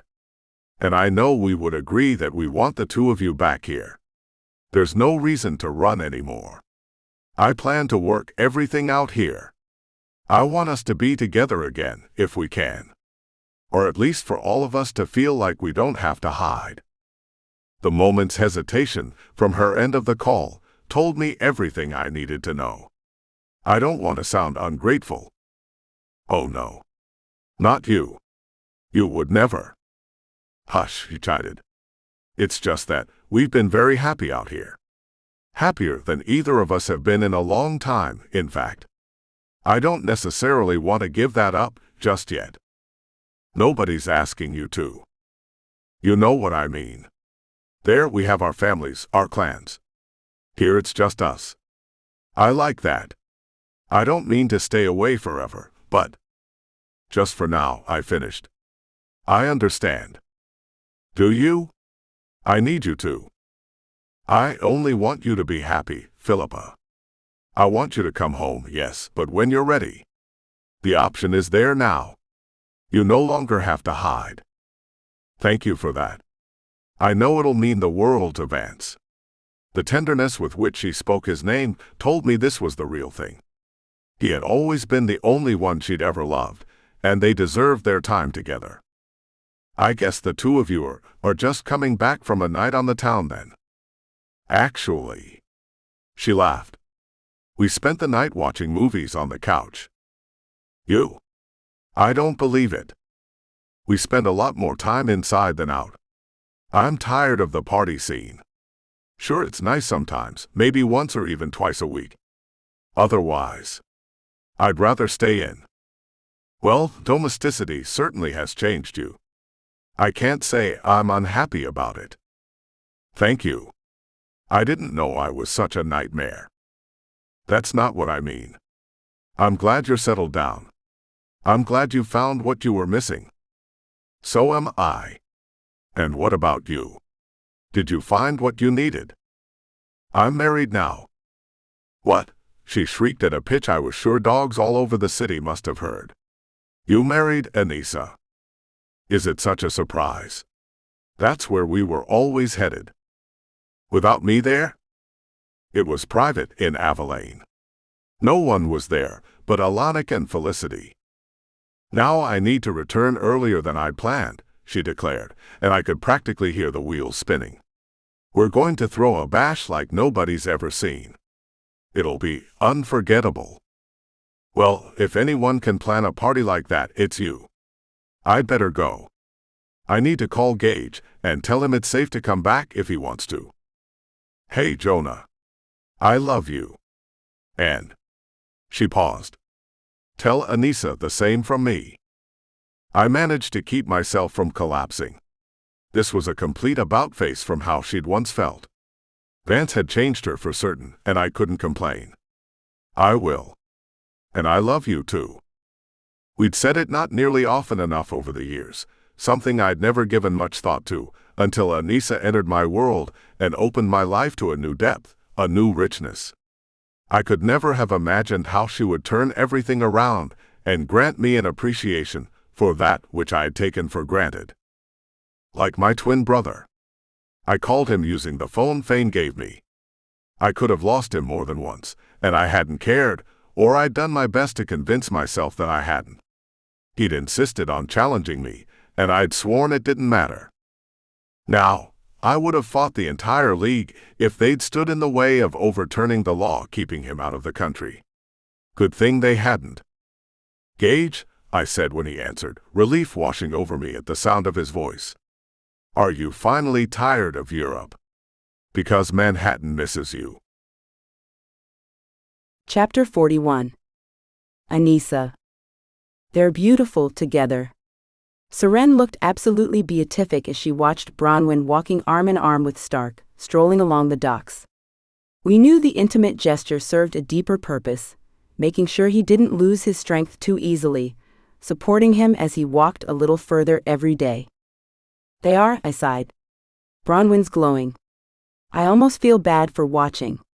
Like I shouldn't witness something so private. Should we go inside? Oh, no way. She clearly agreed because we stayed in the courtyard, where there was a clear view of them as they took their walk. Elena enjoys being outside, she rationalized. I wouldn't want to keep her out of the fresh air. And sunlight, I pointed out. Though she'll have to get used to being indoors during the day once we go home. Seren looked pensive at this. Perhaps she won't carry the sensitivity. Perhaps her witch blood will outweigh the vampire blood. It's all such a mystery. I would hate to put her in the sun and watch her burn, just for the sake of finding out whether she can tolerate it, I fretted. The thought of her sweet, unblemished skin blistering in the sun made it feel like a fist squeezing around my heart. She lifted Elena from her basket, which she'd already begun to grow a little big for. The baby clapped her hands, then placed them on either side of her mother's smiling face. It was clear they adored each other. I know. I would do anything in my power to prevent it, yet I'm learning too that there are only so many things we keep our children from. There are times when they have to experience pain, no matter how it pains us. Imagine keeping Lena indoors during the day for years and years, only to find later that she could have ventured into the sun at any time. How much she would miss. And you'll never know until you try, I mused. Precisely. The notion hardly thrills me, but if it means allowing my daughter the chance to fully experience life, that is the chance we must take. I suppose that's the case for all of us, all the time. I suppose. I turned back toward the long stretch of dock below us, where Stark noticed me looking down and lifted his hand in a wave. Branwen wasn't the only one who looked practically blissful. He'd waited long enough for her, from what Seren had confided to me. Things were finally right, for so many of us. Why did my heart feel so heavy? We were closer than ever to the peace and security I had longed for. I should have been happy, grateful. It was a blessing that we could even take refuge as we were, and that Stark and Branwen had made it back alive. That they were in love, and so perfectly happy. The Starkers weren't a threat anymore. I couldn't manage a smile, no matter how hard I tried. I was missing Jonah, of course. He was on my mind day and night. What was he doing? What was he feeling? Where was he? Did he need me? Had he heard about the debacle at the Carver mansion? I would have put money on it. That would be a conversation when we were together again, no doubt. Better for me to steel myself for it beforehand. And there was Sara. We'd heard what she'd done to the Starkers. News of that sort of disaster tended to spread even to a remote location like Hallowthorne Landing. After all, an elemental witch had destroyed an entire estate. The priestesses and witches who called it home had fairly strong opinions of it, and they weren't positive ones. It wouldn't be easy for my sister. She had already made enemies, or at last, vocal opponents. It didn't reflect well on any witch for her to be so flamboyant, even if humans would never know it was a witch who'd caused the event. Where could she make a life for herself? What sort of life would it be? And how was I supposed to forget her, even if she wanted me to? The happy couple made their slow way toward us, climbing the stone stairs which wound their way up along the mountainside. By the time they reached the courtyard overlooking the sea, Stark needed to sit and rest. It seems I'm still a bit weaker than I'd like, he admitted, grimacing, and I noticed beads of sweat at his temples. You get stronger every day, Branwen reminded him firmly but with kindness. Not many people could make it through what you did. You're fortunate to be with us still. I only made it back thanks to you, he replied. Once again, the loving look they exchanged made my heart ache. I needed Jonah more than ever, and wondered how much longer I'd be able to last without him. The opening of a portal surprised all of us. Lena burst into tears at the sudden burst of swirling light, and Seren comforted her while we waited to see who would step through. Fane, she gasped when he entered the courtyard. She was in his arms in the blink of an eye, holding the baby between them. I told you I'd come back, didn't I? he murmured, kissing the top of her head as she wept openly. I told you I would. Do you doubt me so much? It isn't you I doubted. It was the rest of the world. She offered a shaky smile before looking down at their daughter. Wood could not have been more confused or disturbed by her mama's emotions. Elena, your father has returned to us. Lena looked up at him, her big sparkling eyes taking him in. What was she thinking? She reached up with one chubby hand to pat his cheek. He wrapped his fingers around hers. She's grown so much, he marveled. I knew she would, but I couldn't have imagined this. My daughter. My Elena. I didn't bother to hold back my tears, and neither did Branwen, who wept openly with her head on Stark's shoulder. Even he looked more than a little choked up. Saren handed Lena to her father, who held her close to his chest. She took to him right away, as if she knew who he was and how she could trust him. Maybe she did, deep down inside. He looked at me, from over the top of her head. I just left your husband, he smiled. He's looking forward to seeing you soon. Jonah? I jumped to my feet. How is he? Where was he? Is everything all right? He'll want to tell you all about it himself. I wouldn't want to ruin any surprises, he winked. When will he get to tell me? I wanted to claw at him, to beg him to tell me the whole story and stop playing games. It might have amused him to keep me hanging, but I didn't appreciate it after waiting endless days for even a single word. When would you like? He asked. It's up to you. To me. I almost didn't want to believe it. Was I dreaming? We can go home? Anytime you wish. I came here to gather you and bring you back. If you're ready to go. I looked around at the fortress, the sparkling sea, the warm and harmless sun. It was beautiful. And I didn't care if I never saw it again. What about you? I asked, suddenly regretting leaving them behind. They were the only things I'd miss. We can always visit, Branwen promised, crossing the cobblestones to hug me. But Stark needs time to get his strength back, and it's generally better for us to stay out of the human world whenever we can. But don't think for a second that anything could keep me away from my niece. Stark managed to get to his feet with no help, and made his way over to where Lena held her arms out to him. He held her carefully, almost reverently.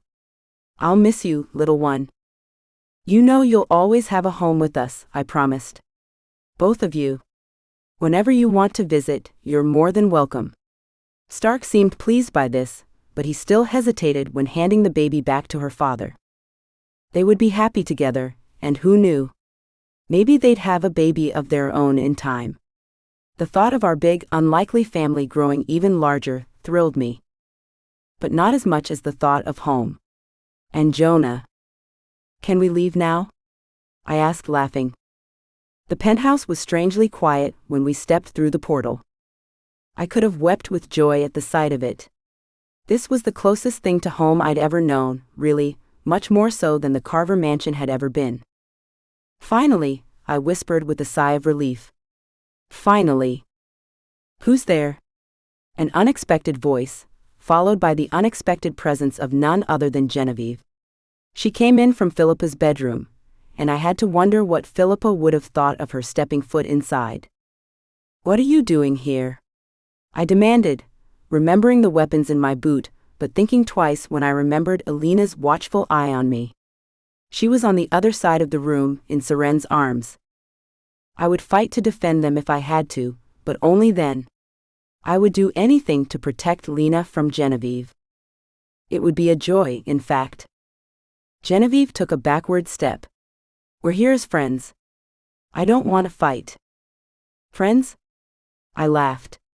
Since when were any of us friends with the likes of you? It was almost funny, watching her strain to control herself. Any other time and she would have hurled an insult, or worse. Her fists clenched, her cheeks colored. Jonah told us we could stay. He had a meeting with the League, but we're welcome to take one of the unused bedrooms until his return. Who is we? Saren asked, venturing nearer. Anton and me. He is showering at present. We didn't expect you. Evidently. And for the record, the same goes double. Anissa, believe me when I tell you I've changed. She shrugged, and only then did I take in the sight of her. If anyone had ever told me Genevieve would wear a pair of jeans, I would have dropped dead of surprise.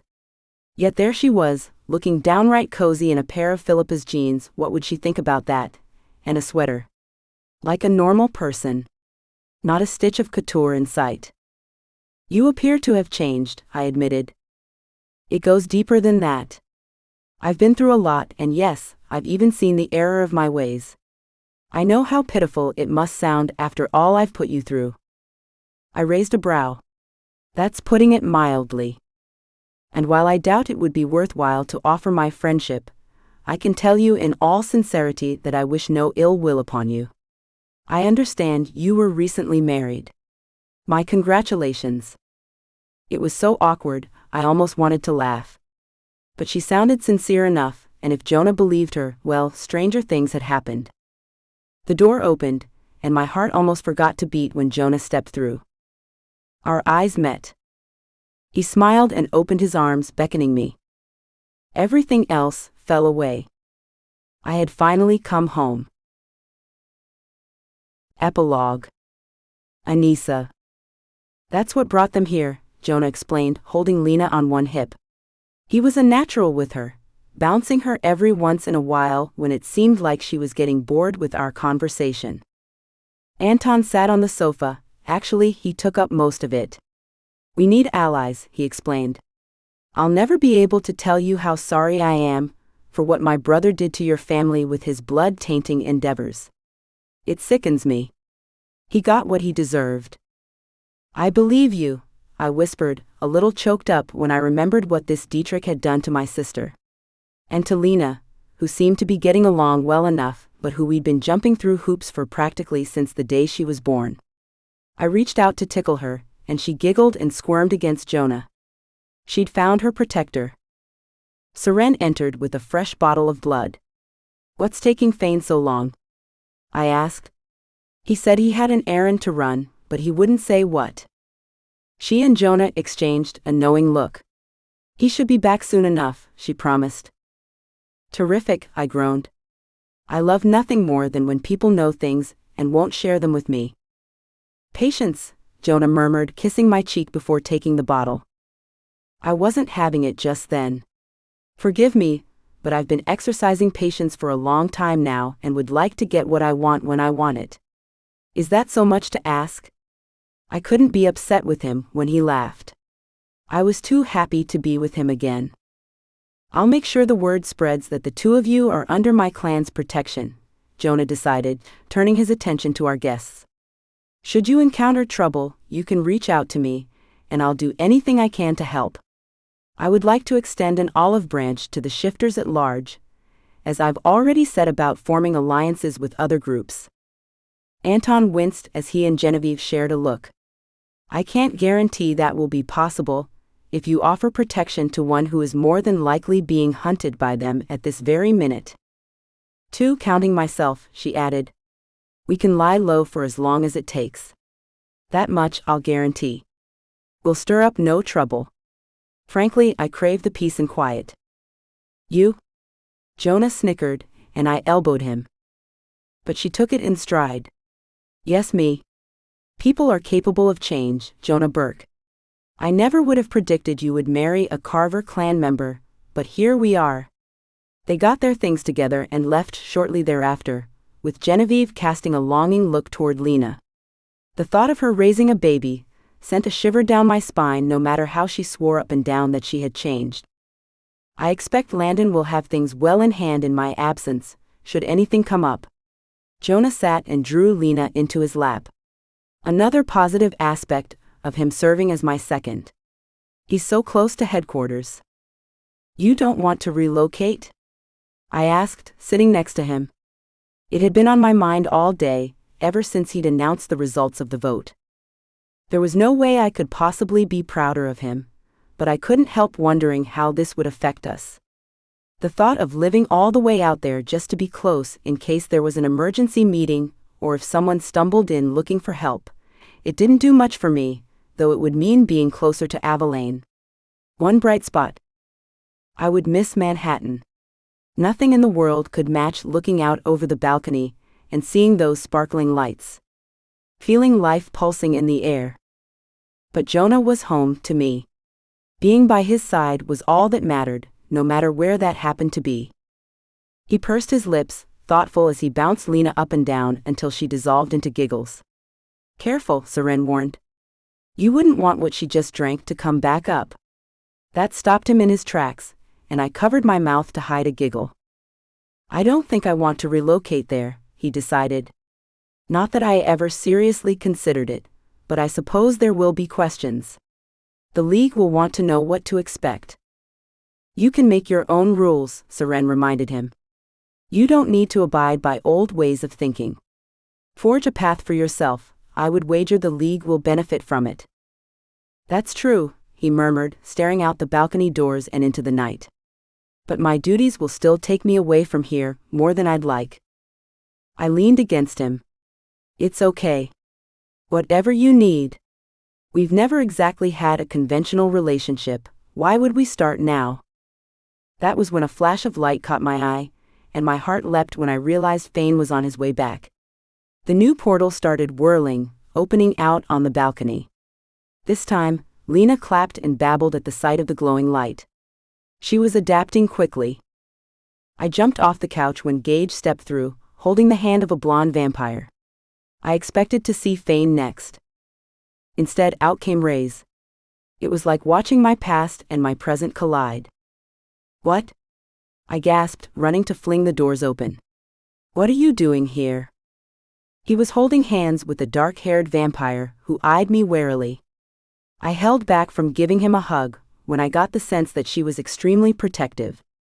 She was clearly with him. I looked up at him in wonder. He chuckled, rubbing a hand over the back of his neck. Anissa, this is Naomi. We were with Gage and Carrie in Italy. With the Starkers, Naomi added in a dark tone. It would be better to talk about this inside, Fane announced after closing the portal.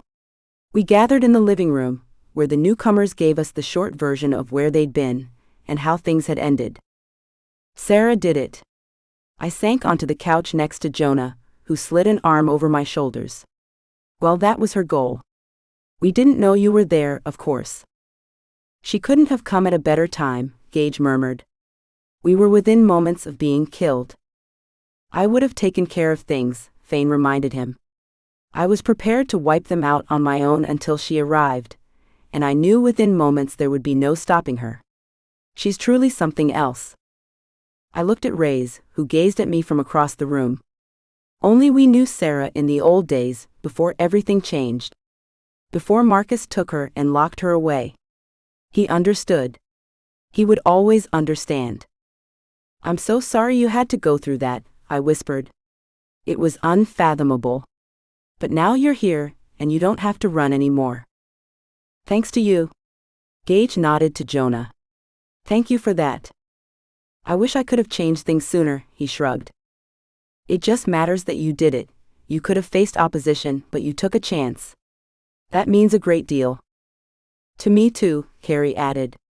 She seemed sweet, if a little overwhelmed. I could see us being friends. Naomi, on the other hand? I couldn't get a read on her. I'd looked her way once or twice to find her staring at me. There was nothing particularly menacing in her gaze, but I still got a strange feeling. Maybe it was her intensity. When she wasn't creeping me out, however, she was practically attached to Raze. It warmed my heart to see someone adoring him so openly. He deserved it, and he seemed to adore her right back. How life had changed. For all of us. Philippa would like to stay in Europe for a while, Jonah explained when Fane asked after her. Though she nearly deafened me when I told her about the wedding. Oof, I winced, laughing. I guess she wasn't too happy about it. Just the opposite. She was furious that we went through with it without her. You're kidding. She's already planning a blowout bash for when she returns. Gage snickered. If anyone could pull it off, it's Philippa. Exactly what I said. They shared a laugh that warmed me. Considering how they'd started off when I met them, it was like night and day. I knew how much it meant to Jonah that they worked together as brothers, rather than as the rivals they used to be. Jonah seemed to be thinking along the same lines. You know, now that I'll be busy with the League, the clan will need someone who can manage things here. I would hate to see anything slip between the cracks while I'm settling an argument somewhere else. Gage's eyebrows almost left his forehead, they shot up so high. Are you seriously asking me to manage clan business? What does it sound like? If you don't feel up to it. I didn't say that, Gage cut him off. It just strikes me as strange now. After all these years, I thought that was what I wanted. It was all I wanted. Are you saying you don't want it anymore? I asked, trying to be as gentle as I could. No. At least I don't think so. It's the strangest thing. Getting something you wanted for so long. And you can't remember why you wanted it so badly, Fane finished with a knowing smile, standing beside Seren. Priorities shift. For all of us. He looked down at his daughter, who wouldn't need to know what it meant to grow up without her father. Gage looked to Carrie, who squeezed his hand. We're free now. You can do whatever you want, and I'm with you. Jonah and Gage went off to one corner to discuss things further, while Carrie and Naomi admired Lena. Seren was every inch the proud mother, answering questions and even bragging a little. Raze joined me. Did you ever think our lives would turn out this way? He murmured, watching Naomi playing with the baby. Lena loved playing peekaboo. Not for a single second. Here we are with the Borks. And it doesn't even matter. Have you noticed that? It doesn't matter a bit. Naomi isn't affiliated with any clan. Carrie sure isn't either. Seren's a witch, I added. It's beyond anything I could have imagined, and I'm glad, he decided. Life's so bigger than just this clan and that clan. This rule, that law, this tradition. I never would have met Naomi if I didn't decide to break out. I'm so glad you did. I leaned a little closer and whispered, is it just me or does she hate me? No, he whispered. I admit, I talked a lot about you with Gage. You were our common link, you know? She took it the wrong way is all. Ah. I see. Because I thought she was plotting my death at least once. She knows how important you were to me, are to me, he was quick to add. That will never change. I feel the same. I couldn't help myself. How did she look? He knew who I meant without asking. Powerful. Fearsome. Like she was on top of the world. I've never seen anything like it. She was, if she was destroying them the way she wanted to. I'm glad you got out of there when you did. They didn't hurt you, did they? He gave me one of his patented Raze shrugs, bringing back so many memories. Nothing that time won't make up for, he said with a wink. No worries. No worries. I wanted to hug him, but thought twice about it when Naomi looked our way. I settled for patting his arm.